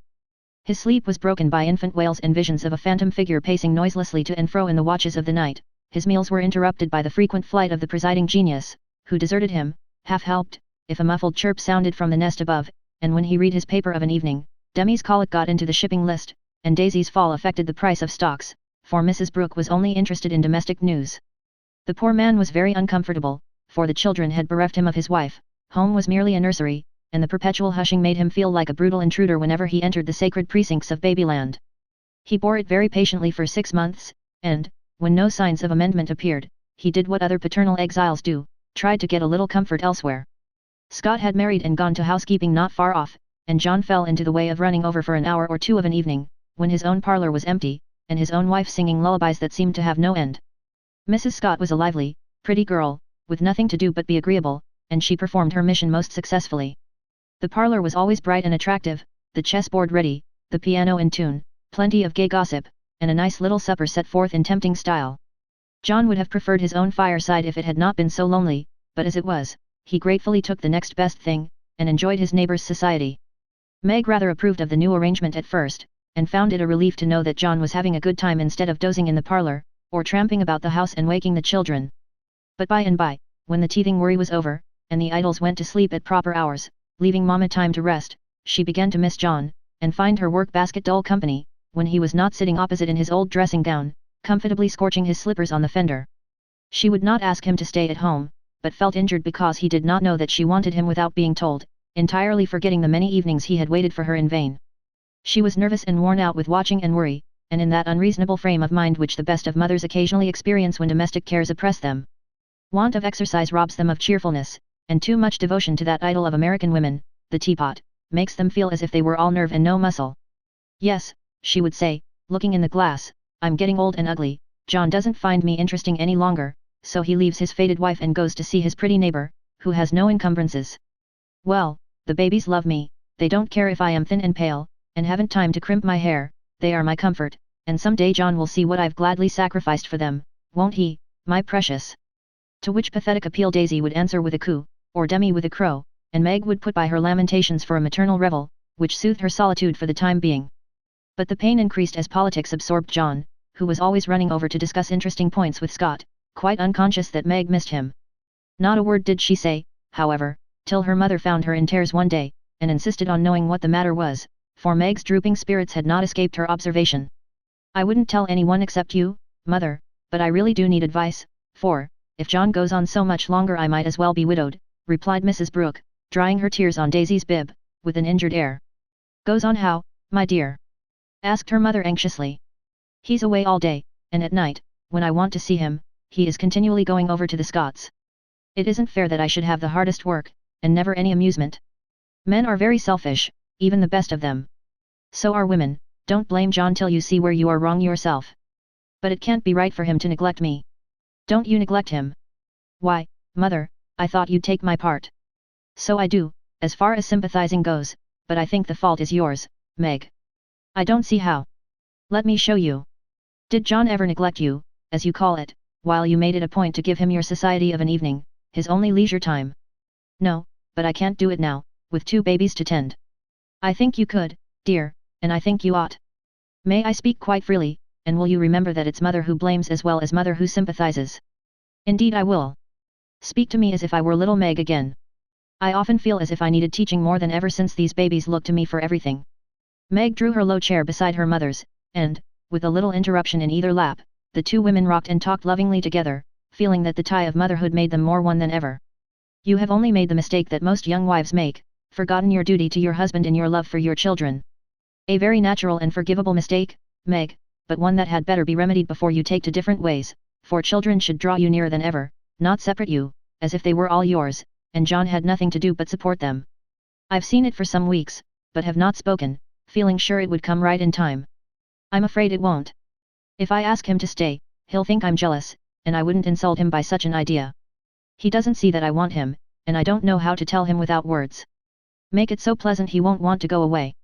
My dear, he's longing for his little home, but it isn't home without you, and you are always in the nursery.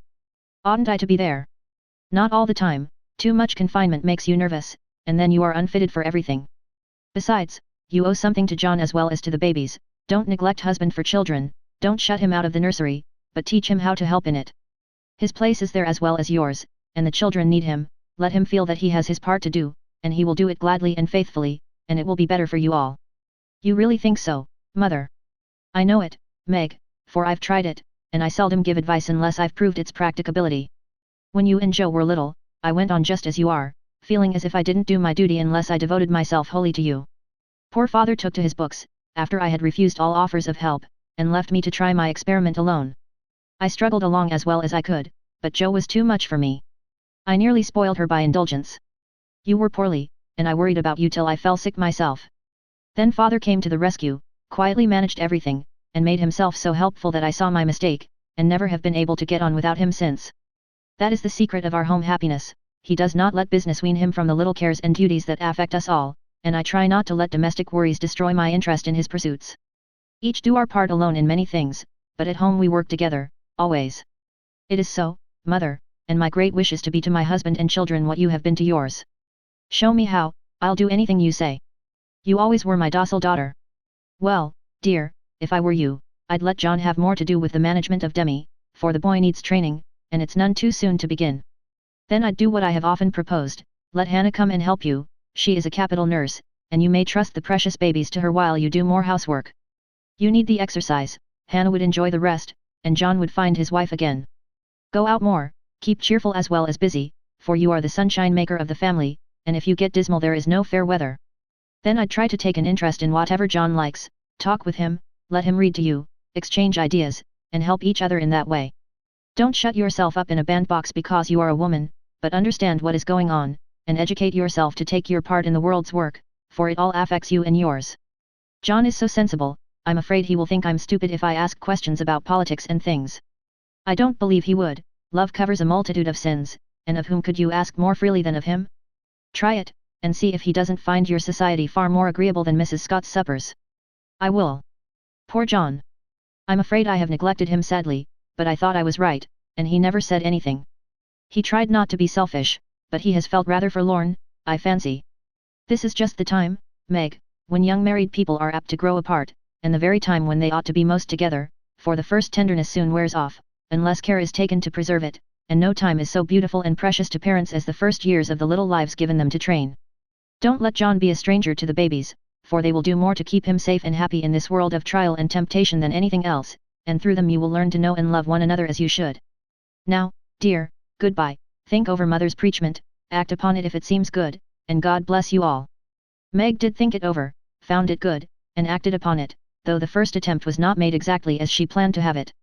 Of course the children tyrannized over her, and ruled the house as soon as they found out that kicking and squalling brought them whatever they wanted.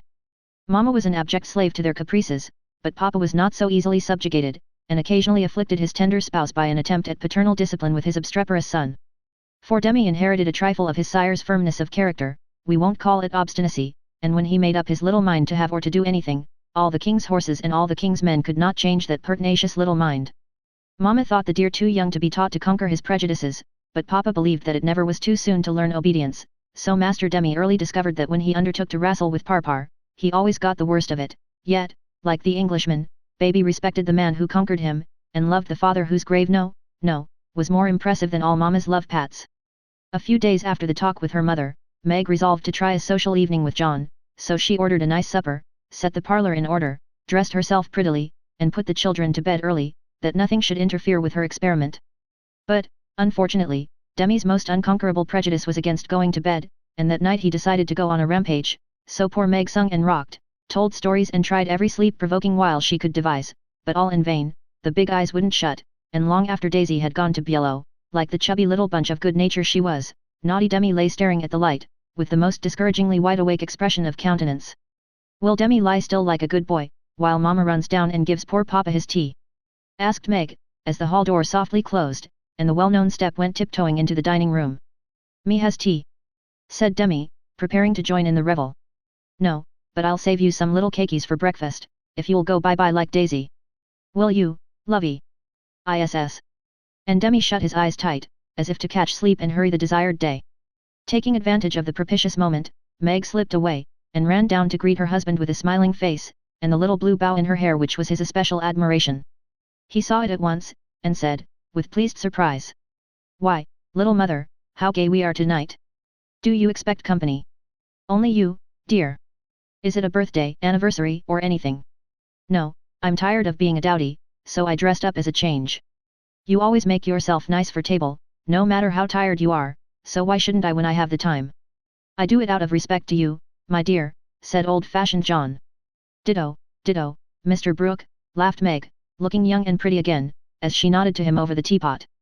Well, it's altogether delightful, and like old times. This tastes right. I drink your health, dear. And John sipped his tea with an air of reposeful rapture, which was of very short duration, however, for, as he put down his cup, the door handle rattled mysteriously, and a little voice was heard, saying impatiently. Opie doy, me's tummin. It's that naughty boy. I told him to go to sleep alone, and here he is, downstairs, getting his death a cold pattering over that canvas, said Meg, answering the call. Mornin' now, announced Demi, in a joyful tone, as he entered, with his long nightgown gracefully festooned over his arm, and every curl bobbing gaily as he pranced about the table, eyeing the cakeys with loving glances. No, it isn't morning yet. You must go to bed, and not trouble poor mamma, then you can have the little cake with sugar on it. Me loves parpar, said the artful one, preparing to climb the paternal knee, and revel in forbidden joys. But John shook his head, and said to Meg. If you told him to stay up there, and go to sleep alone, make him do it, or he will never learn to mind you. Yes, of course. Come, Demi, and Meg led her son away, feeling a strong desire to spank the little marplot who hopped beside her, laboring under the delusion that the bribe was to be administered as soon as they reached the nursery. Nor was he disappointed, for that short-sighted woman actually gave him a lump of sugar, tucked him into his bed, and forbade any more promenades till morning. ISS. Said Demi the perjured, blissfully sucking his sugar, and regarding his first attempt as eminently successful. Meg returned to her place, and supper was progressing pleasantly, when the little ghost walked again, and exposed the maternal delinquencies by boldly demanding. More Sudar, Marmor. Now this won't do, said John, hardening his heart against the engaging little sinner. We shall never know any peace till that child learns to go to bed properly. You have made a slave of yourself long enough, give him one lesson, and then there will be an end of it. Put him in his bed and leave him, Meg. He won't stay there, he never does, unless I sit by him. I'll manage him. Demi, go upstairs and get into your bed, as Mama bids you. Aunt. Replied the young rebel, helping himself to the coveted cakey, and beginning to eat the same with calm audacity. You must never say that to Papa, I shall carry you if you don't go yourself. Go away, me don't love parpar, and Demi retired to his mother's skirts for protection. But even that refuge proved unavailing, for he was delivered over to the enemy, with a "Be gentle with him, John," which struck the culprit with dismay, for when Mama deserted him, then the judgment day was at hand. Bereft of his cake, defrauded of his frolic, and borne away by a strong hand to that detested bed, poor Demi could not restrain his wrath, but openly defied Papa, and kicked and screamed lustily all the way upstairs. The minute he was put into bed on one side, he rolled out on the other, and made for the door, only to be ignominiously caught up by the tail of his little toga, and put back again, which lively performance was kept up till the young man's strength gave out, when he devoted himself to roaring at the top of his voice. This vocal exercise usually conquered Meg, but John sat as unmoved as the post which is popularly believed to be deaf. No coaxing, no sugar, no lullaby, no story, even the light was put out, and only the red glow of the fire enlivened the big dark which Demi regarded with curiosity rather than fear. This new order of things disgusted him, and he howled dismally for Marmor, as his angry passions subsided, and recollections of his tender bondwoman returned to the captive autocrat. The plaintive wail which succeeded the passionate roar went to Meg's heart, and she ran up to say beseechingly. Let me stay with him, he'll be good, now, John. No, my dear, I've told him he must go to sleep, as you bid him, and he must, if I stay here all night. But he'll cry himself sick, pleaded Meg, reproaching herself for deserting her boy. No, he won't, he's so tired he will soon drop off, and then the matter is settled, for he will understand that he has got to mind. Don't interfere, I'll manage him. He's my child, and I can't have his spirit broken by harshness. He's my child, and I won't have his temper spoilt by indulgence. Go down, my dear, and leave the boy to me. When John spoke in that masterful tone, Meg always obeyed, and never regretted her docility. Please let me kiss him once, John. Certainly. Demi, say good night to Mama, and let her go and rest, for she is very tired with taking care of you all day. Meg always insisted upon it that the kiss won the victory, for after it was given, Demi sobbed more quietly, and lay quite still at the bottom of the bed, whither he had wriggled in his anguish of mind. Poor little man, he's worn out with sleep and crying. I'll cover him up, and then go and set Meg's heart at rest, thought John, creeping to the bedside, hoping to find his rebellious heir asleep. But he wasn't, for the moment his father peeped at him, Demi's eyes opened, his little chin began to quiver, and he put up his arms, saying, with a penitent hiccup, "Me's dude, now." Sitting on the stairs, outside, Meg wondered at the long silence which followed the uproar, and, after imagining all sorts of impossible accidents, she slipped into the room, to set her fears at rest.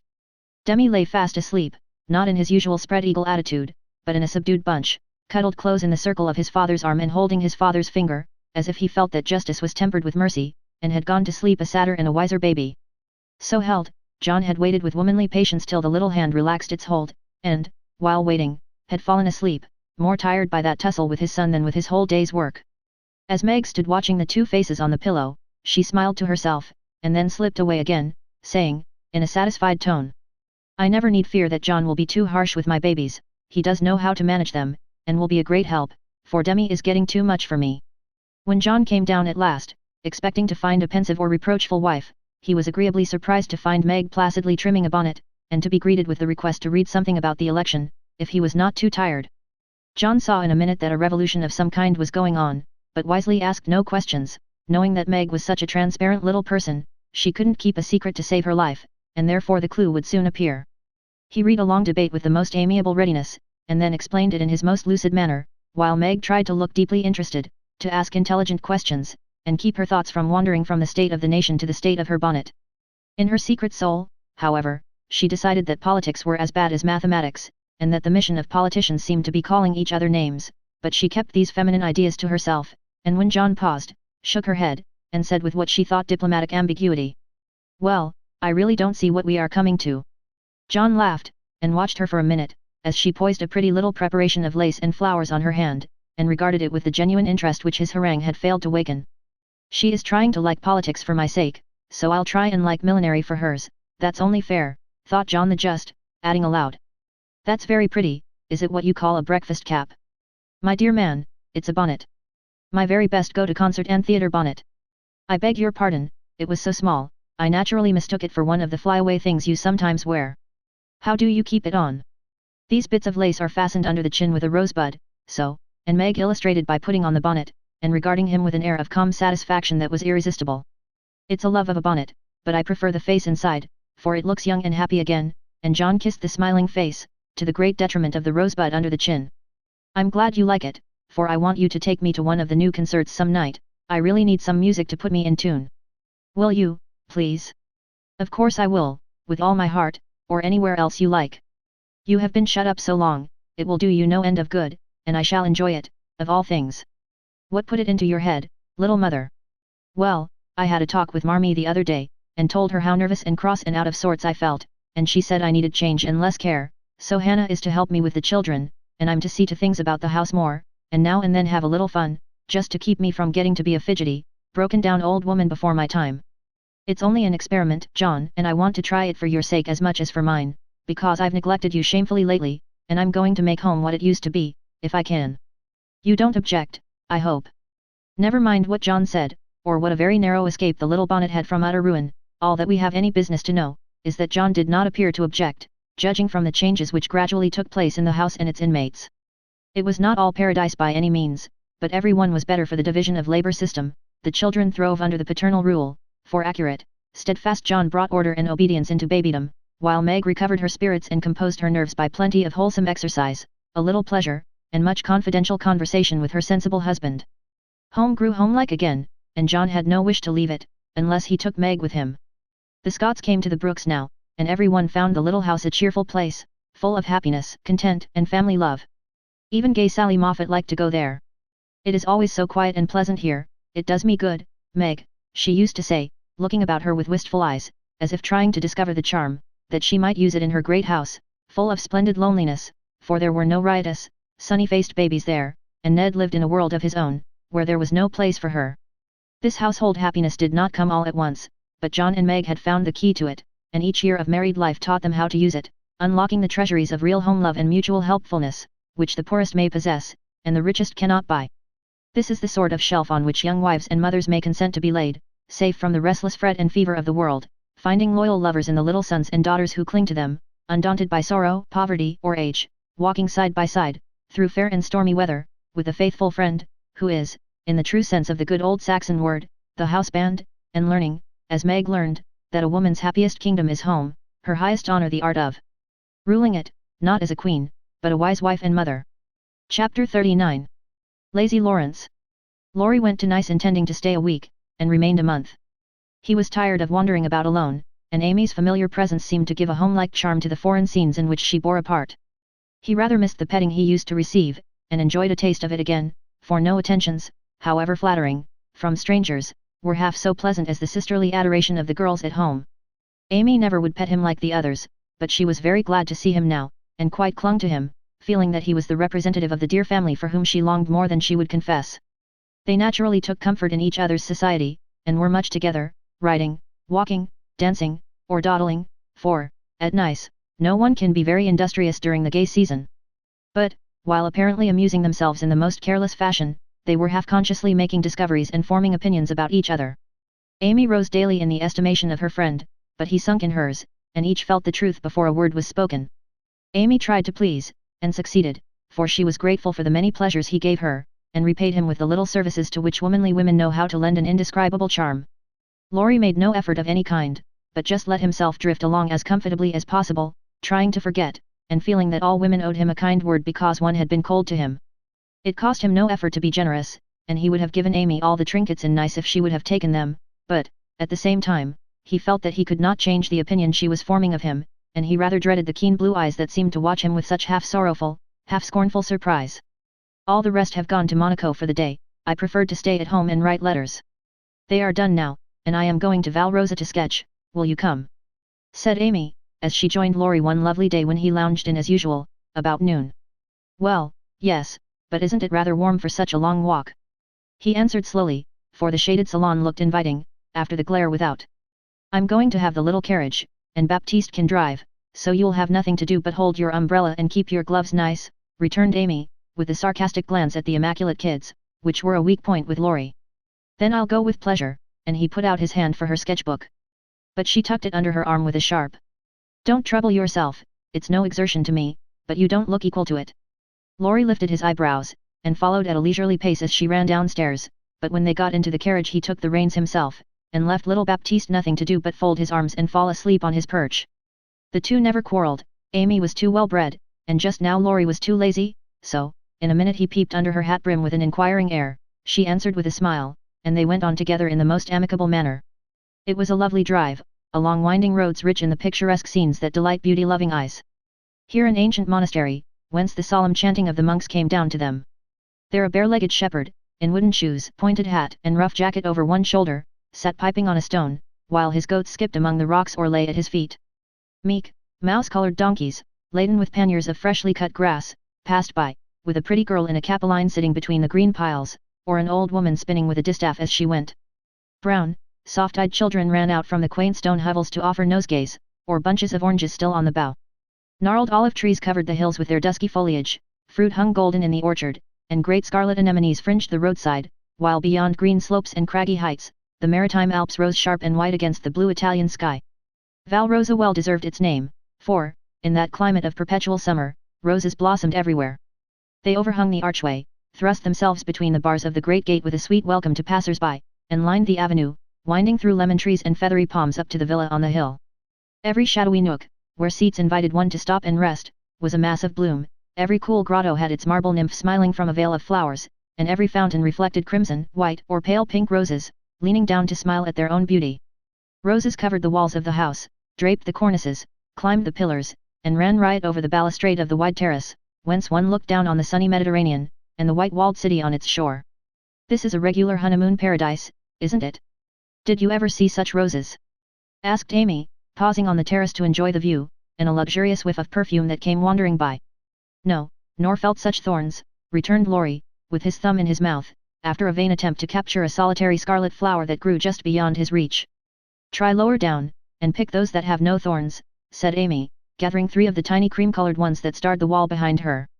She put them in his buttonhole, as a peace offering, and he stood a minute looking down at them with a curious expression, for in the Italian part of his nature there was a touch of superstition, and he was just then in that state of half-sweet, half-bitter melancholy, when imaginative young men find significance in trifles, and food for romance everywhere. He had thought of Jo in reaching after the thorny red rose, for vivid flowers became her, and she had often worn ones like that from the greenhouse at home. The pale roses Amy gave him were the sort that the Italians lay in dead hands, never in bridal wreaths, and, for a moment, he wondered if the omen was for Jo or for himself, but the next instant his American common sense got the better of sentimentality, and he laughed a heartier laugh than Amy had heard since he came. It's good advice, you'd better take it and save your fingers, she said, thinking her speech amused him. Thank you, I will, he answered in jest, and a few months later he did it in earnest. Laurie, when are you going to your grandfather? She asked presently, as she settled herself on a rustic seat. Very soon. You have said that a dozen times within the last 3 weeks. I dare say, short answers save trouble. He expects you, and you really ought to go. Hospitable creature. I know it. Then why don't you do it? Natural depravity, I suppose. Natural indolence, you mean. It's really dreadful. And Amy looked severe. Not so bad as it seems, for I should only plague him if I went, so I might as well stay, and plague you a little longer, you can bear it better, in fact, I think it agrees with you excellently, and Laurie composed himself for a lounge on the broad ledge of the balustrade. Amy shook her head, and opened her sketchbook with an air of resignation, but she had made up her mind to lecture that boy, and in a minute she began again. What are you doing just now? Watching lizards? No, no, I mean what do you intend and wish to do? Smoke a cigarette, if you'll allow me. How provoking you are. I don't approve of cigars, and I will only allow it on condition that you let me put you into my sketch, I need a figure. With all the pleasure in life. How will you have me, full length or 3/4, on my head or my heels? I should respectfully suggest a recumbent posture, then put yourself in also, and call it dolce far niente. Stay as you are, and go to sleep if you like. I intend to work hard, said Amy, in her most energetic tone. What delightful enthusiasm! And he leaned against a tall urn with an air of entire satisfaction. What would Jo say if she saw you now? Asked Amy impatiently, hoping to stir him up by the mention of her still more energetic sister's name. As usual, go away, Teddy, I'm busy.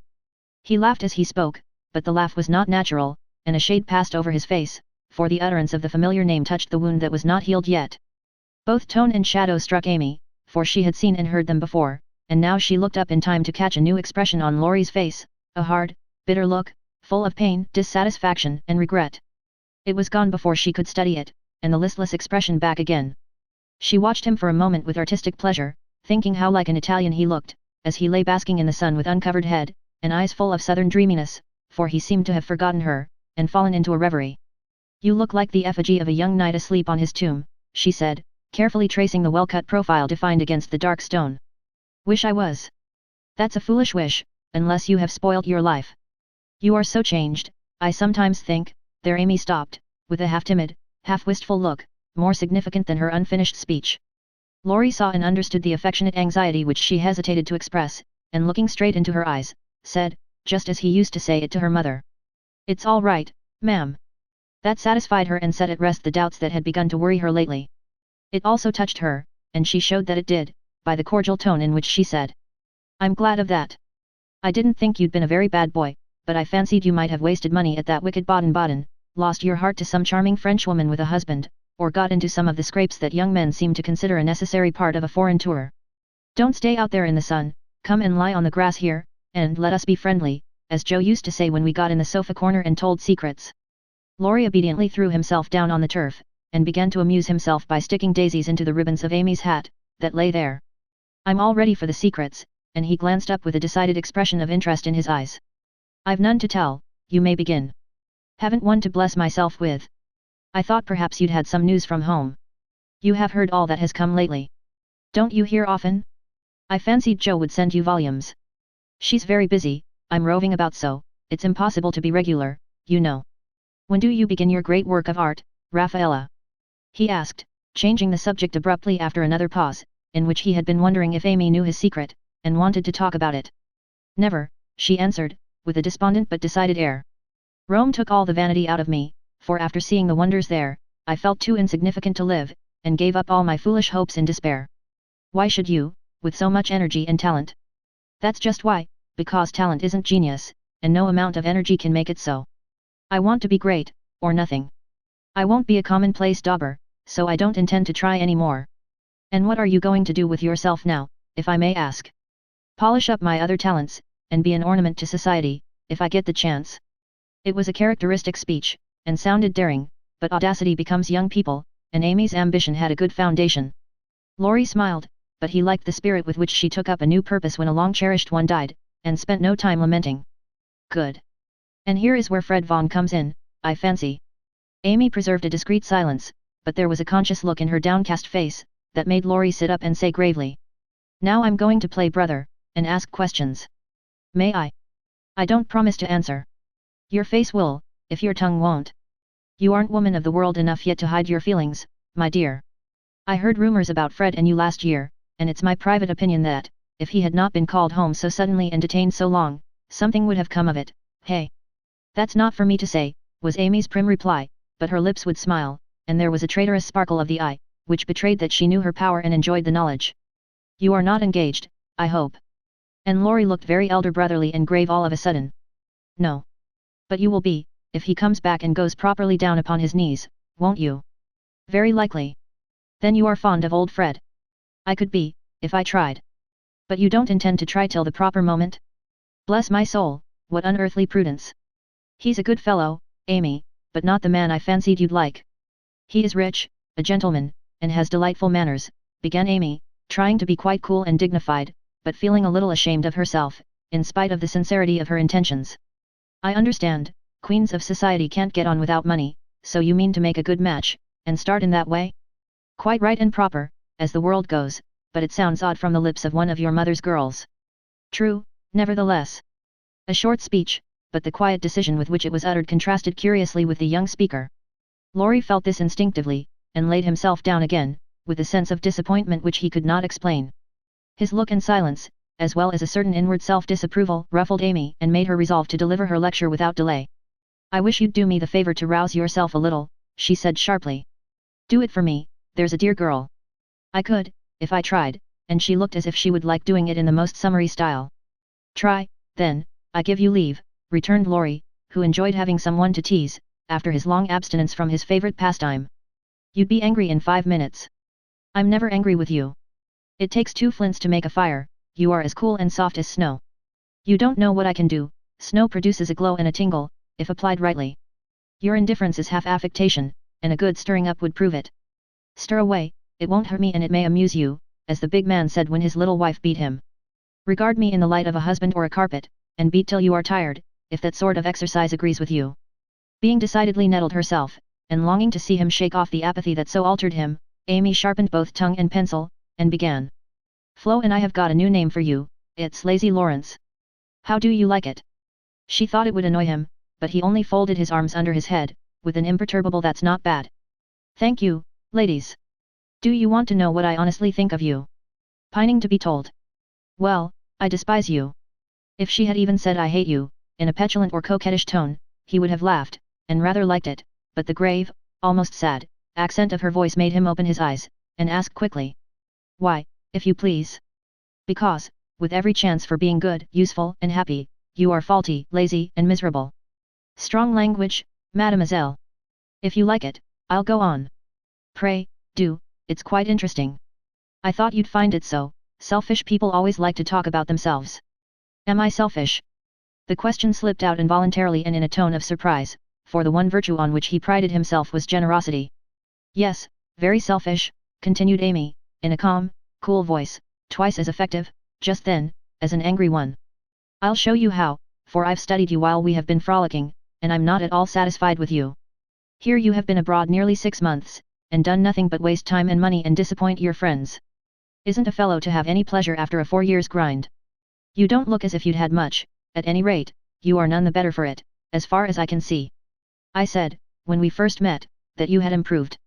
Now I take it all back, for I don't think you half so nice as when I left you at home.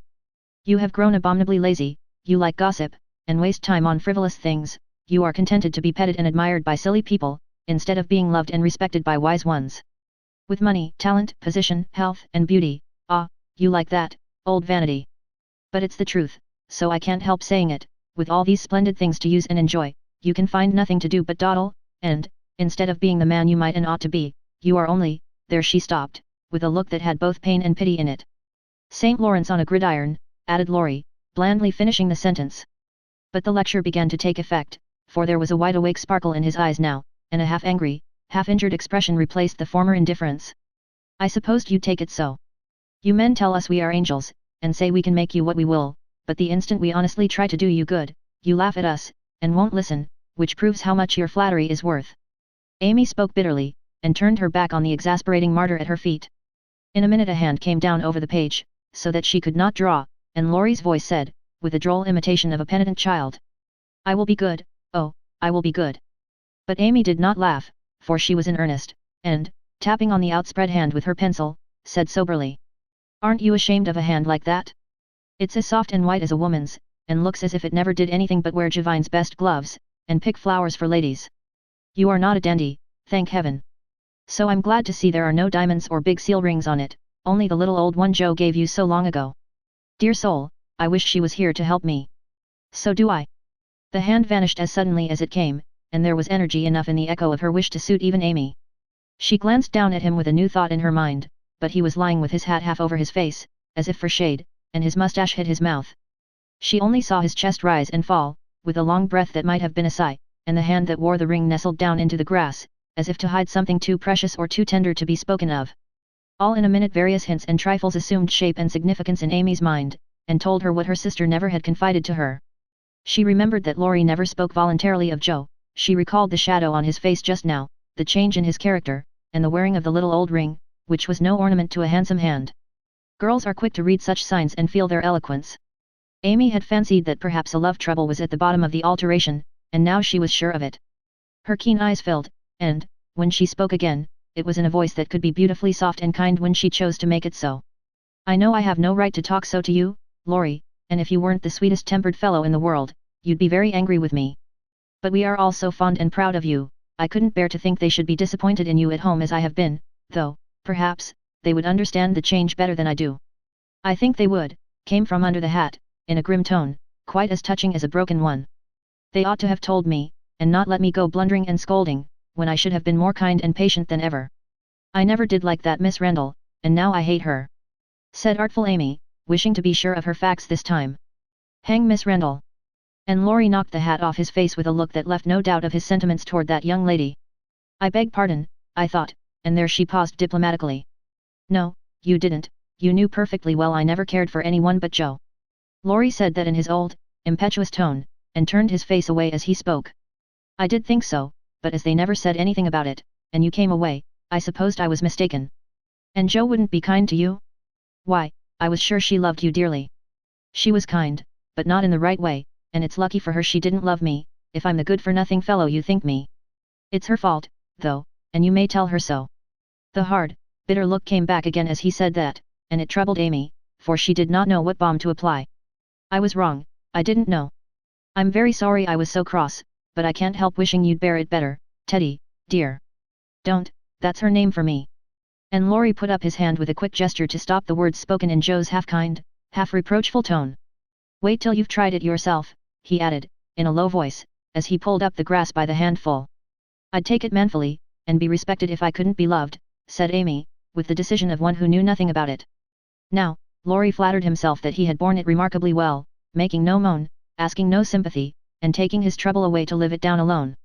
Amy's lecture put the matter in a new light, and for the first time it did look weak and selfish to lose heart at the first failure, and shut himself up in moody indifference. He felt as if suddenly shaken out of a pensive dream, and found it impossible to go to sleep again. Presently he sat up, and asked slowly.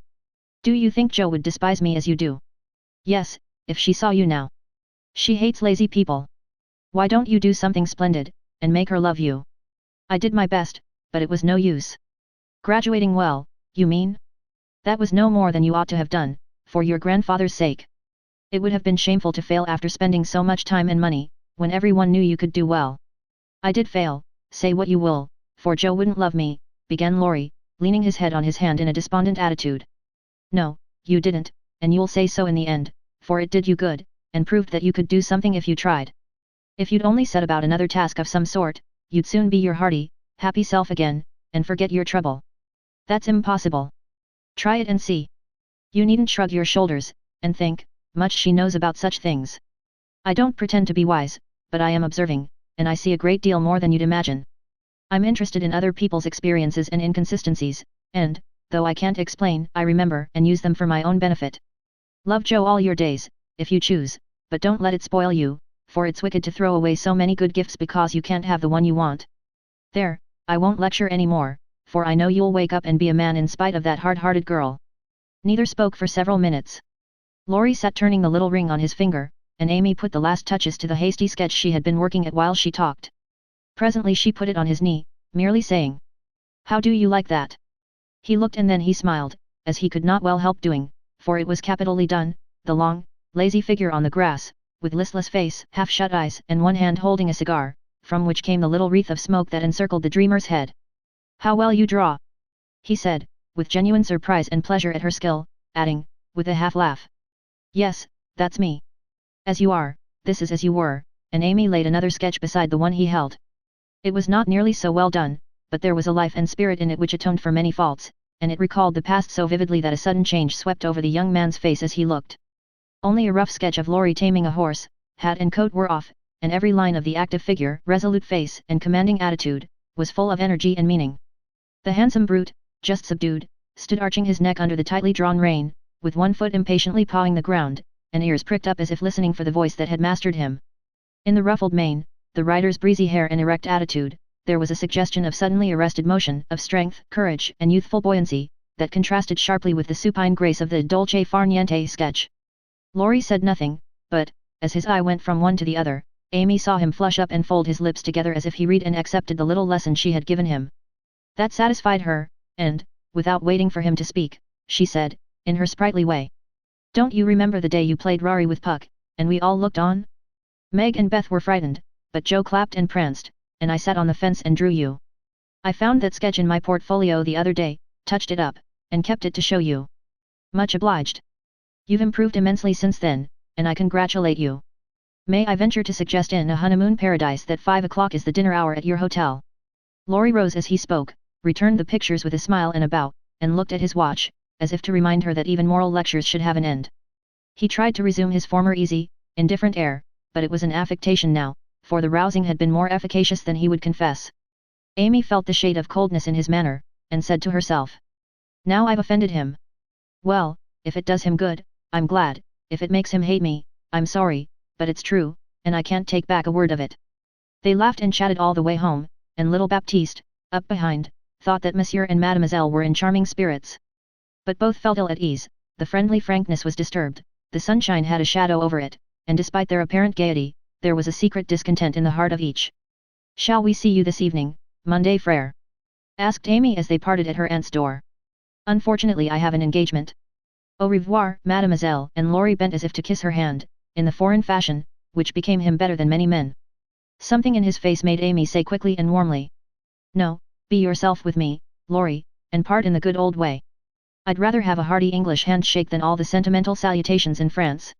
Goodbye, dear," and with these words, uttered in the tone she liked, Laurie left her, after a handshake almost painful in its heartiness. Next morning, instead of the usual call, Amy received a note which made her smile at the beginning and sigh at the end. "My dear mentor, please make my adieus to your aunt, and exult within yourself, for lazy Lawrence has gone to his grandpa, like the best of boys. A pleasant winter to you, and may the gods grant you a blissful honeymoon at Val Rosa. I think Fred would be benefited by a rouser. Tell him so, with my congratulations. Yours gratefully, Telemachus." "Good boy. I'm glad he's gone," said Amy, with an approving smile. The next minute her face fell as she glanced about the empty room, adding, with an involuntary sigh, "Yes, I am glad, but how I shall miss him." Chapter 40. The Valley of the Shadow. When the first bitterness was over, the family accepted the inevitable, and tried to bear it cheerfully, helping one another by the increased affection which comes to bind households tenderly together in times of trouble. They put away their grief, and each did his or her part toward making that last year a happy one. The pleasantest room in the house was set apart for Beth, and in it was gathered everything that she most loved: flowers, pictures, her piano, the little work table, and the beloved pussies.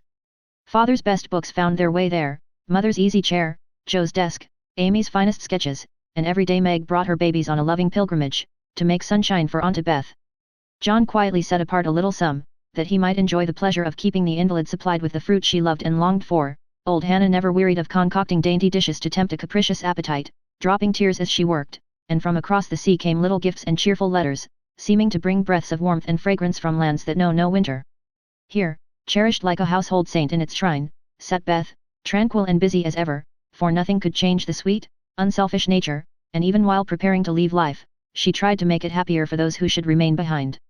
The feeble fingers were never idle, and one of her pleasures was to make little things for the school children daily passing to and fro, to drop a pair of mittens from her window for a pair of purple hands, a needlebook for some small mother of many dolls, pen wipers for young penmen toiling through forests of pothooks, scrapbooks for picture-loving eyes, and all manner of pleasant devices, till the reluctant climbers up the ladder of learning found their way strewn with flowers, as it were, and came to regard the gentle giver as a sort of fairy godmother, who sat above there, and showered down gifts miraculously suited to their tastes and needs. If Beth had wanted any reward, she found it in the bright little faces always turned up to her window, with nods and smiles, and the droll little letters which came to her, full of blots and gratitude. The first few months were very happy ones, and Beth often used to look round, and say how beautiful this is. As they all sat together in her sunny room, the babies kicking and crowing on the floor, mother and sisters working near, and father reading, in his pleasant voice, from the wise old books which seemed rich in good and comfortable words, as applicable now as when written centuries ago, a little chapel, where a paternal priest taught his flock the hard lessons all must learn, trying to show them that hope can comfort love, and faith make resignation possible.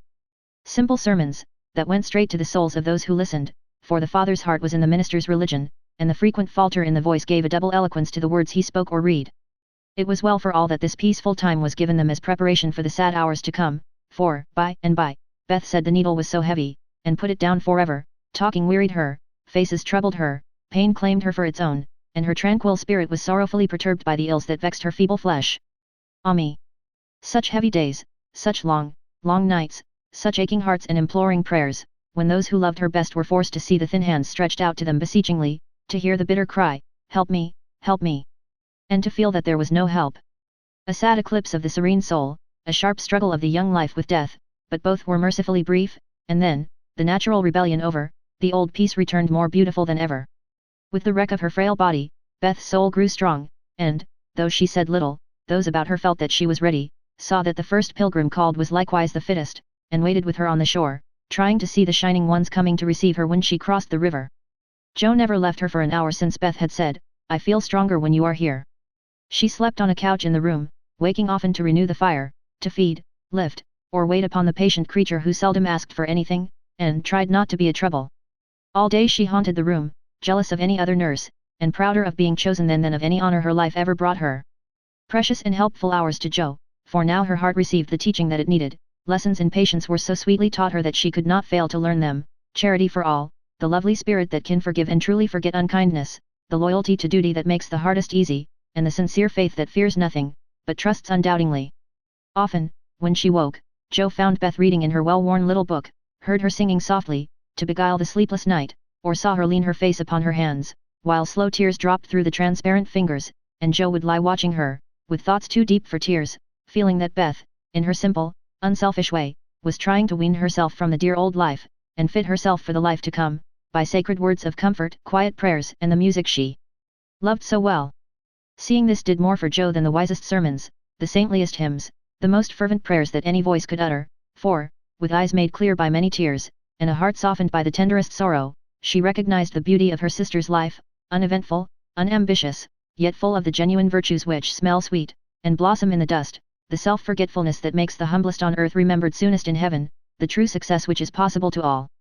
One night, when Beth looked among the books upon her table, to find something to make her forget the mortal weariness that was almost as hard to bear as pain, as she turned the leaves of her old favorite Pilgrim's Progress, she found a little paper, scribbled over in Joe's hand. The name caught her eye, and the blurred look of the lines made her sure that tears had fallen on it. Poor Joe! She's fast asleep, so I won't wake her to ask leave. She shows me all her things, and I don't think she'll mind if I look at this, thought Beth, with a glance at her sister, who lay on the rug, with the tongs beside her, ready to wake up the minute the log fell apart. My Beth! Sitting patient in the shadow, till the blessed light shall come. A serene and saintly presence sanctifies our troubled home. Earthly joys and hopes and sorrows break like ripples on the strand of the deep and solemn river, where her willing feet now stand. O my sister, passing from me, out of human care and strife, leave me, as a gift, those virtues which have beautified your life. Dear, bequeath me that great patience which has power to sustain a cheerful, uncomplaining spirit in its prison house of pain. Give me, for I need it sorely, of that courage, wise and sweet, which has made the path of duty green beneath your willing feet. Give me that unselfish nature, that with charity divine can pardon wrong for love's dear sake. Meek heart, forgive me mine. Thus our parting daily losseth something of its bitter pain. And while learning this hard lesson, my great loss becomes my gain. For the touch of grief will render my wild nature more serene. Give to life new aspirations. A new trust in the unseen. Henceforth, safe across the river, I shall see forevermore a beloved, household spirit, waiting for me on the shore. Hope and faith, born of my sorrow, guardian angels shall become. And the sister gone before me, by their hands shall lead me home. Blurred and blotted, faulty and feeble, as the lines were, they brought a look of inexpressible comfort to Beth's face, for her one regret had been that she had done so little, and this seemed to assure her that her life had not been useless, that her death would not bring the despair she feared. As she sat with the paper folded between her hands, the charred log fell asunder. Joe started up, revived the blaze, and crept to the bedside, hoping Beth slept. Not asleep, but so happy, dear. See, I found this and read it, I knew you wouldn't care. Have I been all that to you, Joe? She asked, with wistful, humble earnestness. Oh Beth, so much, so much. And Joe's head went down upon the pillow, beside her sister's. Then I don't feel as if I'd wasted my life. I'm not so good as you make me, but I have tried to do right, and now, when it's too late to begin even to do better, it's such a comfort to know that someone loves me so much, and feels as if I'd helped them. More than anyone in the world, Beth. I used to think I couldn't let you go, but I'm learning to feel that I don't lose you, that you'll be more to me than ever, and death can't part us, though it seems to. I know it cannot, and I don't fear it any longer, for I'm sure I shall be your Beth still, to love and help you more than ever. You must take my place, Joe, and be everything to father and mother when I'm gone. They will turn to you, don't fail them, and if it's hard to work alone, remember that I don't forget you, and that you'll be happier in doing that than writing splendid books or seeing all the world, for love is the only thing that we can carry with us when we go, and it makes the end so easy. I'll try, Beth, and then and there Joe renounced her old ambition, pledged herself to a new and better one, acknowledging the poverty of other desires, and feeling the blessed solace of a belief in the immortality of love. So the spring days came and went, the sky grew clearer, the earth greener, the flowers were up fair and early, and the birds came back in time to say goodbye to Beth, who, like a tired but trustful child, clung to the hands that had led her all her life as father and mother guided her tenderly through the valley of the shadow, and gave her up to God. Seldom, except in books, do the dying utter memorable words, see visions, or depart with beatified countenances, and those who have sped many parting souls know that to most the end comes as naturally and simply as sleep. As Beth had hoped, the tide went out easily, and in the dark hour before the dawn, on the bosom where she had drawn her first breath, she quietly drew her last, with no farewell but one loving look, one little sigh. With tears and prayers and tender hands, mother and sisters made her ready for the long sleep that pain would never mar again, seeing with grateful eyes the beautiful serenity that soon replaced the pathetic patience that had wrung their hearts so long, and feeling, with reverent joy, that to their darling death was a benignant angel, not a phantom full of dread. When morning came, for the first time in many months the fire was out, Joe's place was empty, and the room was very still. But a bird sang blithely on a budding bough, close by, the snowdrops blossomed freshly at the window, and the spring sunshine streamed in like a benediction over the placid face upon the pillow, a face so full of painless peace that those who loved it best smiled through their tears, and thanked God that Beth was well at last. Chapter 41. Learning to Forget. Amy's lecture did Laurie good, though, of course, he did not own it till long afterward. Men seldom do, for when women are the advisers, the lords of creation don't take the advice till they have persuaded themselves that it is just what they intended to do, then they act upon it, and, if it succeeds, they give the weaker vessel half the credit of it, if it fails, they generously give her the whole. Laurie went back to his grandfather, and was so dutifully devoted for several weeks that the old gentleman declared the climate of Nice had improved him wonderfully, and he had better try it again. There was nothing the young gentleman would have liked better, but elephants could not have dragged him back after the scolding he had received, pride forbid, and whenever the longing grew very strong, he fortified his resolution by repeating the words that had made the deepest impression, I despise you, go and do something splendid that will make her love you. Laurie turned the matter over in his mind so often that he soon brought himself to confess that he had been selfish and lazy, but then when a man has a great sorrow, he should be indulged in all sorts of vagaries till he has lived it down. He felt that his blighted affections were quite dead now, and, though he should never cease to be a faithful mourner, there was no occasion to wear his weeds ostentatiously. Joe wouldn't love him, but he might make her respect and admire him by doing something which should prove that a girl's no had not spoiled his life. He had always meant to do something, and Amy's advice was quite unnecessary. He had only been waiting till the aforesaid blighted affections were decently interred, that being done, he felt that he was ready to hide his stricken heart, and still toil on. As Gerda, when he had a joy or a grief, put it into a song, so Laurie resolved to embalm his love-sorrow in music, and compose a requiem which should harrow up Joe's soul and melt the heart of every hearer. Therefore the next time the old gentleman found him getting restless and moody, and ordered him off, he went to Vienna, where he had musical friends, and fell to work with the firm determination to distinguish himself. But, whether the sorrow was too vast to be embodied in music, or music too ethereal to uplift a mortal woe, he soon discovered that the requiem was beyond him, just at present. It was evident that his mind was not in working order yet, and his ideas needed clarifying, for often in the middle of a plaintive strain, he would find himself humming a dancing tune that vividly recalled the Christmas ball at Nice, especially the Stout Frenchman, and put an effectual stop to tragic composition for the time being. Then he tried an opera, for nothing seemed impossible in the beginning, but here, again, unforeseen difficulties beset him. He wanted Jo for his heroine, and called upon his memory to supply him with tender recollections and romantic visions of his love. But memory turned traitor, and, as if possessed by the perverse spirit of the girl, would only recall Jo's oddities, faults, and freaks, would only show her in the most unsentimental aspects, beating Metz with her head tied up in a bandana, barricading herself with the sofa pillow, or throwing cold water over his passion à la Gummidge, and an irresistible laugh spoilt the pensive picture he was endeavoring to paint. Jo wouldn't be put into the opera at any price, and he had to give her up with bless that girl, what a torment she is. And a clutch at his hair, as became a distracted composer. When he looked about him for another and a less intractable damsel to immortalize in melody, memory produced one with the most obliging readiness. This phantom wore many faces, but it always had golden hair, was enveloped in a diaphanous cloud, and floated airily before his mind's eye in a pleasing chaos of roses, peacocks, white ponies, and blue ribbons. He did not give the complacent wraith any name, but he took her for his heroine, and grew quite fond of her, as well he might, for he gifted her with every gift and grace under the sun, and escorted her, unscathed, through trials which would have annihilated any mortal woman. Thanks to this inspiration, he got on swimmingly for a time, but gradually the work lost its charm, and he forgot to compose, while he sat musing, pen in hand, or roamed about the gay city to get new ideas and refresh his mind, which seemed to be in a somewhat unsettled state that winter. He did not do much, but he thought a great deal and was conscious of a change of some sort going on in spite of himself. It's genius simmering, perhaps. I'll let it simmer, and see what comes of it, he said, with a secret suspicion, all the while, that it wasn't genius, but something far more common. Whatever it was, it simmered to some purpose, for he grew more and more discontented with his desultory life, began to long for some real and earnest work to go it, soul and body, and finally came to the wise conclusion that everyone who loved music was not a composer. Returning from one of Mozart's grand operas, splendidly performed at the Royal Theatre, he looked over his own, played a few of the best parts, sat staring up at the busts of Mendelssohn, Beethoven, and Bach, who stared benignly back again, then suddenly he tore up his music sheets, one by one, and, as the last fluttered out of his hand, he said soberly to himself. She is right. Talent isn't genius, and you can't make it so. That music has taken the vanity out of me as Rome took it out of her, and I won't be a humbug any longer. Now what shall I do? That seemed a hard question to answer, and Laurie began to wish he had to work for his daily bread. Now, if ever, occurred an eligible opportunity for going to the devil, as he once forcibly expressed it, for he had plenty of money and nothing to do, and Satan is proverbially fond of providing employment for full and idle hands.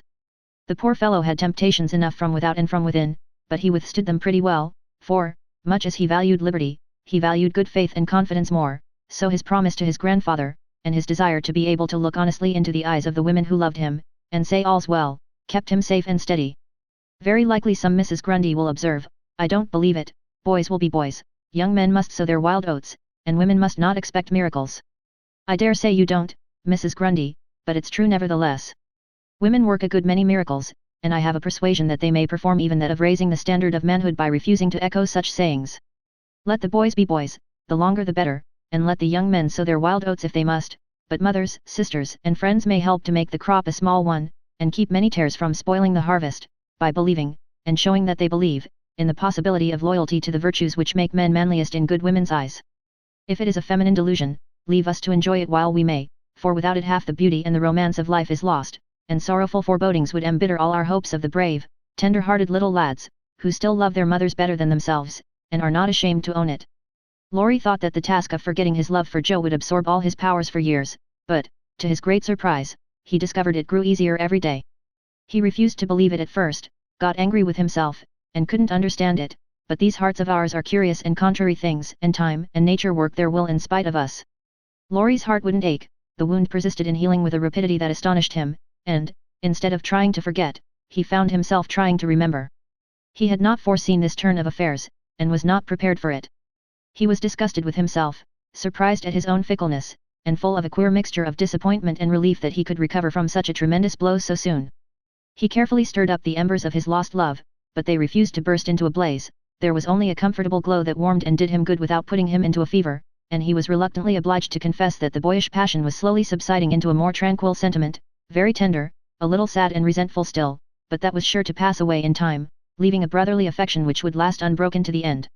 As the word brotherly passed through his mind in one of these reveries, he smiled, and glanced up at the picture of Mozart that was before him. Well, he was a great man, and when he couldn't have one sister he took the other, and was happy. Laurie did not utter the words, but he thought them, and the next instant kissed the little old ring, saying to himself, "No, I won't. I haven't forgotten, I never can. I'll try again, and if that fails, why, then." Leaving his sentence unfinished, he seized pen and paper and wrote to Jo, telling her that he could not settle to anything while there was the least hope of her changing her mind. Couldn't she, wouldn't she, and let him come home and be happy? While waiting for an answer he did nothing, but he did it energetically, for he was in a fever of impatience. It came at last, and settled his mind effectually on one point, for Jo decidedly couldn't and wouldn't. She was wrapped up in Beth, and never wished to hear the word love again. Then she begged him to be happy with somebody else, but always to keep a little corner of his heart for his loving sister Jo. In a postscript she desired him not to tell Amy that Beth was worse, she was coming home in the spring, and there was no need of saddening the remainder of her stay.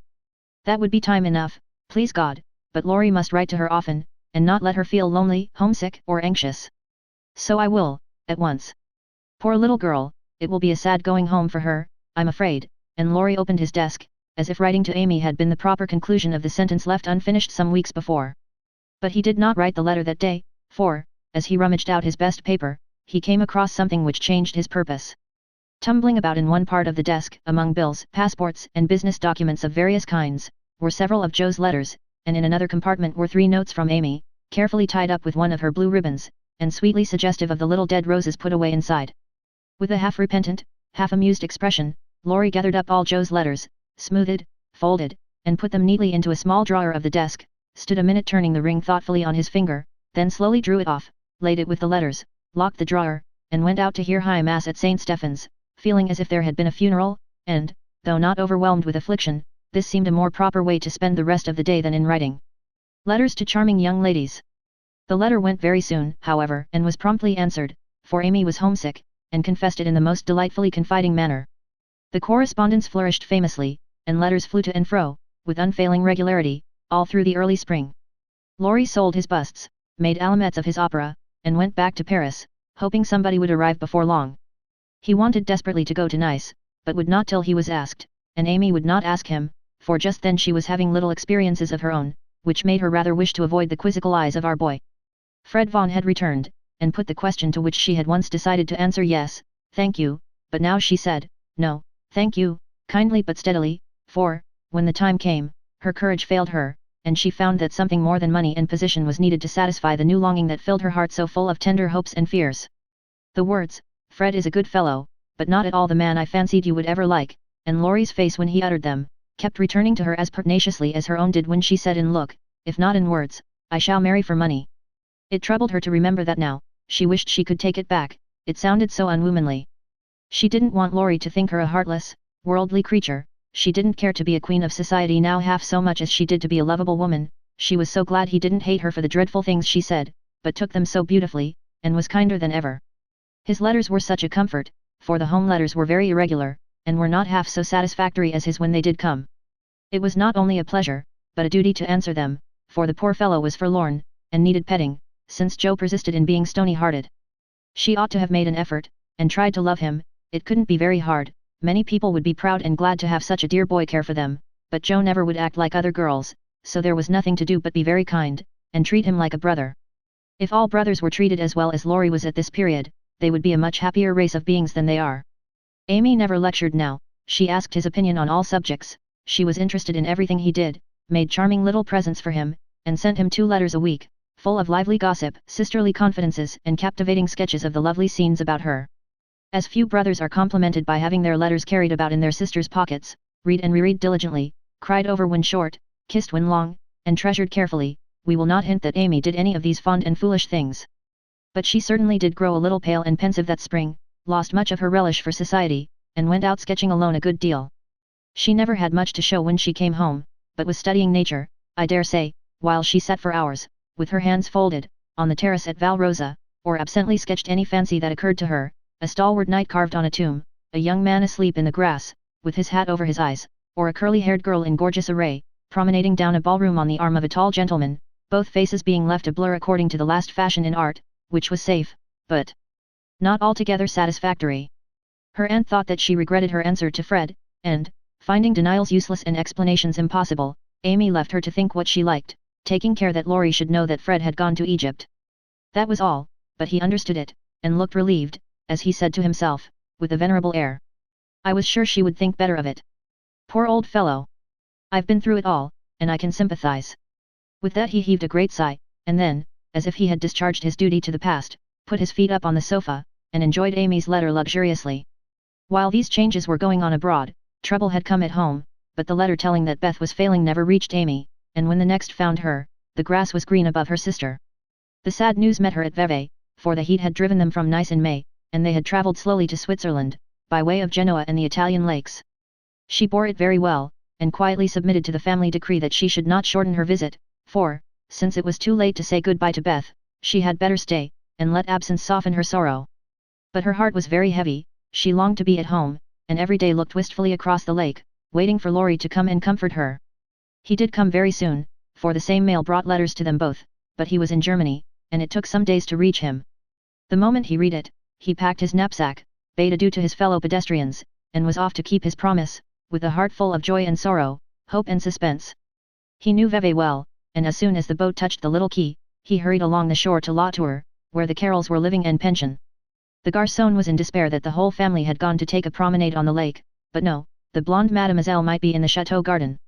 If Monsieur would give himself the pain of sitting down, a flash of time should present her. But Monsieur could not wait even a flash of time, and, in the middle of the speech, departed to find Mademoiselle himself. A pleasant old garden on the borders of the lovely lake, with chestnuts rustling overhead, ivy climbing everywhere, and the black shadow of the tower falling far across the sunny water. At one corner of the wide, low wall was a seat, and here Amy often came to read or work, or console herself with the beauty all about her. She was sitting here that day, leaning her head on her hand, with a homesick heart and heavy eyes, thinking of Beth, and wondering why Laurie did not come. She did not hear him cross the courtyard beyond, nor see him pause in the archway that led from the subterranean path into the garden. He stood a minute, looking at her with new eyes, seeing what no one had ever seen before, the tender side of Amy's character. Everything about her mutely suggested love and sorrow, the blotted letters in her lap, the black ribbon that tied up her hair, the womanly pain and patience in her face, even the little ebony cross at her throat seemed pathetic to Laurie, for he had given it to her, and she wore it as her only ornament. If he had any doubts about the reception she would give him, they were set at rest the minute she looked up and saw him, for, dropping everything, she ran to him, exclaiming, in a tone of unmistakable love and longing. "Oh Laurie, Laurie, I knew you'd come to me." I think everything was said and settled then, for, as they stood together quite silent for a moment, with the dark head bent down protectingly over the light one, Amy felt that no one could comfort and sustain her so well as Laurie, and Laurie decided that Amy was the only woman in the world who could fill Joe's place, and make him happy. He did not tell her so, but she was not disappointed, for both felt the truth, were satisfied, and gladly left the rest to silence. In a minute Amy went back to her place, and, while she dried her tears, Laurie gathered up the scattered papers, finding in the sight of sundry well-worn letters and suggestive sketches good omens for the future. As he sat down beside her, Amy felt shy again, and turned rosy red at the recollection of her impulsive greeting. "I couldn't help it, I felt so lonely and sad, and was so very glad to see you. It was such a surprise to look up and find you, just as I was beginning to fear you wouldn't come," she said, trying in vain to speak quite naturally. "I came the minute I heard. I wish I could say something to comfort you for the loss of dear little Beth, but I can only feel," and, he could not get any further, for he, too, turned bashful all of a sudden, and did not quite know what to say. He longed to lay Amy's head down on his shoulder, and tell her to have a good cry, but he did not dare, so took her hand instead, and gave it a sympathetic squeeze that was better than words. "You needn't say anything, this comforts me," she said softly. "Beth is well and happy, and I mustn't wish her back, but I dread the going home, much as I long to see them all.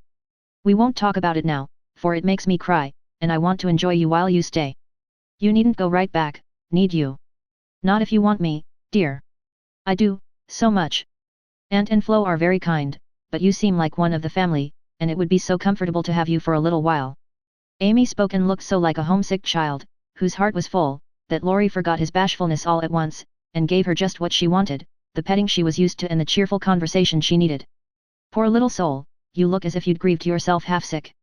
I'm going to take care of you, so don't cry any more, but come and walk about with me, the wind is too chilly for you to sit still, he said, in the half-caressing, half-commanding way that Amy liked, as he tied on her hat, drew her arm through his, and began to pace up and down the sunny walk, under the new-leaved chestnuts.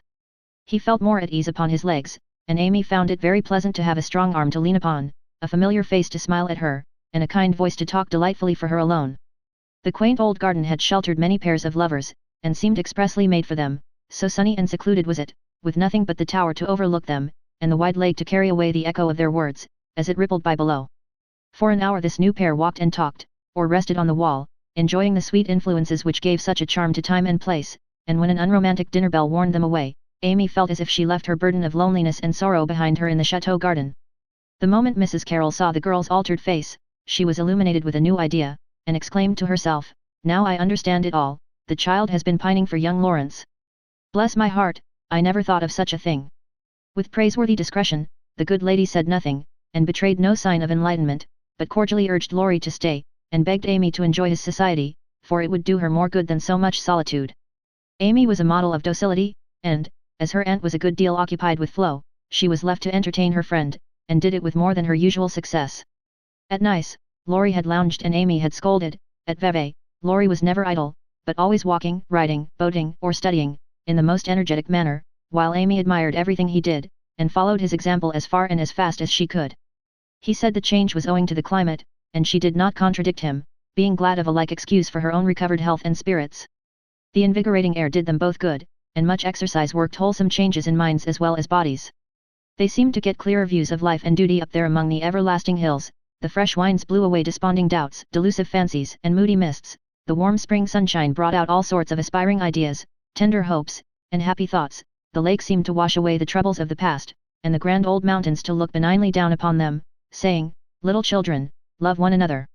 In spite of the new sorrow, it was a very happy time, so happy that Laurie could not bear to disturb it by a word. It took him a little while to recover from his surprise at the rapid cure of his first, and, as he had firmly believed, his last and only love. He consoled himself for the seeming disloyalty by the thought that Joe's sister was almost the same as Joe's self, and the conviction that it would have been impossible to love any other woman but Amy so soon and so well. His first wooing had been of the tempestuous order, and he looked back upon it as if through a long vista of years, with a feeling of compassion blended with regret. He was not ashamed of it, but put it away as one of the bittersweet experiences of his life, for which he could be grateful when the pain was over. His second wooing he resolved should be as calm and simple as possible. There was no need of having a scene, hardly any need of telling Amy that he loved her. She knew it without words, and had given him his answer long ago. It all came about so naturally that no one could complain, and he knew that everybody would be pleased, even Joe. But when our first little passion has been crushed, we are apt to be wary and slow in making a second trial, so Laurie let the days pass, enjoying every hour, and leaving to chance the utterance of the word that would put an end to the first and sweetest part of his new romance.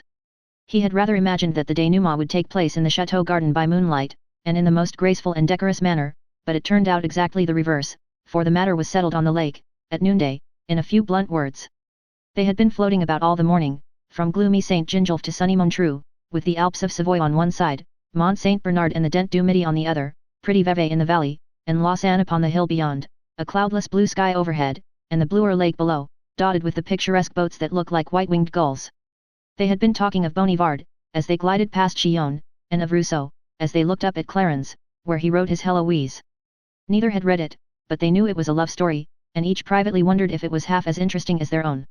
Amy had been dabbling her hand in the water during the little pause that fell between them, and, when she looked up, Laurie was leaning on his oars, with an expression in his eyes that made her say hastily, merely for the sake of saying something, "You must be tired, rest a little, and let me row, it will do me good, for, since you came, I have been altogether lazy and luxurious." "I'm not tired, but you may take an oar, if you like. There's room enough, though I have to sit nearly in the middle, else the boat won't trim," returned Laurie, as if he rather liked the arrangement. Feeling that she had not mended matters much, Amy took the offered third of a seat, shook her hair over her face, and accepted an oar. She rowed as well as she did many other things, and, though she used both hands, and Laurie but one, the oars kept time, and the boat went smoothly through the water. "How well we pull together, don't we?" said Amy, who objected to silence just then. So well that I wish we might always pull in the same boat. Will you, Amy? Very tenderly. Yes, Laurie, very low. Then they both stopped rowing, and unconsciously added a pretty little tableau of human love and happiness to the dissolving views reflected in the lake. Chapter 42. All alone. It was easy to promise self-abnegation when self was wrapped up in another, and heart and soul were purified by a sweet example, but when the helpful voice was silent, the daily lesson over, the beloved presence gone, and nothing remained but loneliness and grief, then Jo found her promise very hard to keep. How could she comfort father and mother, when her own heart ached with a ceaseless longing for her sister? How could she make the house cheerful, when all its light and warmth and beauty seemed to have deserted it when Beth left the old home for the new, and where in all the world could she find some useful, happy work to do, that would take the place of the loving service which had been its own reward? She tried in a blind, hopeless way to do her duty, secretly rebelling against it all the while, for it seemed unjust that her few joys should be lessened, her burdens made heavier, and life get harder and harder as she toiled along. Some people seemed to get all sunshine, and some all shadow. It was not fair, for she tried more than Amy to be good, but never got any reward, only disappointment, trouble, and hard work. Poor Jo, these were dark days to her, for something like despair came over her when she thought of spending all her life in that quiet house, devoted to humdrum cares, a few small pleasures, and the duty that never seemed to grow any easier. I can't do it.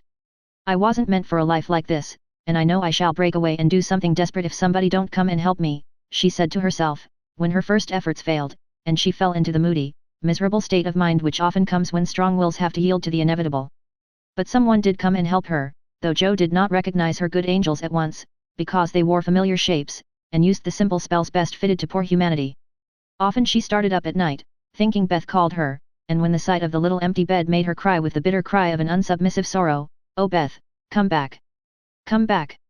She did not stretch out her yearning arms in vain, for, as quick to hear her sobbing as she had been to hear her sister's faintest whisper, her mother came to comfort her, not with words only, but the patient tenderness that soothes by a touch, tears that were mute reminders of a greater grief than Jo's, and broken whispers, more eloquent than prayers, because hopeful resignation went hand in hand with natural sorrow. Sacred moments, when heart talked to heart in the silence of the night, turning affliction to a blessing, which chastened grief and strengthened love. Feeling this, Jo's burden seemed easier to bear, duty grew sweeter, and life looked more endurable, seen from the safe shelter of her mother's arms. When aching heart was a little comforted, troubled mind likewise found help, for one day she went to the study, and, leaning over the good grey head lifted to welcome her with a tranquil smile, she said, very humbly, "Father, talk to me as you did to Beth. I need it more than she did, for I'm all wrong." "My dear, nothing can comfort me like this," he answered, with a falter in his voice, and both arms round her, as if he, too, needed help, and did not fear to ask it.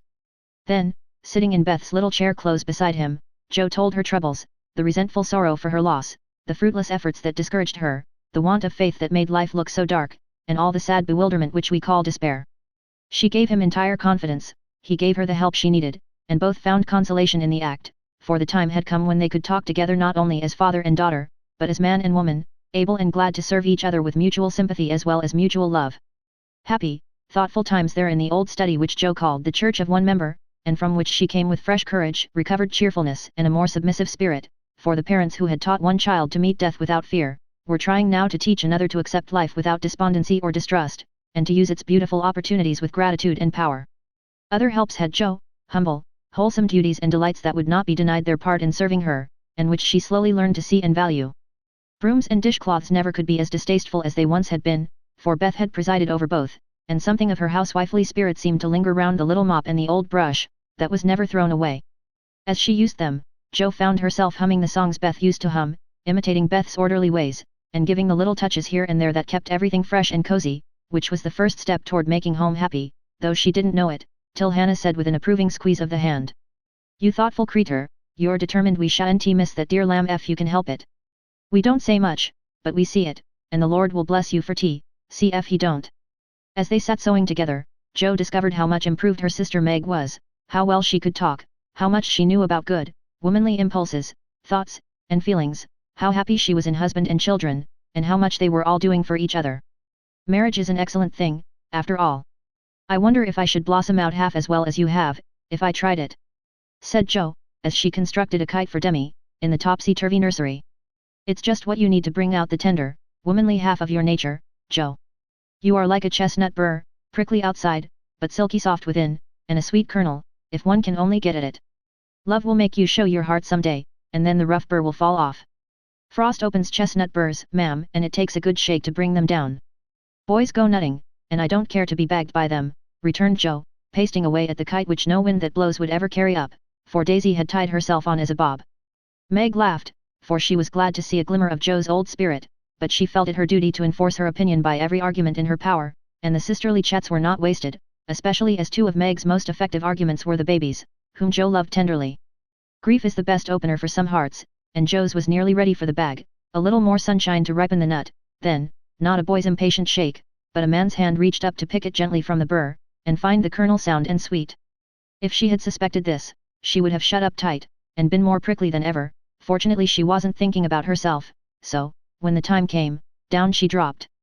Now, if she had been the heroine of a moral storybook, she ought at this period of her life to have become quite saintly, renounced the world, and gone about doing good in a mortified bonnet, with tracts in her pocket. But, you see, Jo wasn't a heroine, she was only a struggling human girl, like hundreds of others, and she just acted out her nature, being sad, cross, listless, or energetic, as the mood suggested. It's highly virtuous to say we'll be good, but we can't do it all at once, and it takes a long pull, a strong pull, and a pull all together, before some of us even get our feet set in the right way.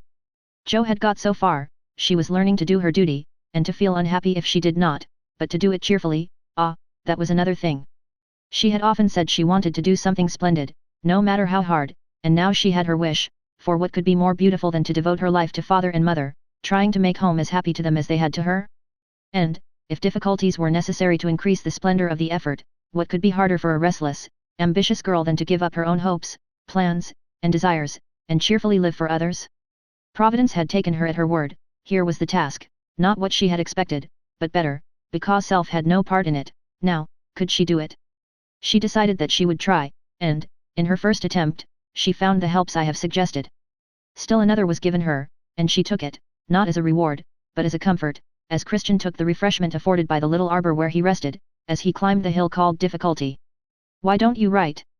That always used to make you happy," said her mother, once, when the desponding fit overshadowed Jo. "I've no heart to write, and if I had, nobody cares for my things. We do, write something for us, and never mind the rest of the world. Try it, dear, I'm sure it would do you good, and please us very much." "Don't believe I can," but Jo got out her desk, and began to overhaul her half-finished manuscripts. An hour afterward her mother peeped in, and there she was, scratching away, with her black pinafore on, and an absorbed expression, which caused Mrs. March to smile, and slip away, well pleased with the success of her suggestion. Jo never knew how it happened, but something got into that story that went straight to the hearts of those who read it, for, when her family had laughed and cried over it, her father sent it, much against her will, to one of the popular magazines, and, to her utter surprise, it was not only paid for, but others requested. Letters from several persons, whose praise was honor, followed the appearance of the little story, newspapers copied it, and strangers as well as friends admired it. For a small thing it was a great success, and Jo was more astonished than when her novel was commended and condemned all at once. "I don't understand it. What can there be in a simple little story like that, to make people praise it so?" she said, quite bewildered. "There is truth in it, Jo, that's the secret, humor and pathos make it alive, and you have found your style at last. You wrote with no thought of fame or money, and put your heart into it, my daughter. You have had the bitter, now comes the sweet. Do your best, and grow as happy as we are in your success. If there is anything good or true in what I write, it isn't mine, I owe it all to you and Mother and to Beth," said Jo, more touched by her father's words than by any amount of praise from the world. So, taught by love and sorrow, Jo wrote her little stories, and sent them away to make friends for themselves and her, finding it a very charitable world to such humble wanderers, for they were kindly welcomed, and sent home comfortable tokens to their mother, like dutiful children whom good fortune overtakes. When Amy and Laurie wrote of their engagement, Mrs. March feared that Jo would find it difficult to rejoice over it, but her fears were soon set at rest, for, though Jo looked grave at first, she took it very quietly, and was full of hopes and plans for the children before she read the letter twice. It was a sort of written duet, wherein each glorified the other in lover-like fashion, very pleasant to read and satisfactory to think of, for no one had any objection to make. "You like it, Mother?" said Jo, as they laid down the closely written sheets, and looked at one another. "Yes, I hoped it would be so, ever since Amy wrote that she had refused Fred. I felt sure then that something better than what you call the mercenary spirit had come over her, and a hint here and there in her letters made me suspect that love and Laurie would win the day. How sharp you are, Marmee, and how silent. You never said a word to me. Mothers have need of sharp eyes and discreet tongues when they have girls to manage. I was half afraid to put the idea into your head, lest you should write and congratulate them before the thing was settled. I'm not the scatterbrain I was, you may trust me, I'm sober and sensible enough for anyone's confidant now. So you are, dear, and I should have made you mine, only I fancied it might pain you to learn that your Teddy loved anyone else. Now, mother, did you really think I could be so silly and selfish, after I'd refused his love, when it was freshest, if not best? I knew you were sincere then, Joe, but lately I have thought that if he came back, and asked again, you might, perhaps, feel like giving another answer. Forgive me, dear, I can't help seeing that you are very lonely, and sometimes there is a hungry look in your eyes that goes to my heart, so I fancied that your boy might fill the empty place if he tried now. No, mother, it is better as it is, and I'm glad Amy has learned to love him. But you are right in one thing, I am lonely, and perhaps if Teddy had tried again, I might have said yes, not because I love him anymore, but because I care more to be loved than when he went away. I'm glad of that, Joe, for it shows that you are getting on. There are plenty to love you, so try to be satisfied with father and mother, sisters and brothers, friends and babies, till the best lover of all comes to give you your reward. Mothers are the best lovers in the world, but I don't mind whispering to Marmee that I'd like to try all kinds. It's very curious, but the more I try to satisfy myself with all sorts of natural affections, the more I seem to want.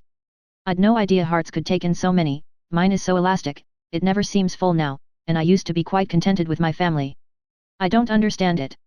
I do, and Mrs. March smiled her wise smile, as Joe turned back the leaves to read what Amy said of Laurie. It is so beautiful to be loved as Laurie loves me, he isn't sentimental, doesn't say much about it, but I see and feel it in all he says and does, and it makes me so happy and so humble that I don't seem to be the same girl I was.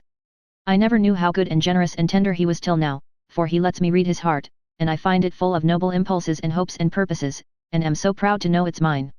He says he feels as if he could make a prosperous voyage now with me aboard as mate, and lots of love for ballast. I pray he may, and try to be all he believes me, for I love my gallant captain with all my heart and soul and might, and never will desert him, while God lets us be together. Oh mother, I never knew how much like heaven this world could be, when two people love and live for one another. And that's our cool, reserved, and worldly Amy. Truly, love does work miracles. How very, very happy they must be. And Joe laid the rustling sheets together with a careful hand, as one might shut the covers of a lovely romance, which holds the reader fast till the end comes, and he finds himself alone in the work-a-day world again. By and by Joe roamed away upstairs, for it was rainy, and she could not walk. A restless spirit possessed her, and the old feeling came again, not bitter as it once was, but a sorrowfully patient wonder why one sister should have all she asked, the other nothing. It was not true, she knew that, and tried to put it away, but the natural craving for affection was strong, and Amy's happiness woke the hungry longing for someone to love with heart and soul, and cling to while God let them be together. Up in the garret, where Joe's unquiet wanderings ended, stood 4 little wooden chests in a row, each marked with its owner's name, and each filled with relics of the childhood and girlhood ended now for all. Joe glanced into them, and when she came to her own, leaned her chin on the edge, and stared absently at the chaotic collection, till a bundle of old exercise books caught her eye. She drew them out, turned them over, and relived that pleasant winter at kind Mrs. Kirk's. She had smiled at first, then she looked thoughtful, next sad, and when she came to a little message written in the professor's hand, her lips began to tremble, the book slid out of her lap, and she sat looking at the friendly words, as if they took a new meaning, and touched a tender spot in her heart. Wait for me, my friend. I may be a little late, but I shall surely come. Oh, if he only would. So kind, so good, so patient with me always, my dear old Fritz, I didn't value him half enough when I had him, but now how I should love to see him, for everyone seems going away from me, and I'm all alone. And holding the little paper fast, as if it were a promise yet to be fulfilled, Joe laid her head down on a comfortable rag bag, and cried, as if in opposition to the rain pattering on the roof. Was it all self-pity, loneliness, or low spirits? Or was it the waking up of a sentiment which had bided its time as patiently as its inspirer? Who shall say? Chapter 43. Surprises. Joe was alone in the twilight, lying on the old sofa, looking at the fire, and thinking. It was her favorite way of spending the hour of dusk, no one disturbed her, and she used to lie there on Beth's little red pillow, planning stories, dreaming dreams, or thinking tender thoughts of the sister who never seemed far away. Her face looked tired, grave, and rather sad, for tomorrow was her birthday, and she was thinking how fast the years went by, how old she was getting, and how little she seemed to have accomplished. Almost 25, and nothing to show for it. Joe was mistaken in that, there was a good deal to show, and by she saw, and was grateful for it. An old maid, that's what I'm to be. A literary spinster, with a pen for a spouse, a family of stories for children, and 20 years hence a morsel of fame, perhaps, when, like poor Johnson, I'm old, and can't enjoy it, solitary, and can't share it, independent, and don't need it. Well, I needn't be a sour saint nor a selfish sinner, and, I dare say, old maids are very comfortable when they get used to it, but, and there Joe sighed, as if the prospect was not inviting. It seldom is, at first, and 30 seems the end of all things to 5 and 20, but it's not so bad as it looks, and one can get on quite happily if one has something in oneself to fall back upon. At 25, girls begin to talk about being old maids, but secretly resolve that they never will be. At 30 they say nothing about it, but quietly accept the fact, and, if sensible, console themselves by remembering that they have 20 more useful, happy years, in which they may be learning to grow old gracefully. Don't laugh at the spinsters, dear girls, for often very tender, tragical romances are hidden away in the hearts that beat so quietly under the sober gowns, and many silent sacrifices of youth, health, ambition, love itself, make the faded faces beautiful in God's sight. Even the sad, sour sisters should be kindly dealt with, because they have missed the sweetest part of life, if for no other reason, and, looking at them with compassion, not contempt, girls in their bloom should remember that they too may miss the blossom time, that rosy cheeks don't last forever, that silver threads will come in the bonny brown hair, and that, by and by, kindness and respect will be as sweet as love and admiration now. Gentlemen, which means boys, be courteous to the old maids, no matter how poor and plain and prim, for the only chivalry worth having is that which is the readiest to pay deference to the old, protect the feeble, and serve womankind, regardless of rank, age, or color. Just recollect the good aunts who have not only lectured and fussed, but nursed and petted, too often without thanks, the scrapes they have helped you out of, the tips they have given you from their small store, the stitches the patient old fingers have set for you, the steps the willing old feet have taken, and gratefully pay the dear old ladies the little attentions that women love to receive as long as they live. The bright-eyed girls are quick to see such traits, and will like you all the better for them, and if death, almost the only power that can part mother and son, should rob you of yours, you will be sure to find a tender welcome and maternal cherishing from some Aunt Priscilla, who has kept the warmest corner of her lonely old heart for the best nevy in the world. Joe must have fallen asleep, as I dare say my reader has during this little homily, for suddenly Laurie's ghost seemed to stand before her, a substantial, lifelike ghost, leaning over her, with the very look he used to wear when he felt a good deal and didn't like to show it. But, like Jenny in the ballad, she could not think it he, and lay staring up at him in startled silence, till he stooped and kissed her. Then she knew him, and flew up, crying joyfully, "Oh my Teddy! Oh my Teddy! Dear Joe, you are glad to see me, then?" "Glad? My blessed boy, words can't express my gladness. Where's Amy?" "Your mother has got her down at Meg's. We stopped there by the way, and there was no getting my wife out of their clutches." "You're what?" cried Joe, for Laurie uttered those two words with an unconscious pride and satisfaction which betrayed him. "Oh, the dickens! Now I've done it," and he looked so guilty that Joe was down upon him like a flash. "You've gone and got married?" "Yes, please, but I never will again," and he went down upon his knees, with a penitent clasping of hands, and a face full of mischief, mirth, and triumph. "Actually married?" "Very much so, thank you." "Mercy on us! What dreadful thing will you do next?" And Joe fell into her seat, with a gasp. "A characteristic, but not exactly complimentary, congratulation," returned Laurie, still in an abject attitude, but beaming with satisfaction. "What can you expect, when you take one's breath away, creeping in like a burglar, and letting cats out of bags like that? Get up, you ridiculous boy, and tell me all about it." "Not a word, unless you let me come in my old place, and promise not to barricade." Joe laughed at that as she had not done for many a long day, and patted the sofa invitingly, as she said, in a cordial tone, "The old pillow is up garret, and we don't need it now, so, come and fess, Teddy." "How good it sounds to hear you say Teddy.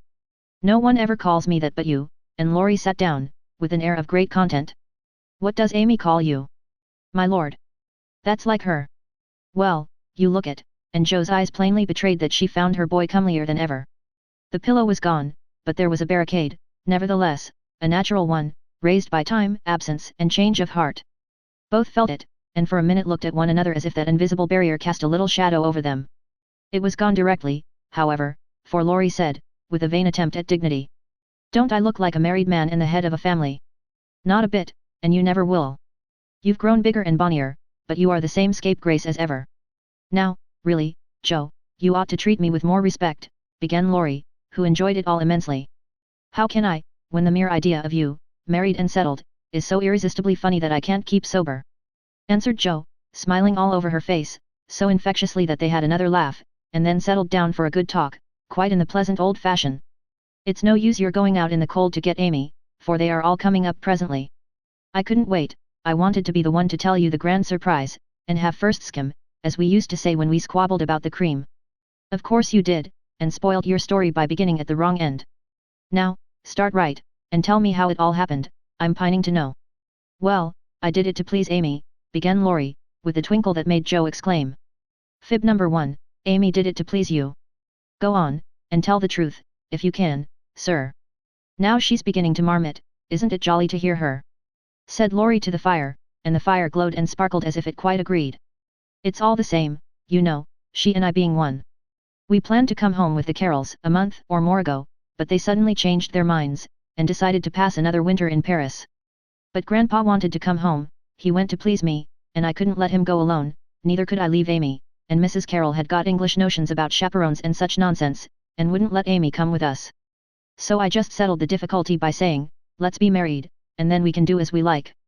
Of course you did, you always have things to suit you. Not always, and something in Laurie's voice made Joe say hastily. How did you ever get Aunt to agree? It was hard work, but, between us, we talked her over, for we had heaps of good reasons on our side. There wasn't time to write and ask leave, but you all liked it, had consented to it by and by, and it was only taking time by the fetlock, as my wife says. Aren't we proud of those 2 words, and don't we like to say them? Interrupted Joe, addressing the fire in her turn, and watching with delight the happy light it seemed to kindle in the eyes that had been so tragically gloomy when she saw them last. A trifle, perhaps, she's such a captivating little woman I can't help being proud of her. Well, then, Uncle and Aunt were there to play propriety, we were so absorbed in one another we were of no mortal use apart, and that charming arrangement would make everything easy all round, so we did it. When, where, how? Asked Joe, in a fever of feminine interest and curiosity, for she could not realize it a particle. 6 weeks ago, at the American Consul's, in Paris, a very quiet wedding, of course, for even in our happiness we didn't forget dear little Beth. Joe put her hand in his as he said that, and Laurie gently smoothed the little red pillow, which he remembered well. Why didn't you let us know afterward? Asked Joe, in a quieter tone, when they had sat quite still a minute. We wanted to surprise you, we thought we were coming directly home, at first, but the dear old gentleman, as soon as we were married, found he couldn't be ready under a month, at least, and sent us off to spend our honeymoon wherever we liked. Amy had once called Valrosa a regular honeymoon home, so we went there, and were as happy as people are but once in their lives. My faith! Wasn't it love among the roses? Laurie seemed to forget Joe for a minute, and Joe was glad of it, for the fact that he told her these things so freely and naturally assured her that he had quite forgiven and forgotten. She tried to draw away her hand, but, as if he guessed the thought that prompted the half-involuntary impulse, Laurie held it fast, and said, with a manly gravity she had never seen in him before. Joe, dear, I want to say one thing, and then we'll put it by forever. As I told you in my letter, when I wrote that Amy had been so kind to me, I never shall stop loving you, but the love is altered, and I have learned to see that it is better as it is. Amy and you change places in my heart, that's all. I think it was meant to be so, and would have come about naturally, if I had waited, as you tried to make me, but I never could be patient, and so I got a heartache. I was a boy then, headstrong and violent, and it took a hard lesson to show me my mistake. For it was one, Joe, as you said, and I found it out, after making a fool of myself. Upon my word, I was so tumbled up in my mind, at one time, that I didn't know which I loved best, you or Amy, and tried to love both alike, but I couldn't, and when I saw her in Switzerland, everything seemed to clear up all at once. You both got into your right places, and I felt sure that it was well off with the old love before it was on with the new, that I could honestly share my heart between Sister Joe and wife Amy, and love them both dearly. Will you believe it, and go back to the happy old times when we first knew one another? I'll believe it, with all my heart, but, Teddy, we never can be boy and girl again, the happy old times can't come back, and we mustn't expect it. We are man and woman now, with sober work to do, for playtime is over, and we must give up frolicking. I'm sure you feel this, I see the change in you, and you'll find it in me. I shall miss my boy, but I shall love the man as much, and admire him more, because he means to be what I hoped he would. We can't be little playmates any longer, but we will be brother and sister, to love and help one another all our lives, won't we, Laurie? He did not say a word, but took the hand she offered him, and laid his face down on it for a minute, feeling that out of the grave of a boyish passion, there had risen a beautiful, strong friendship to bless them both. Presently Joe said cheerfully, for she didn't want the coming home to be a sad one. I can't make it true that you children are really married, and going to set up housekeeping. Why, it seems only yesterday that I was buttoning Amy's pinafore, and pulling your hair when you teased. Mercy me, how time does fly. As one of the children is older than yourself, you needn't talk so like a grandma. I flatter myself I'm a gentleman growed, as Peggotty said of David, and when you see Amy, you'll find her rather a precocious infant, said Laurie, looking amused at her maternal air. You may be a little older in years, but I'm ever so much older in feeling, Teddy. Women always are, and this last year has been such a hard one that I feel 40. Poor Joe. We left you to bear it alone, while we went pleasuring. You are older, here's a line, and there's another, unless you smile, your eyes look sad, and when I touched the cushion, just now, I found a tear on it. You've had a great deal to bear, and had to bear it all alone. What a selfish beast I've been. And Laurie pulled his own hair, with a remorseful look. But Joe only turned over the traitorous pillow, and answered, in a tone which she tried to make quite cheerful. No, I had father and mother to help me, the dear babies to comfort me, and the thought that you and Amy were safe and happy, to make the troubles here easier to bear. I am lonely, sometimes, but I dare say it's good for me, and you never shall be again, broke in Laurie, putting his arm about her, as if to fence out every human ill. Amy and I can't get on without you, so you must come and teach the children to keep house, and go halves in everything, just as we used to do, and let us pet you, and all be blissfully happy and friendly together. If I shouldn't be in the way, it would be very pleasant. I begin to feel quite young already, for, somehow, all my troubles seemed to fly away when you came. You always were a comfort, Teddy, and Joe leaned her head on his shoulder, just as she did years ago, when Beth lay ill, and Laurie told her to hold on to him. He looked down at her, wondering if she remembered the time, but Joe was smiling to herself, as if, in truth, her troubles had all vanished at his coming. You are the same Joe still, dropping tears about 1 minute, and laughing the next. You look a little wicked now, what is it, Grandma? I was wondering how you and Amy get on together. Like angels? Yes, of course, at first, but which rules? I don't mind telling you that she does, now, at least I let her think so, it pleases her, you know. By and by we shall take turns, for marriage, they say, halves one's rights and doubles one's duties. You'll go on as you begin, and Amy will rule you all the days of your life. Well, she does it so imperceptibly that I don't think I shall mind much. She is the sort of woman who knows how to rule well, in fact, I rather like it, for she winds one round her finger as softly and prettily as a skein of silk, and makes you feel as if she was doing you a favor all the while. That ever I should live to see you a henpecked husband and enjoying it! Cried Joe, with uplifted hands. It was good to see Laurie square his shoulders, and smile with masculine scorn at that insinuation, as he replied, with his high and mighty air. Amy is too well bred for that, and I am not the sort of man to submit to it. My wife and I respect ourselves and one another too much ever to tyrannize or quarrel. Joe liked that, and thought the new dignity very becoming, but the boy seemed changing very fast into the man, and regret mingled with her pleasure. I am sure of that, Amy and you never did quarrel as we used to. She is the sun and I the wind, in the fable, and the sun managed the man best, you remember. She can blow him up as well as shine on him, laughed Laurie. Such a lecture as I got at Nice. I give you my word it was a deal worse than any of your scoldings, a regular rouser. I'll tell you all about it sometime, she never will, because, after telling me that she despised and was ashamed of me, she lost her heart to the despicable party and married the good-for-nothing. What baseness! Well, if she abuses you, come to me, and I'll defend you. I look as if I needed it, don't I? Said Laurie, getting up and striking an attitude which suddenly changed from the imposing to the rapturous, as Amy's voice was heard calling. Where is she? Where's my dear old Joe?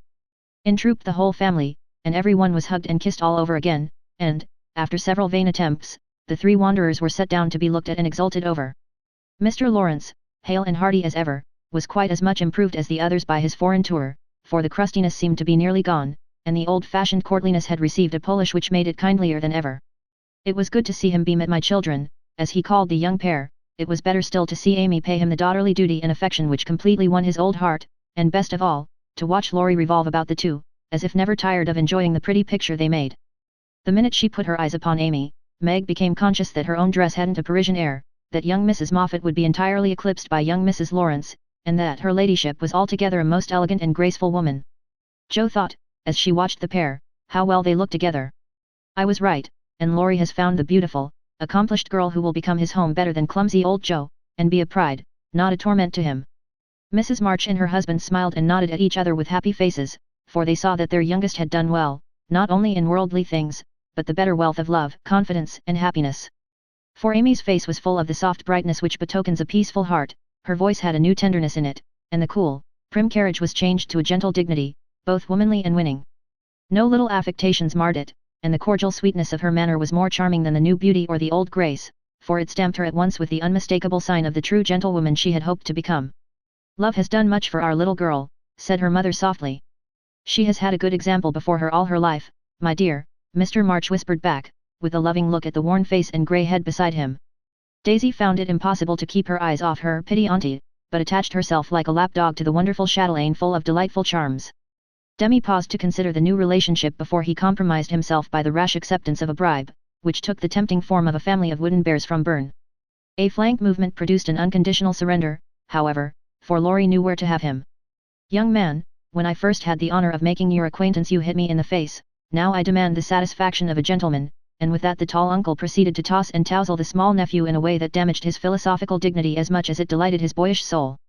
"Blessed if she ain't in silk from head to foot. Ain't it a relishin' sight to see her settin' there as fine as a fiddle, and hear folks calling little Amy, Miss Lawrence," muttered old Hannah, who could not resist frequent peeks through the slide as she set the table in a most decidedly promiscuous manner. Mercy on us, how they did talk! First one, then the other, then all burst out together, trying to tell the history of 3 years in half an hour. It was fortunate that tea was at hand, to produce a lull and provide refreshment, for they would have been hoarse and faint if they had gone on much longer. Such a happy procession as filed away into the little dining room. Mr. March proudly escorted Mrs. Lawrence, Mrs. March as proudly leaned on the arm of "My son," the old gentleman took Joe, with a whispered "You must be my girl now," and a glance at the empty corner by the fire, that made Joe whisper back, with trembling lips, "I'll try to fill her place, sir." The twins pranced behind, feeling that the millennium was at hand, for everyone was so busy with the newcomers that they were left to revel at their own sweet will, and you may be sure they made the most of the opportunity. Didn't they steal sips of tea, stuff gingerbread ob libitum, get a hot biscuit apiece, and, as a crowning trespass, didn't they each whisk a captivating little tart into their tiny pockets, there to stick and crumble treacherously, teaching them that both human nature and pastry are frail? Burdened with the guilty consciousness of the sequestered tarts, and fearing that Dodo's sharp eyes would pierce the thin disguise of cambric and merino which hid their booty, the little sinners attached themselves to Dranpa, who hadn't his spectacles on. Amy, who was handed about like refreshments, returned to the parlour on Father Lawrence's arm, the others paired off as before, and this arrangement left Joe companionless. She did not mind it at the minute, for she lingered to answer Hannah's eager inquiry. "Will Miss Amy ride in her coupe, and use all them lovely silver dishes that's stored away over yonder? Shouldn't wonder if she drove 6 white horses, ate off gold plate, and wore diamonds and point lace every day. Teddy thinks nothing too good for her," returned Joe with infinite satisfaction. "No more there is. Will you have hash or fish balls for breakfast?" asked Hannah, who wisely mingled poetry and prose.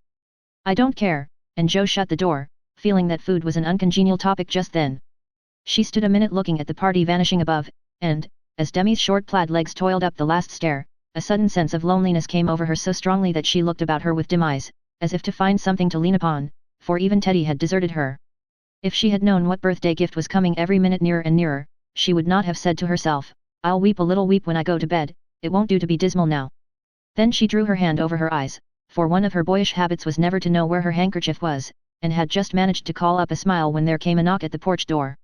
She opened it with hospitable haste, and started as if another ghost had come to surprise her, for there stood a tall, bearded gentleman, beaming on her from the darkness like a midnight sun. "Oh, Mr. Bear, I am so glad to see you!" cried Joe, with a clutch, as if she feared the night would swallow him up before she could get him in. "And I to see Miss Marsh, but no, you have a party," and the professor paused as the sound of voices and the tap of dancing feet came down to them. "No, we haven't, only the family. My sister and friends have just come home, and we are all very happy. Come in, and make one of us." Though a very social man, I think Mr. Bear would have gone decorously away, and come again another day, but how could he, when Joe shut the door behind him, and bereft him of his hat? Perhaps her face had something to do with it, for she forgot to hide her joy at seeing him, and showed it with a frankness that proved irresistible to the solitary man, whose welcome far exceeded his boldest hopes. "If I shall not be Monsieur de Trop, I will so gladly see them all. You have been ill, my friend?" He put the question abruptly, for, as Joe hung up his coat, the light fell on her face, and he saw a change in it. "Not ill, but tired and sorrowful. We have had trouble since I saw you last." "Ah, yes, I know. My heart was sore for you when I heard that," and he shook hands again, with such a sympathetic face that Joe felt as if no comfort could equal the look of the kind eyes, the grasp of the big, warm hand. "Father, Mother, this is my friend, Professor Bear," she said, with a face and tone of such irrepressible pride and pleasure that she might as well have blown a trumpet and opened the door with a flourish. If the stranger had had any doubts about his reception, they were set at rest in a minute by the cordial welcome he received. Everyone greeted him kindly, for Joe's sake at first, but very soon they liked him for his own. They could not help it, for he carried the talisman that opens all hearts, and these simple people warmed to him at once, feeling even the more friendly because he was poor, for poverty enriches those who live above it, and is a sure passport to truly hospitable spirits. Mr. Bear sat looking about him with the air of a traveler who knocks at a strange door, and, when it opens, finds himself at home.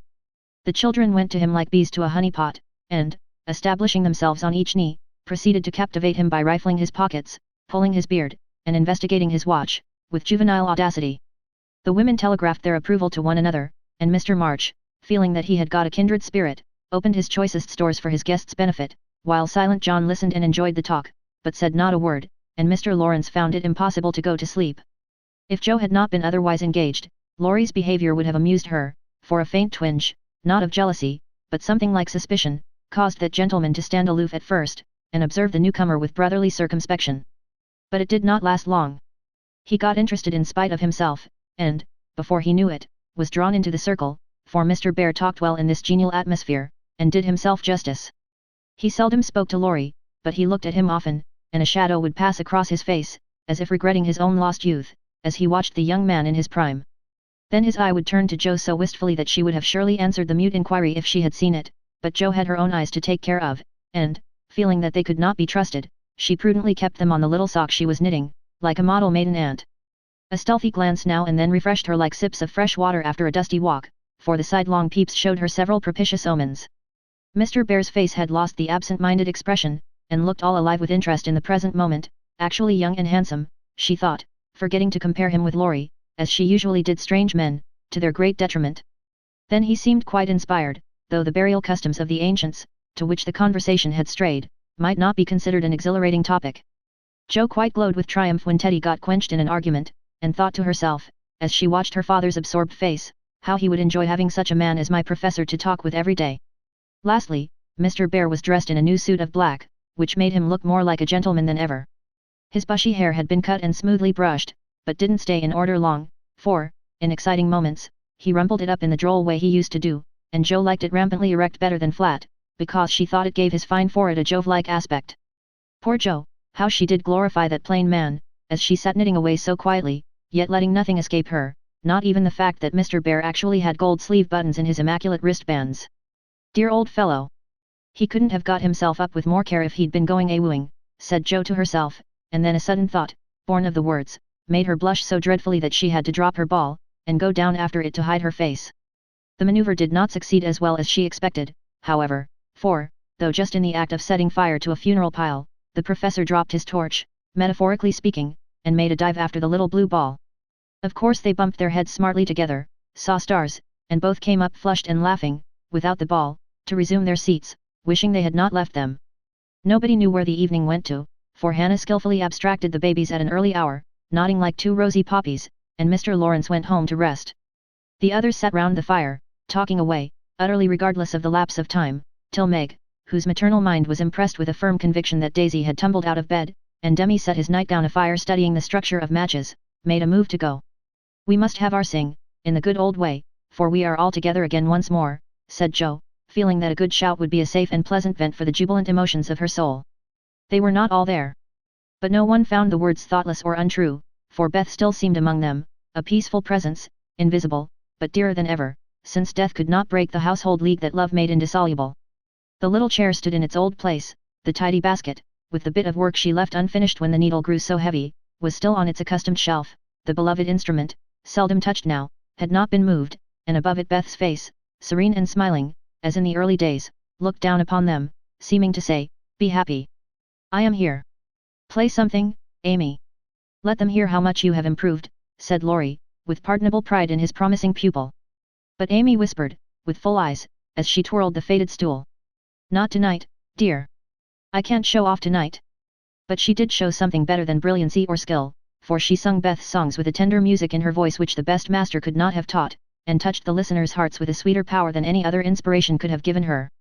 The room was very still, when the clear voice failed suddenly at the last line of Beth's favorite hymn. It was hard to say. Earth hath no sorrow that heaven cannot heal. And Amy leaned against her husband, who stood behind her, feeling that her welcome home was not quite perfect without Beth's kiss. Now, we must finish with Mignon's song, for Mr. Bear sings that, said Joe, before the pause grew painful. And Mr. Bear cleared his throat with a gratified hem. As he stepped into the corner where Joe stood, saying, "You will sing with me? We go excellently well together." A pleasing fiction, by the way, for Joe had no more idea of music than a grasshopper. But she would have consented if he had proposed to sing a whole opera, and warbled away, blissfully regardless of time and tune. It didn't much matter, for Mr. Bear sang like a true German, heartily and well, and Joe soon subsided into a subdued hum, that she might listen to the mellow voice that seemed to sing for her alone. "Knowest thou the land where the citron blooms?" used to be the professor's favorite line, for Das Land meant Germany to him, but now he seemed to dwell, with peculiar warmth and melody, upon the words. "There, oh there, might I with thee? Oh my beloved, go." And one listener was so thrilled by the tender invitation that she longed to say she did know the land, and would joyfully depart thither whenever he liked. The song was considered a great success, and the singer retired covered with laurels. But a few minutes afterward, he forgot his manners entirely, and stared at Amy putting on her bonnet, for she had been introduced simply as my sister, and no one had called her by her new name since he came. He forgot himself still further when Laurie said, in his most gracious manner, at parting, "My wife and I are very glad to meet you, sir. Please remember that there is always a welcome waiting for you over the way." Then the professor thanked him so heartily, and looked so suddenly illuminated with satisfaction, that Laurie thought him the most delightfully demonstrative old fellow he ever met. "I too shall go, but I shall gladly come again, if you will give me leave, dear madam, for a little business in the city will keep me here some days." He spoke to Mrs. March, but he looked at Joe, and the mother's voice gave as cordial an assent as did the daughter's eyes, for Mrs. March was not so blind to her children's interest as Mrs. Moffat supposed. "I suspect that is a wise man," remarked Mr. March, with placid satisfaction, from the hearth-rug, after the last guest had gone. "I know he is a good one," added Mrs. March, with decided approval, as she wound up the clock. "I thought you'd like him," was all Joe said, as she slipped away to her bed.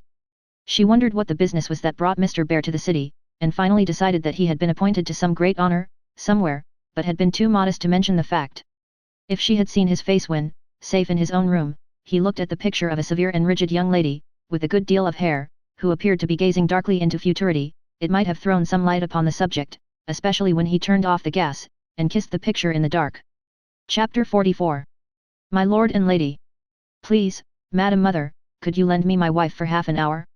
The luggage has come, and I've been making hay of Amy's Paris finery, trying to find some things I want," said Laurie, coming in the next day to find Mrs. Lawrence sitting in her mother's lap, as if being made the baby again. "Certainly.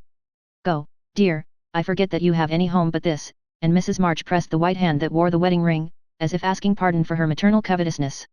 "I shouldn't have come over if I could have helped it, but I can't get on without my little woman any more than a weathercock can without wind," suggested Joe, as he paused for a simile. Joe had grown quite her own saucy self again since Teddy came home. "Exactly, for Amy keeps me pointing due west most of the time, with only an occasional whiffle round to the south, and I haven't had an easterly spell since I was married. Don't know anything about the north, but am altogether salubrious and balmy, hey, my lady. Lovely weather so far. I don't know how long it will last, but I'm not afraid of storms, for I'm learning how to sail my ship. Come home, dear, and I'll find your bootjack. I suppose that's what you are rummaging after among my things." "Men are so helpless, mother," said Amy, with a matronly air, which delighted her husband. "What are you going to do with yourselves after you get settled?" asked Joe, buttoning Amy's cloak as she used to button her pinafores. "We have our plans. We don't mean to say much about them yet, because we are such very new brooms, but we don't intend to be idle. I'm going into business with a devotion that shall delight grandfather, and prove to him that I'm not spoilt. I need something of the sort to keep me steady. I'm tired of dawdling, and mean to work like a man." "And Amy, what is she going to do?" asked Mrs. March, well pleased at Laurie's decision, and the energy with which he spoke. "After doing the civil all round, and airing our best bonnet, we shall astonish you by the elegant hospitalities of our mansion, the brilliant society we shall draw about us, and the beneficial influence we shall exert over the world at large." "That's about it, isn't it, Madame Recamier?" asked Laurie, with a quizzical look at Amy. "Time will show. Come away, impertinence, and don't shock my family by calling me names before their faces," answered Amy, resolving that there should be a home with a good wife in it before she set up a salon as a queen of society. How happy those children seemed together. observed Mr. March, finding it difficult to become absorbed in his Aristotle after the young couple had gone. Yes, and I think it will last, added Mrs. March, with the restful expression of a pilot who has brought a ship safely into port. I know it will. Happy Amy. And Joe sighed, then smiled brightly as Professor Bear opened the gate with an impatient push. Later in the evening, when his mind had been set at rest about the bootjack, Laurie said suddenly to his wife, who was flitting about, arranging her new art treasures. Mrs. Lawrence. My lord. That man intends to marry our Joe. I hope so, don't you, dear? Well, my love, I consider him a trump, in the fullest sense of that expressive word, but I do wish he was a little younger and a good deal richer. Now, Laurie, don't be too fastidious and worldly minded. If they love one another it doesn't matter a particle how old they are nor how poor.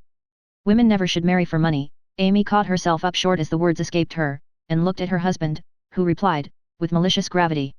Certainly not, though you do hear charming girls say that they intend to do it sometimes.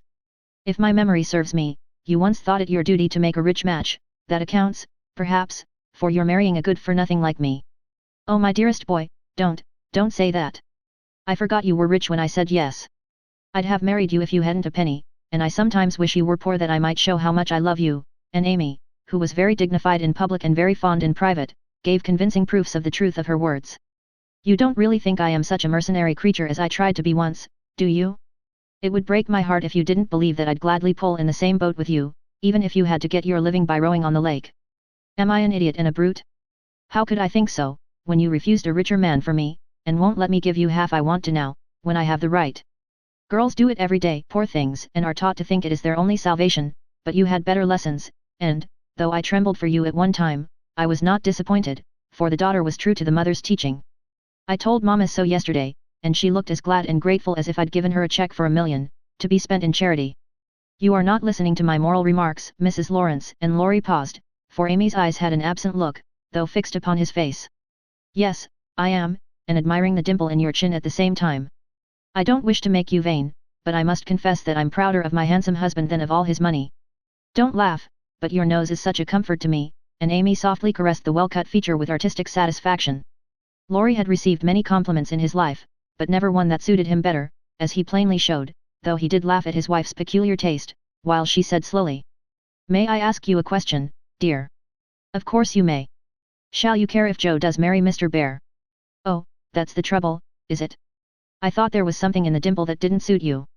Not being a dog in the manger, but the happiest fellow alive, I assure you I can dance at Joe's wedding with a heart as light as my heels.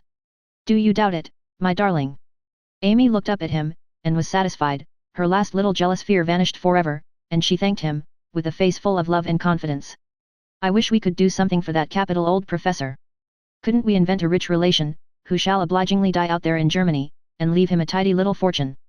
Said Laurie, when they began to pace up and down the long drawing room, arm in arm, as they were fond of doing, in memory of the chateau garden. Joe would find us out, and spoil it all. She is very proud of him, just as he is, and said yesterday that she thought poverty was a beautiful thing. Bless her dear heart. She won't think so when she has a literary husband, and a dozen little professors and professorins to support. We won't interfere now, but watch our chance, and do them a good turn in spite of themselves. I owe Joe for a part of my education, and she believes in people's paying their honest debts, so I'll get round her in that way. How delightful it is to be able to help others, isn't it? That was always one of my dreams, to have the power of giving freely, and, thanks to you, the dream has come true. Ah! We'll do quantities of good, won't we? There's one sort of poverty that I particularly like to help. Out-and-out beggars get taken care of, but poor gentlefolks fare badly, because they won't ask, and people don't dare to offer charity, yet there are 1,000 ways of helping them, if one only knows how to do it so delicately that it does not offend. I must say, I like to serve a decayed gentleman better than a blarneying beggar. I suppose it's wrong, but I do, though it is harder. Because it takes a gentleman to do it, added the other member of the Domestic Admiration Society. Thank you, I'm afraid I don't deserve that pretty compliment. But I was going to say that while I was dawdling about abroad, I saw a good many talented young fellows making all sorts of sacrifices, and enduring real hardships, that they might realize their dreams. Splendid fellows, some of them, working like heroes, poor and friendless, but so full of courage, patience, and ambition, that I was ashamed of myself, and longed to give them a right good lift. Those are people whom it's a satisfaction to help, for if they've got genius, it's an honor to be allowed to serve them, and not let it be lost or delayed for want of fuel to keep the pot boiling. If they haven't, it's a pleasure to comfort the poor souls, and keep them from despair when they find it out. Yes, indeed, and there's another class who can't ask, and who suffer in silence. I know something of it, for I belonged to it before you made a princess of me, as the king does the beggar maid in the old story. Ambitious girls have a hard time, Laurie, and often have to see youth, health, and precious opportunities go by, just for want of a little help at the right minute. People have been very kind to me, and whenever I see girls struggling along, as we used to do, I want to put out my hand and help them, as I was helped. And so you shall, like an angel as you are," cried Laurie, resolving, with a glow of philanthropic zeal, to found and endow an institution for the express benefit of young women with artistic tendencies. Rich people have no right to sit down and enjoy themselves, or let their money accumulate for others to waste. It's not half so sensible to leave legacies when one dies as it is to use the money wisely while alive, and enjoy making one's fellow creatures happy with it. We'll have a good time ourselves, and add an extra relish to our own pleasure by giving other people a generous taste. Will you be a little Dorcas, going about emptying a big basket of comforts, and filling it up with good deeds? With all my heart, if you will be a brave Saint Martin, stopping, as you ride gallantly through the world, to share your cloak with the beggar. It's a bargain, and we shall get the best of it." So the young pair shook hands upon it, and then paced happily on again, feeling that their pleasant home was more homelike because they hoped to brighten other homes, believing that their own feet would walk more uprightly along the flowery path before them, if they smoothed rough ways for other feet, and feeling that their hearts were more closely knit together by a love which could tenderly remember those less blessed than they. Chapter 45. Daisy and Demi. I cannot feel that I have done my duty as humble historian of the March family, without devoting at least one chapter to the two most precious and important members of it. Daisy and Demi had now arrived at years of discretion, for in this fast age babies of 3 or 4 assert their rights, and get them, too, which is more than many of their elders do. If there ever were a pair of twins in danger of being utterly spoilt by adoration, it was these prattling Brooks. Of course they were the most remarkable children ever born, as will be shown when I mention that they walked at 8 months, talked fluently at 12 months, and at 2 years they took their places at table, and behaved with a propriety which charmed all beholders. At 3, Daisy demanded a needler, and actually made a bag with 4 stitches in it. She likewise set up housekeeping in the sideboard, and managed a microscopic cooking stove with a skill that brought tears of pride to Hannah's eyes, while Demi learned his letters with his grandfather, who invented a new mode of teaching the alphabet by forming the letters with his arms and legs, thus uniting gymnastics for head and heels.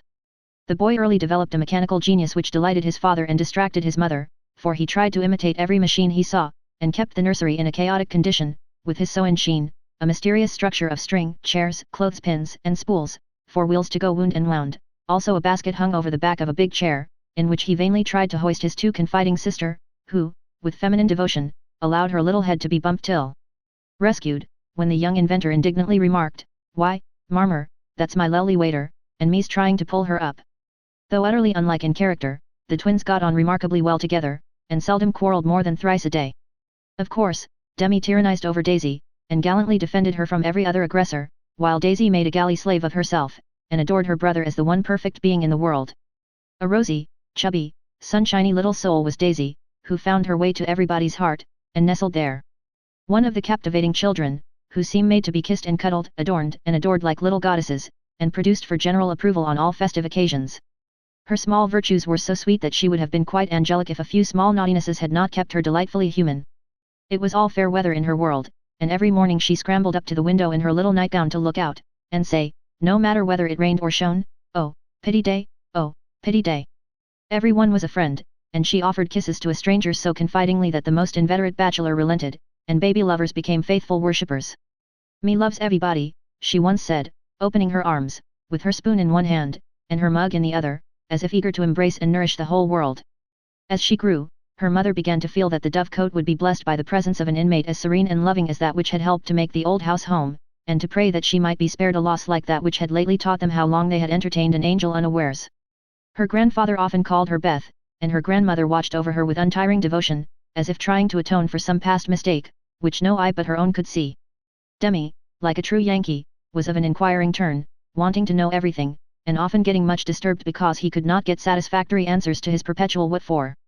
He also possessed a philosophic bent, to the great delight of his grandfather, who used to hold Socratic conversations with him, in which the precocious pupil occasionally posed his teacher, to the undisguised satisfaction of the womenfolk.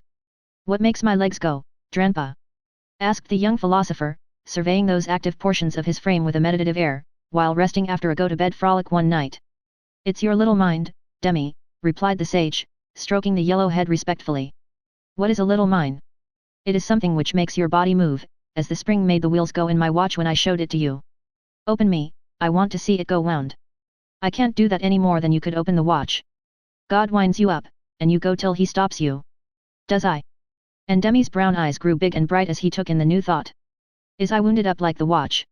Yes, but I can't show you how, for it is done when we don't see. Demi felt of his back, as if expecting to find it like that of the watch, and then gravely remarked. I does it when I's asleep. A careful explanation followed, to which he listened so attentively that his anxious grandmother said. My dear, do you think it wise to talk about such things to that baby? He's getting great bumps over his eyes, and learning to ask the most unanswerable questions. If he is old enough to ask the questions, he is old enough to receive true answers. I am not putting the thoughts into his head, but helping him unfold those already there. These children are wiser than we are, and I have no doubt the boy understands every word I have said to him. Now, Demi, tell me where you keep your mind. If the boy had replied like Alcibiades, by the gods, Socrates, I cannot tell, his grandfather would not have been surprised, but when, after standing a moment on one leg, like a meditative young stork, he answered, in a tone of calm conviction, in my little belly, the old gentleman could only join in grandma's laugh, and dismiss the class in metaphysics. There might have been cause for maternal anxiety, if Demi had not given convincing proofs that he was a true boy, as well as a budding philosopher, for, often, after a discussion which caused Hannah to prophesy, with ominous nods, that child ain't long for this world, he would turn about and set her fears at rest by some of the pranks with which dear, dirty, naughty little rascals distract and delight their parents' souls. Meg made many moral rules, and tried to keep them, but what mother was ever proof against the winning wiles, the ingenious evasions, or the tranquil audacity of the miniature men and women who so early show themselves accomplished artful dodgers?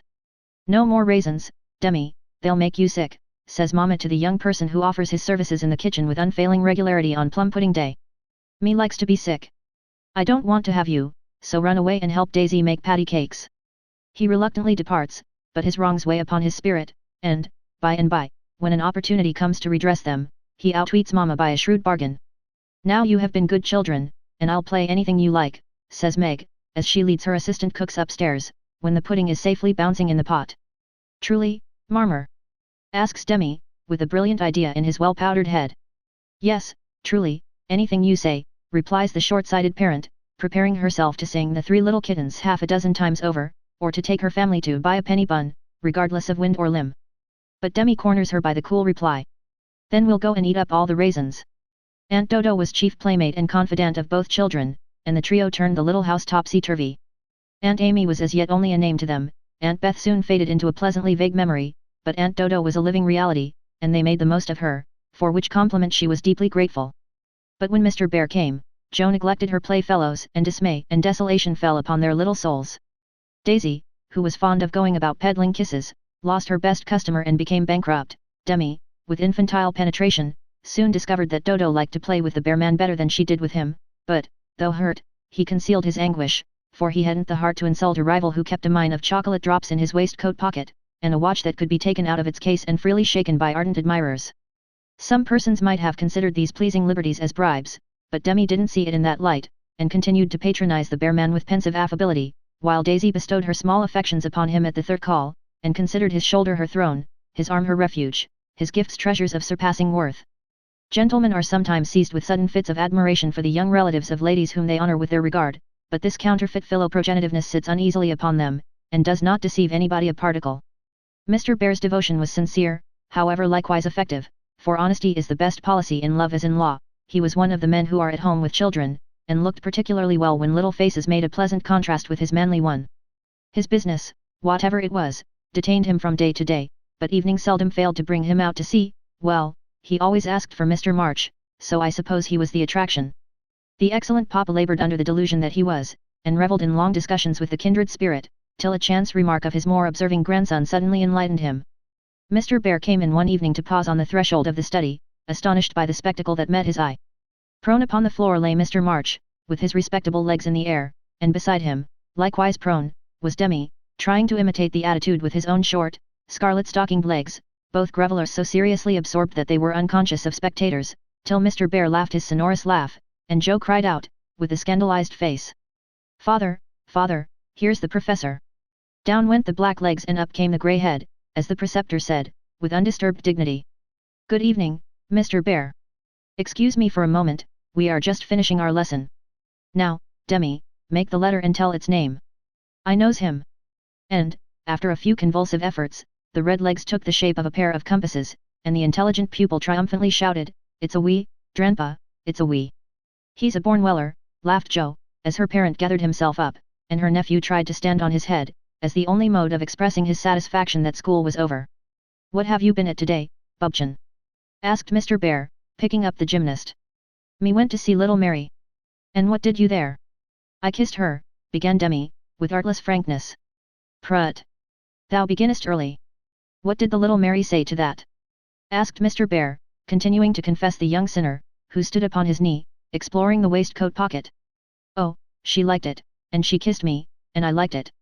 Don't little boys like little girls?" added Demi, with his mouth full, and an air of bland satisfaction. "You precocious chick! Who put that into your head?" said Joe, enjoying the innocent revelations as much as the professor.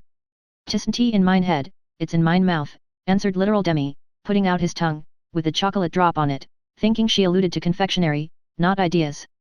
"Thou shouldst save some for the little friend, sweets to the sweet, manling," and Mr. Bear offered Joe some, with a look that made her wonder if chocolate was not the nectar drunk by the gods. Demi also saw the smile, was impressed by it, and artlessly inquired. "Do great boys like great girls, too, Fessor?"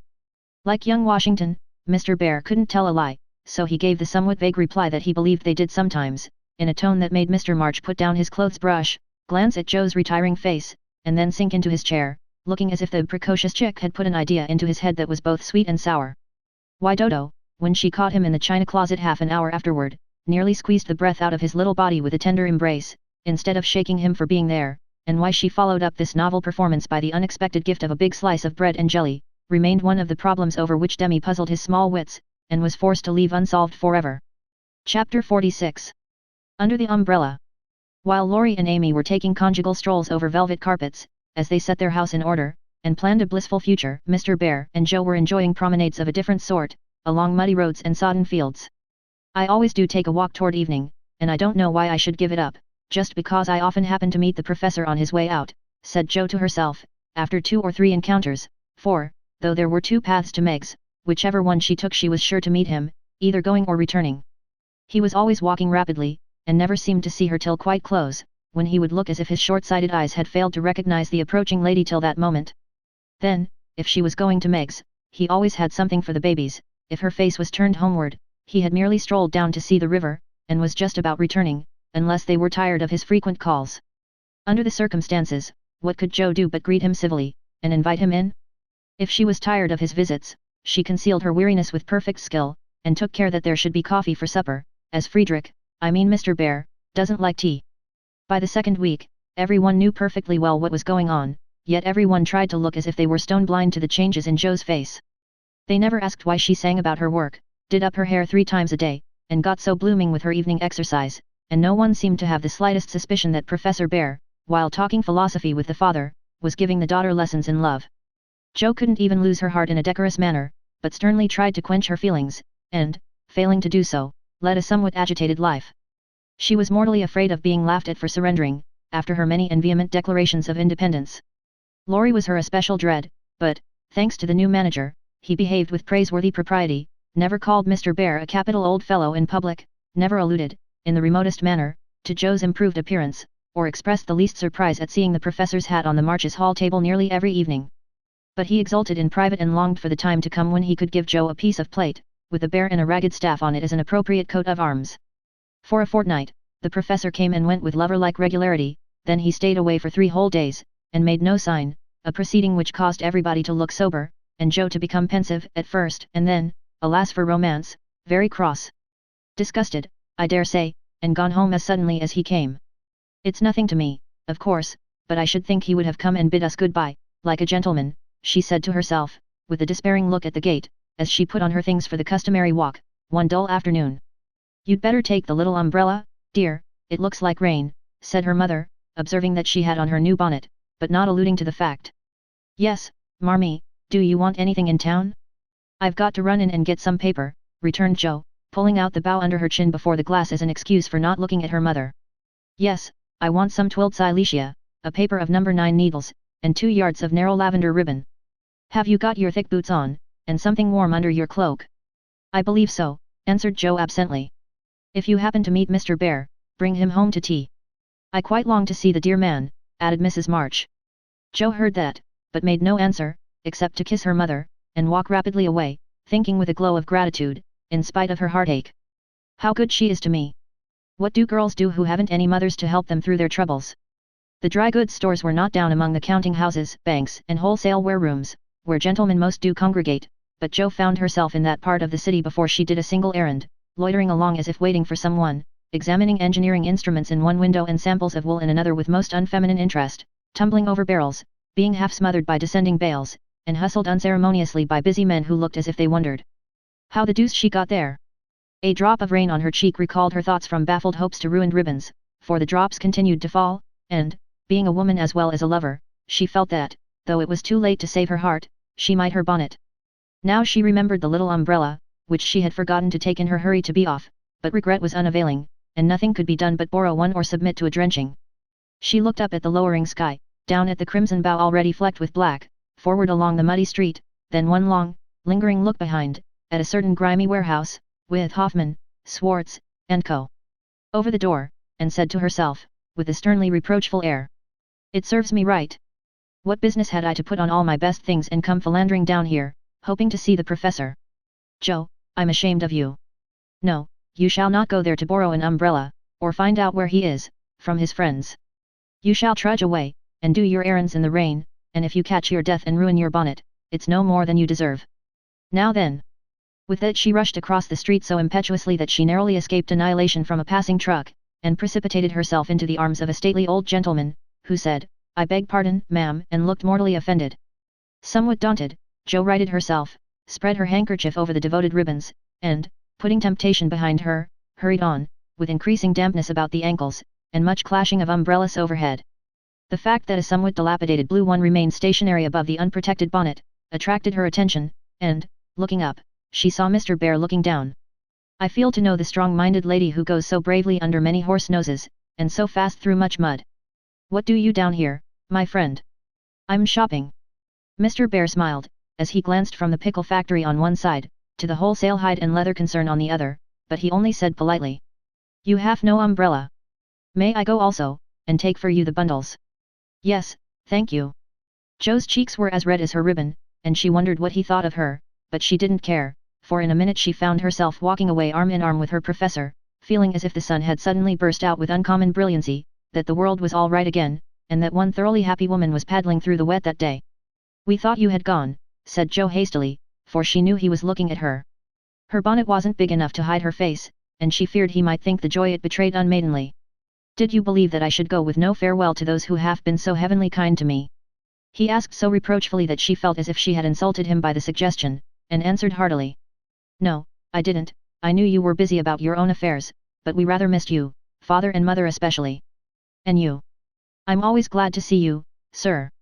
In her anxiety to keep her voice quite calm, Jo made it rather cool, and the frosty little monosyllable at the end seemed to chill the professor, for his smile vanished, as he said gravely, "I thank you, and come one time more before I go." "You are going, then?" "I have no longer any business here, it is done." "Successfully, I hope," said Jo, for the bitterness of disappointment was in that short reply of his. "I ought to think so, for I have a way open to me by which I can make my bread and give my junglings much help." "Tell me, please. I like to know all about the boys," said Jo eagerly. "That is so kind, I gladly tell you. My friends find for me a place in a college, where I teach as at home, and earn enough to make the way smooth for Franz and Emil. For this I should be grateful, should I not?" "Indeed you should. How splendid it will be to have you doing what you like, and be able to see you often, and the boys," cried Jo, clinging to the lads as an excuse for the satisfaction she could not help betraying. "Ah! But we shall not meet often, I fear, this place is at the west. So far away." And Jo left her skirts to their fate, as if it didn't matter now what became of her clothes or herself. Mr. Bear could read several languages, but he had not learned to read women yet. He flattered himself that he knew Jo pretty well, and was, therefore, much amazed by the contradictions of voice, face, and manner, which she showed him in rapid succession that day, for she was in half a dozen different moods in the course of half an hour. When she met him she looked surprised, though it was impossible to help suspecting that she had come for that express purpose. When he offered her his arm, she took it with a look that filled him with delight, but when he asked if she missed him, she gave such a chilly, formal reply that despair fell upon him. On learning his good fortune she almost clapped her hands. Was the joy all for the boys? Then, on hearing his destination, she said, "So far away," in a tone of despair that lifted him on to a pinnacle of hope, but the next minute she tumbled him down again by observing, like one entirely absorbed in the matter, "Here's the place for my errands, will you come in? It won't take long." Jo rather prided herself upon her shopping capabilities, and particularly wished to impress her escort with the neatness and dispatch with which she would accomplish the business. But, owing to the flutter she was in, everything went amiss. She upset the tray of needles, forgot the silesia was to be twilled till it was cut off, gave the wrong change, and covered herself with confusion by asking for lavender ribbon at the calico counter. Mr. Bear stood by, watching her blush and blunder, and, as he watched, his own bewilderment seemed to subside, for he was beginning to see that on some occasions women, like dreams, go by contraries. When they came out, he put the parcel under his arm with a more cheerful aspect, and splashed through the puddles as if he rather enjoyed it, on the whole. "Should we not do a little what you call shopping for the babies, and have a farewell feast tonight if I go for my last call at your so pleasant home?" he asked, stopping before a window full of fruit and flowers. "What will we buy?" said Jo, ignoring the latter part of his speech, and sniffing the mingled odors with an affectation of delight as they went in. "May they have oranges and figs?" asked Mr. Bear, with a paternal air. "They eat them when they can get them. Do you care for nuts? Like a squirrel? Hamburg grapes? Yes, we shall surely drink to the fatherland in those." Jo frowned upon that piece of extravagance, and asked why he didn't buy a frail of dates, a cask of raisins, and a bag of almonds, and done with it. Whereat Mr. Bear confiscated her purse, produced his own, and finished the marketing by buying several pounds of grapes, a pot of rosy daisies, and a pretty jar of honey, to be regarded in the light of a demijohn. Then, distorting his pockets with the knobby bundles, and giving her the flowers to hold, he put up the old umbrella, and they travelled on again.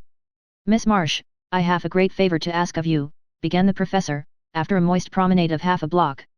"Yes, sir," and Jo's heart began to beat so hard she was afraid he would hear it. "I am bold to say it in spite of the rain, because so short a time remains to me." "Yes, sir," and Jo nearly crushed the small flower pot with the sudden squeeze she gave it. "I wish to get a little dress for my Tina, and I am too stupid to go alone. Will you kindly give me a word of taste and help?" "Yes, sir," and Jo felt as calm and cool, all of a sudden, as if she had stepped into a refrigerator. "Perhaps also a shawl for Tina's mother, she is so poor and sick, and the husband is such a care." "Yes, yes, a thick, warm shawl would be a friendly thing to take the little mother." "I'll do it with pleasure, Mr. Bear. I'm going very fast and he's getting dearer every minute," added Jo to herself, then, with a mental shake, she entered into the business with an energy which was pleasant to behold. Mr. Bear left it all to her, so she chose a pretty gown for Tina, and then ordered out the shawls. The clerk, being a married man, condescended to take an interest in the couple, who appeared to be shopping for their family. "Your lady may prefer this, it's a superior article, a most desirable color, quite chaste and genteel," he said, shaking out a comfortable grey shawl, and throwing it over Jo's shoulders. "Does this suit you, Mr. Bear?" she asked, turning her back to him, and feeling deeply grateful for the chance of hiding her face. "Excellently well, we will have it," answered the professor, smiling to himself as he paid for it, while Jo continued to rummage the counters like a confirmed bargain hunter. "Now shall we go home?" he asked, as if the words were very pleasant to him. "Yes, it's late, and I'm so tired." Jo's voice was more pathetic than she knew, for now the sun seemed to have gone in as suddenly as it came out, the world grew muddy and miserable again, and for the first time she discovered that her feet were cold, her head ached, and that her heart was colder than the former, fuller of pain than the latter. Mr. Bear was going away, he only cared for her as a friend, it was all a mistake, and the sooner it was over the better. With this idea in her head, she hailed an approaching omnibus with such a hasty gesture that the daisies flew out of the pot and were badly damaged. "This is not our omnibus," said the professor, waving the loaded vehicle away, and stopping to pick up the poor little flowers. "I beg your pardon, I didn't see the name distinctly." "Never mind, I can walk. I'm used to plodding in the mud," returned Jo, winking hard, because she would have died rather than openly wipe her eyes. Mr. Bear saw the drops on her cheeks, though she turned her head away, the sight seemed to touch him very much, for, suddenly stooping down, he asked in a tone that meant a great deal. "Heart's dearest, why do you cry?" Now, if Jo had not been new to this sort of thing she would have said she wasn't crying, had a cold in her head, or told any other feminine fib proper to the occasion, instead of which that undignified creature answered, with an irrepressible sob. "Because you are going away." "Ach, mein Gott, that is so good!" cried Mr. Bear, managing to clasp his hands in spite of the umbrella and the bundles. Joe, I have nothing but much love to give you. I came to see if you could care for it, and I waited to be sure that I was something more than a friend. Am I? Can you make a little place in your heart for old Fritz? He added, all in one breath. Oh, yes, said Joe, and he was quite satisfied, for she folded both hands over his arm, and looked up at him with an expression that plainly showed how happy she would be to walk through life beside him, even though she had no better shelter than the old umbrella, if he carried it. It was certainly proposing under difficulties, for, even if he had desired to do so, Mr. Bear could not go down upon his knees, on account of the mud, neither could he offer Joe his hand, except figuratively, for both were full, much less could he indulge in tender demonstrations in the open street, though he was near it, so the only way in which he could express his rapture was to look at her, with an expression which glorified his face to such a degree that there actually seemed to be little rainbows in the drops that sparkled on his beard. If he had not loved Joe very much, I don't think he could have done it then, for she looked far from lovely, with her skirts in a deplorable state, her rubber boots splashed to the ankle, and her bonnet a ruin. Fortunately, Mr. Bear considered her the most beautiful woman living, and she found him more Jove-like than ever, though his hat brim was quite limp with the little rills trickling thence upon his shoulders, for he held the umbrella all over Joe, and every finger of his gloves needed mending. Passers-by probably thought them a pair of harmless lunatics, for they entirely forgot to hail a bus, and strolled leisurely along, oblivious of deepening dusk and fog. Little they cared what anybody thought, for they were enjoying the happy hour that seldom comes but once in any life, the magical moment which bestows youth on the old, beauty on the plain, wealth on the poor, and gives human hearts a foretaste of heaven. The professor looked as if he had conquered a kingdom, and the world had nothing more to offer him in the way of bliss, while Joe trudged beside him, feeling as if her place had always been there, and wondering how she ever could have chosen any other lot. Of course, she was the first to speak, intelligibly, I mean, for the emotional remarks which followed her impetuous "oh, yes," were not of a coherent or reportable character. Friedrich, why didn't you? Ah, heaven, she gives me the name that no one speaks since Minna died, cried the professor, pausing in a puddle to regard her with grateful delight. I always call you so to myself, I forgot, but I won't, unless you like it. Like it? It is more sweet to me than I can tell. Say thou, also, and I shall say your language is almost as beautiful as mine. Isn't thou a little sentimental? Asked Joe, privately thinking it a lovely monosyllable. Sentimental? Yes. Thank God, we Germans believe in sentiment, and keep ourselves young. Mit it. Your English you is so cold, say thou, heart's dearest, it means so much to me, pleaded Mr. Bear, more like a romantic student than a grave professor. Well, then, why didn't thou tell me all this sooner? Asked Joe bashfully. Now I shall have to show thee all my heart, and I so gladly will, because thou must take care of it hereafter. See, then, my Joe, ah, the dear, funny little name, I had a wish to tell something the day I said goodbye, in New York, but I thought the handsome friend was betrothed to thee, and so I spoke not. Wouldst thou have said yes, then, if I had spoken? I don't know, I'm afraid not, for I didn't have any heart just then. Prut! That I do not believe. It was asleep till the fairy prince came through the wood, and waked it up. Ah, well, die erste Liebes die best, but that I should not expect. Yes, the first love is the best, so be contented, for I never had another. Teddy was only a boy, and soon got over his little fancy, said Joe, anxious to correct the professor's mistake. Good. Then I shall rest happy, and be sure that thou givest me all. I have waited so long, I am grown selfish, as thou wilt find, Prof. Soren. I like that, cried Joe, delighted with her new name. Now tell me what brought you, at last, just when I most wanted you. This, and Mr. Bear took a little worn paper out of his waistcoat pocket. Joe unfolded it, and looked much abashed, for it was one of her own contributions to a paper that paid for poetry, which accounted for her sending it an occasional attempt. How could that bring you? She asked, wondering what he meant. I found it by chance, I knew it by the names and the initials, and in it there was one little verse that seemed to call me. Read and find him, I will see that you go not in the wet. Joe obeyed, and hastily schemed through the lines which she had christened. In the garret. 4 little chests all in a row. Dim with dust, and worn by time. All fashioned and filled, long ago. By children now in their prime. 4 little keys hung side by side. With faded ribbons, brave and gay. When fastened there, with childish pride. Long ago, on a rainy day. 4 little names, one on each lid. Carved out by a boyish hand. And underneath there lieth hid. Histories of the happy band. Once playing here, and pausing oft. To hear the sweet refrain. That came and went on the roof aloft. In the falling summer rain. Meg on the first lid, smooth and fair. I look in with loving eyes. For folded here, with well-known care. A goodly gathering lies. The record of a peaceful life. Gifts to gentle child and girl. A bridal gown, lines to a wife. A tiny shoe, a baby curl. No toys in this first chest remain. For all are carried away. In their old age, to join again. In another small Meg's play. Ah, happy mother. Well I know. You hear, like a sweet refrain. Lullabies ever soft and low. In the falling summer rain. Joe on the next lid, scratched and worn. And within a motley store. Of headless dolls, of schoolbooks torn. Birds and beasts that speak no more. Spoils brought home from the fairy ground. Only trod by youthful feet. Dreams of a future never found. Memories of a past still sweet. Half-writ poems, stories wild.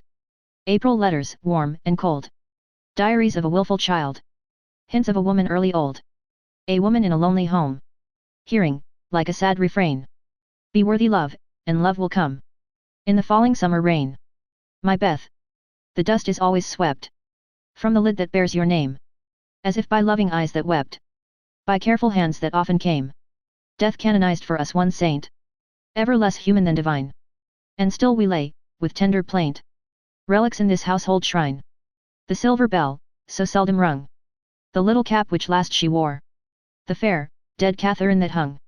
By angels born above her door. The songs she sang, without lament. In her prison house of pain. Forever are they sweetly blent. With the falling summer rain. Upon the last lid's polished field. Legend now both fair and true. A gallant knight bears on his shield. Amy, in letters gold and blue. Within lie snoods that bound her hair. Slippers that have danced their last. Faded flowers laid by with care. Fans whose airy toils are past. Gay valentines, all ardent flames. Trifles that have borne their part. In girlish hopes and fears and shames. The record of a maiden heart. Now learning fairer, truer spells. Hearing, like a blithe refrain. The silver sound of bridal bells. In the falling summer rain. 4 little chests all in a row. Dim with dust, and worn by time.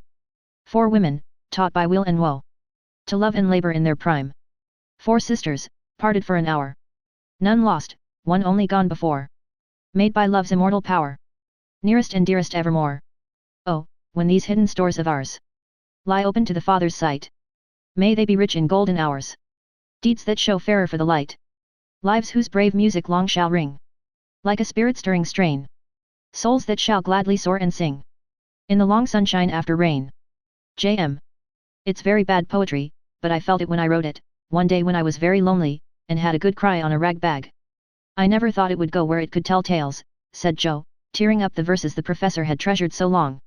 Let it go, it has done its duty, and I will have a fresh one when I read all the brown book in which she keeps her little secrets, said Mr. Bear, with a smile, as he watched the fragments fly away on the wind. Yes, he added earnestly, I read that, and I think to myself, she has a sorrow, she is lonely, she would find comfort in true love. I have a heart full for her, shall I not go and say, if this is not too poor a thing to give for what I shall hope to receive, take it in God's name. And so you came to find that it was not too poor, but the one precious thing I needed, whispered Joe. I had no courage to think that at first, heavenly kind as was your welcome to me. But soon I began to hope, and then I said, I will have her if I die for it, and so I will. Cried Mr. Bear, with a defiant nod, as if the walls of mist closing round them were barriers which he was to surmount or valiantly knock down. Joe thought that was splendid, and resolved to be worthy of her knight, though he did not come prancing on a charger in gorgeous array. What made you stay away so long? She asked presently, finding it so pleasant to ask confidential questions and get delightful answers that she could not keep silent. It was not easy, but I could not find the heart to take you from that so happy home until I could have a prospect of one to give you, after much time, perhaps, and hard work. How could I ask you to give up so much for a poor old fellow, who has no fortune but a little learning? I'm glad you are poor, I couldn't bear a rich husband, said Joe decidedly, adding, in a softer tone, don't fear poverty, I've known it long enough to lose my dread, and be happy working for those I love, and don't call yourself old, 40 is the prime of life. I couldn't help loving you if you were 70. The professor found that so touching that he would have been glad of his handkerchief, if he could have got at it, as he couldn't. Joe wiped his eyes for him, and said, laughing, as she took away a bundle or two. I may be strong-minded, but no one can say I'm out of my sphere now, for woman's special mission is supposed to be drying tears and bearing burdens. I'm to carry my share, Friedrich, and help to earn the home. Make up your mind to that, Or I'll never go, she added resolutely, as he tried to reclaim his load. We shall see. Have you patience to wait a long time, Joe? I must go away and do my work alone. I must help my boys first, because, even for you, I may not break my word to Minna. Can you forgive that, and be happy while we hope and wait? Yes, I know I can, for we love one another, and that makes all the rest easy to bear. I have my duty, also, and my work. I couldn't enjoy myself if I neglected them even for you, so there's no need of hurry or impatience. You can do your part out west, I can do mine here, and both be happy hoping for the best, and leaving the future to be as God wills. Ah! Thou givest me such hope and courage, and I have nothing to give back but a full heart and these empty hands, cried the professor, quite overcome. Joe never would learn to be proper, for when he said that as they stood upon the steps, she just put both hands into his, whispering tenderly, not empty now, and, stooping down, kissed her Friedrich under the umbrella. It was dreadful, but she would have done it if the flock of draggle-tailed sparrows on the hedge had been human beings, for she was very far gone indeed, and quite regardless of everything but her own happiness. Though it came in such a very simple guise, that was the crowning moment of both their lives, when, turning from the night and storm and loneliness to the household light and warmth and peace waiting to receive them, with a glad welcome home, Joe led her lover in, and shut the door. Chapter 47. Harvest time. For a year Joe and her professor worked and waited, hoped and loved, met occasionally, and wrote such voluminous letters that the rise in the price of paper was accounted for, Laurie said. The second year began rather soberly, for their prospects did not brighten, and Aunt March died suddenly. But when their first sorrow was over, for they loved the old lady in spite of her sharp tongue, they found they had cause for rejoicing, for she had left Plumfield to Joe, which made all sorts of joyful things possible. It's a fine old place, and will bring a handsome sum, for of course you intend to sell it, said Laurie, as they were all talking the matter over, some weeks later.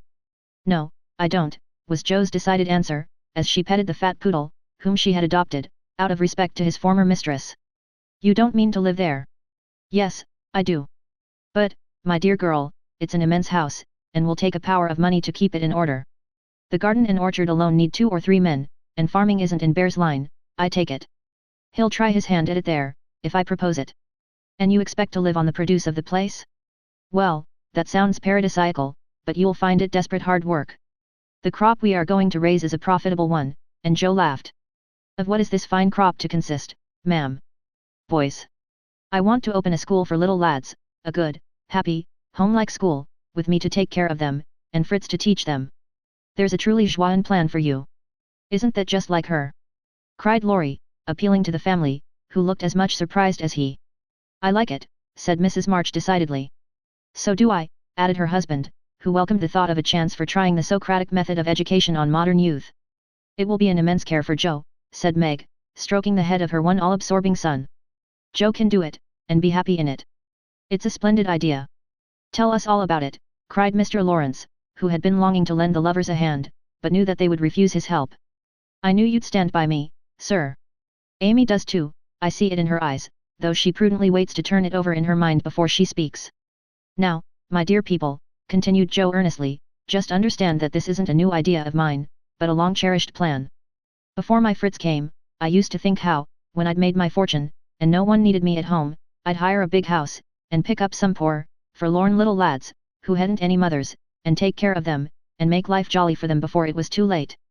I see so many going to ruin, for want of help at the right minute. I love so to do anything for them, I seem to feel their wants, and sympathize with their troubles, and, oh, I should so like to be a mother to them. Mrs. March held out her hand to Joe, who took it, smiling, with tears in her eyes, and went on in the old enthusiastic way, which they had not seen for a long while. I told my plan to Fritz once, and he said it was just what he would like, and agreed to try it when we got rich. Bless his dear heart, he's been doing it all his life, helping poor boys, I mean, not getting rich, that he'll never be, money doesn't stay in his pocket long enough to lay up any. But now, thanks to my good old aunt, who loved me better than I ever deserved, I'm rich, at least I feel so, and we can live at Plumfield perfectly well, if we have a flourishing school. It's just the place for boys, the house is big, and the furniture strong and plain. There's plenty of room for dozens inside, and splendid grounds outside. They could help in the garden and orchard, such work is healthy, isn't it, sir? Then Fritz can train and teach in his own way, and father will help him. I can feed and nurse and pet and scold them, and mother will be my standby. I've always longed for lots of boys, and never had enough, now I can fill the house full, and revel in the little dears to my heart's content. Think what luxury, Plumfield my own, and a wilderness of boys to enjoy it with me. As Jo waved her hands, and gave a sigh of rapture, the family went off into a gale of merriment, and Mr. Lawrence laughed till they thought he'd have an apoplectic fit. I don't see anything funny, she said gravely, when she could be heard. Nothing could be more natural or proper than for my professor to open a school, and for me to prefer to reside on my own estate. She is putting on airs already, said Laurie, who regarded the idea in the light of a capital joke. But may I inquire how you intend to support the establishment? If all the pupils are little ragamuffins, I'm afraid your crop won't be profitable in a worldly sense, Mrs. Bear. Now don't be a wet blanket, Teddy.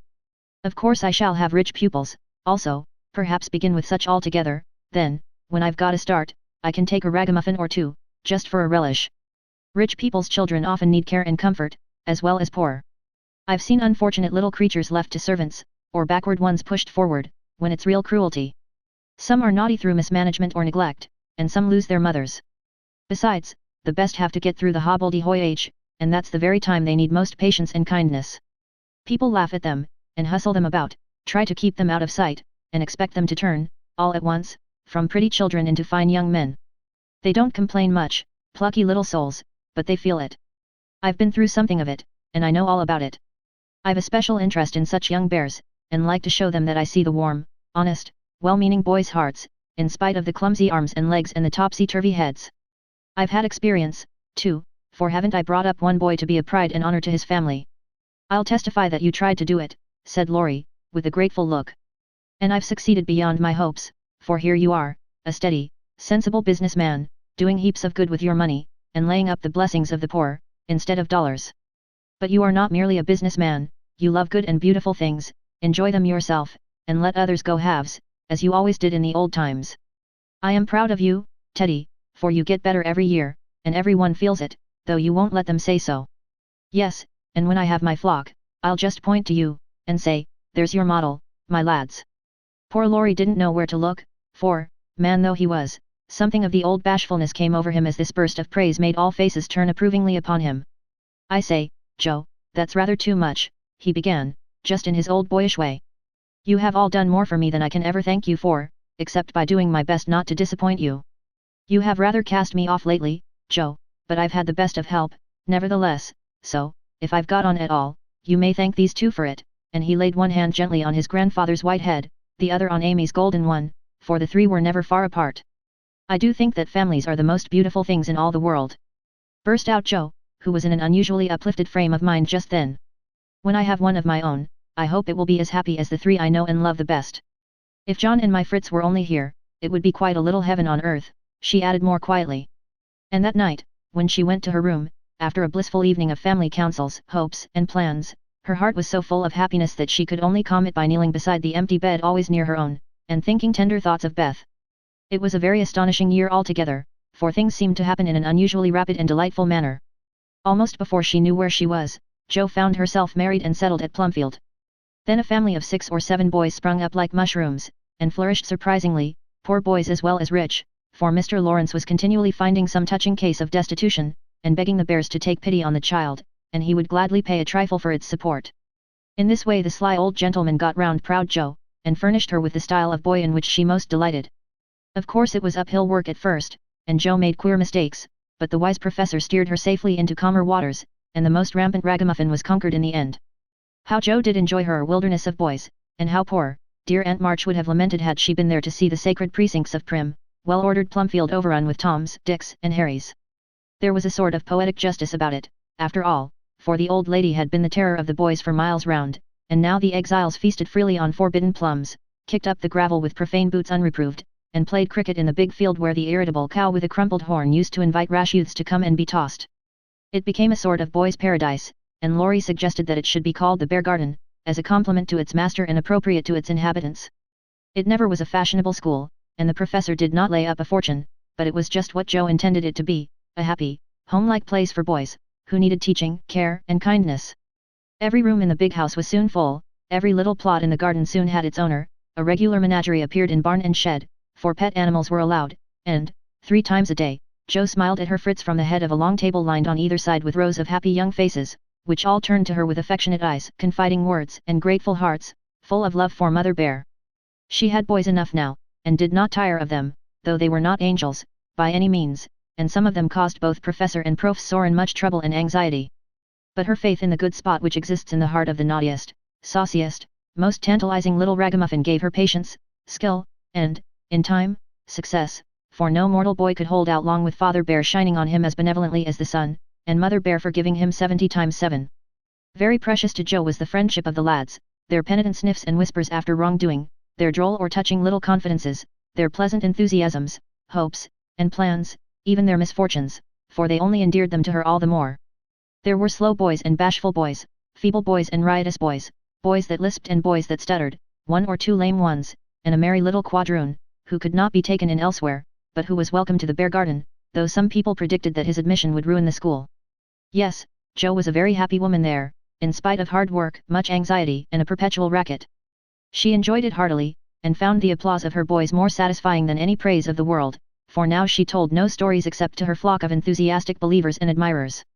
As the years went on, 2 little lads of her own came to increase her happiness, Rob, named for Grandpa, and Teddy, a happy-go-lucky baby, who seemed to have inherited his papa's sunshiny temper as well as his mother's lively spirit. How they ever grew up alive in that whirlpool of boys was a mystery to their grandma and aunts, but they flourished like dandelions in spring, and their rough nurses loved and served them well. There were a great many holidays at Plumfield, and one of the most delightful was the yearly apple picking, for then the Marches, Lawrences, Brooks, and Bears turned out in full force, and made a day of it. 5 years after Joe's wedding, one of these fruitful festivals occurred, a mellow October day, when the air was full of an exhilarating freshness which made the spirits rise, and the blood dance healthily in the veins. The old orchard wore its holiday attire, goldenrod and asters fringed the mossy walls, grasshoppers skipped briskly in the sere grass, and crickets chirped like fairy pipers at a feast, squirrels were busy with their small harvesting, birds twittered their adieus from the alders in the lane, and every tree stood ready to send down its shower of red or yellow apples at the first shake. Everybody was there, everybody laughed and sang, climbed up and tumbled down, everybody declared that there never had been such a perfect day or such a jolly set to enjoy it, and everyone gave themselves up to the simple pleasures of the hour as freely as if there were no such things as care or sorrow in the world. Mr. March strolled placidly about, quoting Tusser, Cowley, and Columella to Mr. Lawrence, while enjoying the gentle apple's winey juice. The professor charged up and down the green aisles like a stout Teutonic knight, with a pole for a lance, leading on the boys, who made a hook and ladder company of themselves, and performed wonders in the way of ground and lofty tumbling. Laurie devoted himself to the little ones, rode his small daughter in a bushel basket, took Daisy up among the birds' nests, and kept adventurous Rob from breaking his neck. Mrs. March and Meg sat among the apple piles like a pair of pomonas, sorting the contributions that kept pouring in, while Amy, with a beautiful motherly expression in her face, sketched the various groups, and watched over one pale lad, who sat adoring her with his little crutch beside him. Jo was in her element that day, and rushed about, with her gown pinned up, her hat anywhere but on her head, and her baby tucked under her arm, ready for any lively adventure which might turn up. Little Teddy bore a charmed life, for nothing ever happened to him, and Jo never felt any anxiety when he was whisked up into a tree by one lad, galloped off on the back of another, or supplied with sour russets by his indulgent papa, who labored under the Germanic delusion that babies could digest anything, from pickled cabbage to buttons, nails, and their own small shoes. She knew that little Ted would turn up again in time, safe and rosy, dirty and serene, and she always received him back with a hearty welcome, for Jo loved her babies tenderly. At 4 o'clock a lull took place, and baskets remained empty, while the apple pickers rested, and compared rents and bruises. Then Jo and Meg, with the detachment of the bigger boys, set forth the supper on the grass, for an out-of-door tea was always the crowning joy of the day. The land literally flowed with milk and honey on such occasions, for the lads were not required to sit at table, but allowed to partake of refreshment as they liked, freedom being the sauce best beloved by the boyish soul. They availed themselves of the rare privilege to the fullest extent, for some tried the pleasing experiment of drinking milk while standing on their heads, others lent a charm to leapfrog by eating pie in the pauses of the game, cookies were sown broadcast over the field, and apple turnovers roosted in the trees like a new style of bird. The little girls had a private tea party, and Ted roved among the edibles at his own sweet will. When no one could eat any more, the professor proposed the first regular toast, which was always drunk at such times, Aunt March, God bless her. A toast heartily given by the good man, who never forgot how much he owed her, and quietly drunk by the boys, who had been taught to keep her memory green. Now, Grandma's 60th birthday. Long life to her, with 3 times 3. That was given with a will, as you may well believe, and the cheering once begun, it was hard to stop it. Everybody's health was proposed, from Mr. Lawrence, who was considered their special patron, to the astonished guinea pig, who had strayed from its proper sphere in search of its young master. Demi, as the oldest grandchild, then presented the queen of the day with various gifts, so numerous that they were transported to the festive scene in a wheelbarrow. Funny presents, some of them, but what would have been defects to other eyes were ornaments to grandmas, for the children's gifts were all their own. Every stitch Daisy's patient little fingers had put into the handkerchiefs she hemmed was better than embroidery to Mrs. March. Demi's shoebox was a miracle of mechanical skill, though the cover wouldn't shut. Rob's footstool had a wiggle in its uneven legs, that she declared was very soothing, and no page of the costly book Amy's child gave her was so fair as that on which appeared, in tipsy capitals, the words, "To dear Grandma, from her little Beth." During this ceremony the boys had mysteriously disappeared, and, when Mrs. March had tried to thank her children, and broken down, while Teddy wiped her eyes on his pinafore, the professor suddenly began to sing. Then, from above him, voice after voice took up the words, and from tree to tree echoed the music of the unseen choir, as the boys sung, with all their hearts, the little song Joe had written. Laurie set to music, and the professor trained his lads to give with the best effect. This was something altogether new, and it proved a grand success, for Mrs. March couldn't get over her surprise, and insisted on shaking hands with every one of the featherless birds, from tall Franz and Emile to the little quadroon, who had the sweetest voice of all. After this, the boys dispersed for a final lark, leaving Mrs. March and her daughters under the festival tree. "I don't think I ever ought to call myself Unlucky Joe again, when my greatest wish has been so beautifully gratified," said Mrs. Bear, taking Teddy's little fist out of the milk pitcher, in which he was rapturously churning. "And yet your life is very different from the one you pictured so long ago. Do you remember our castles in the air?"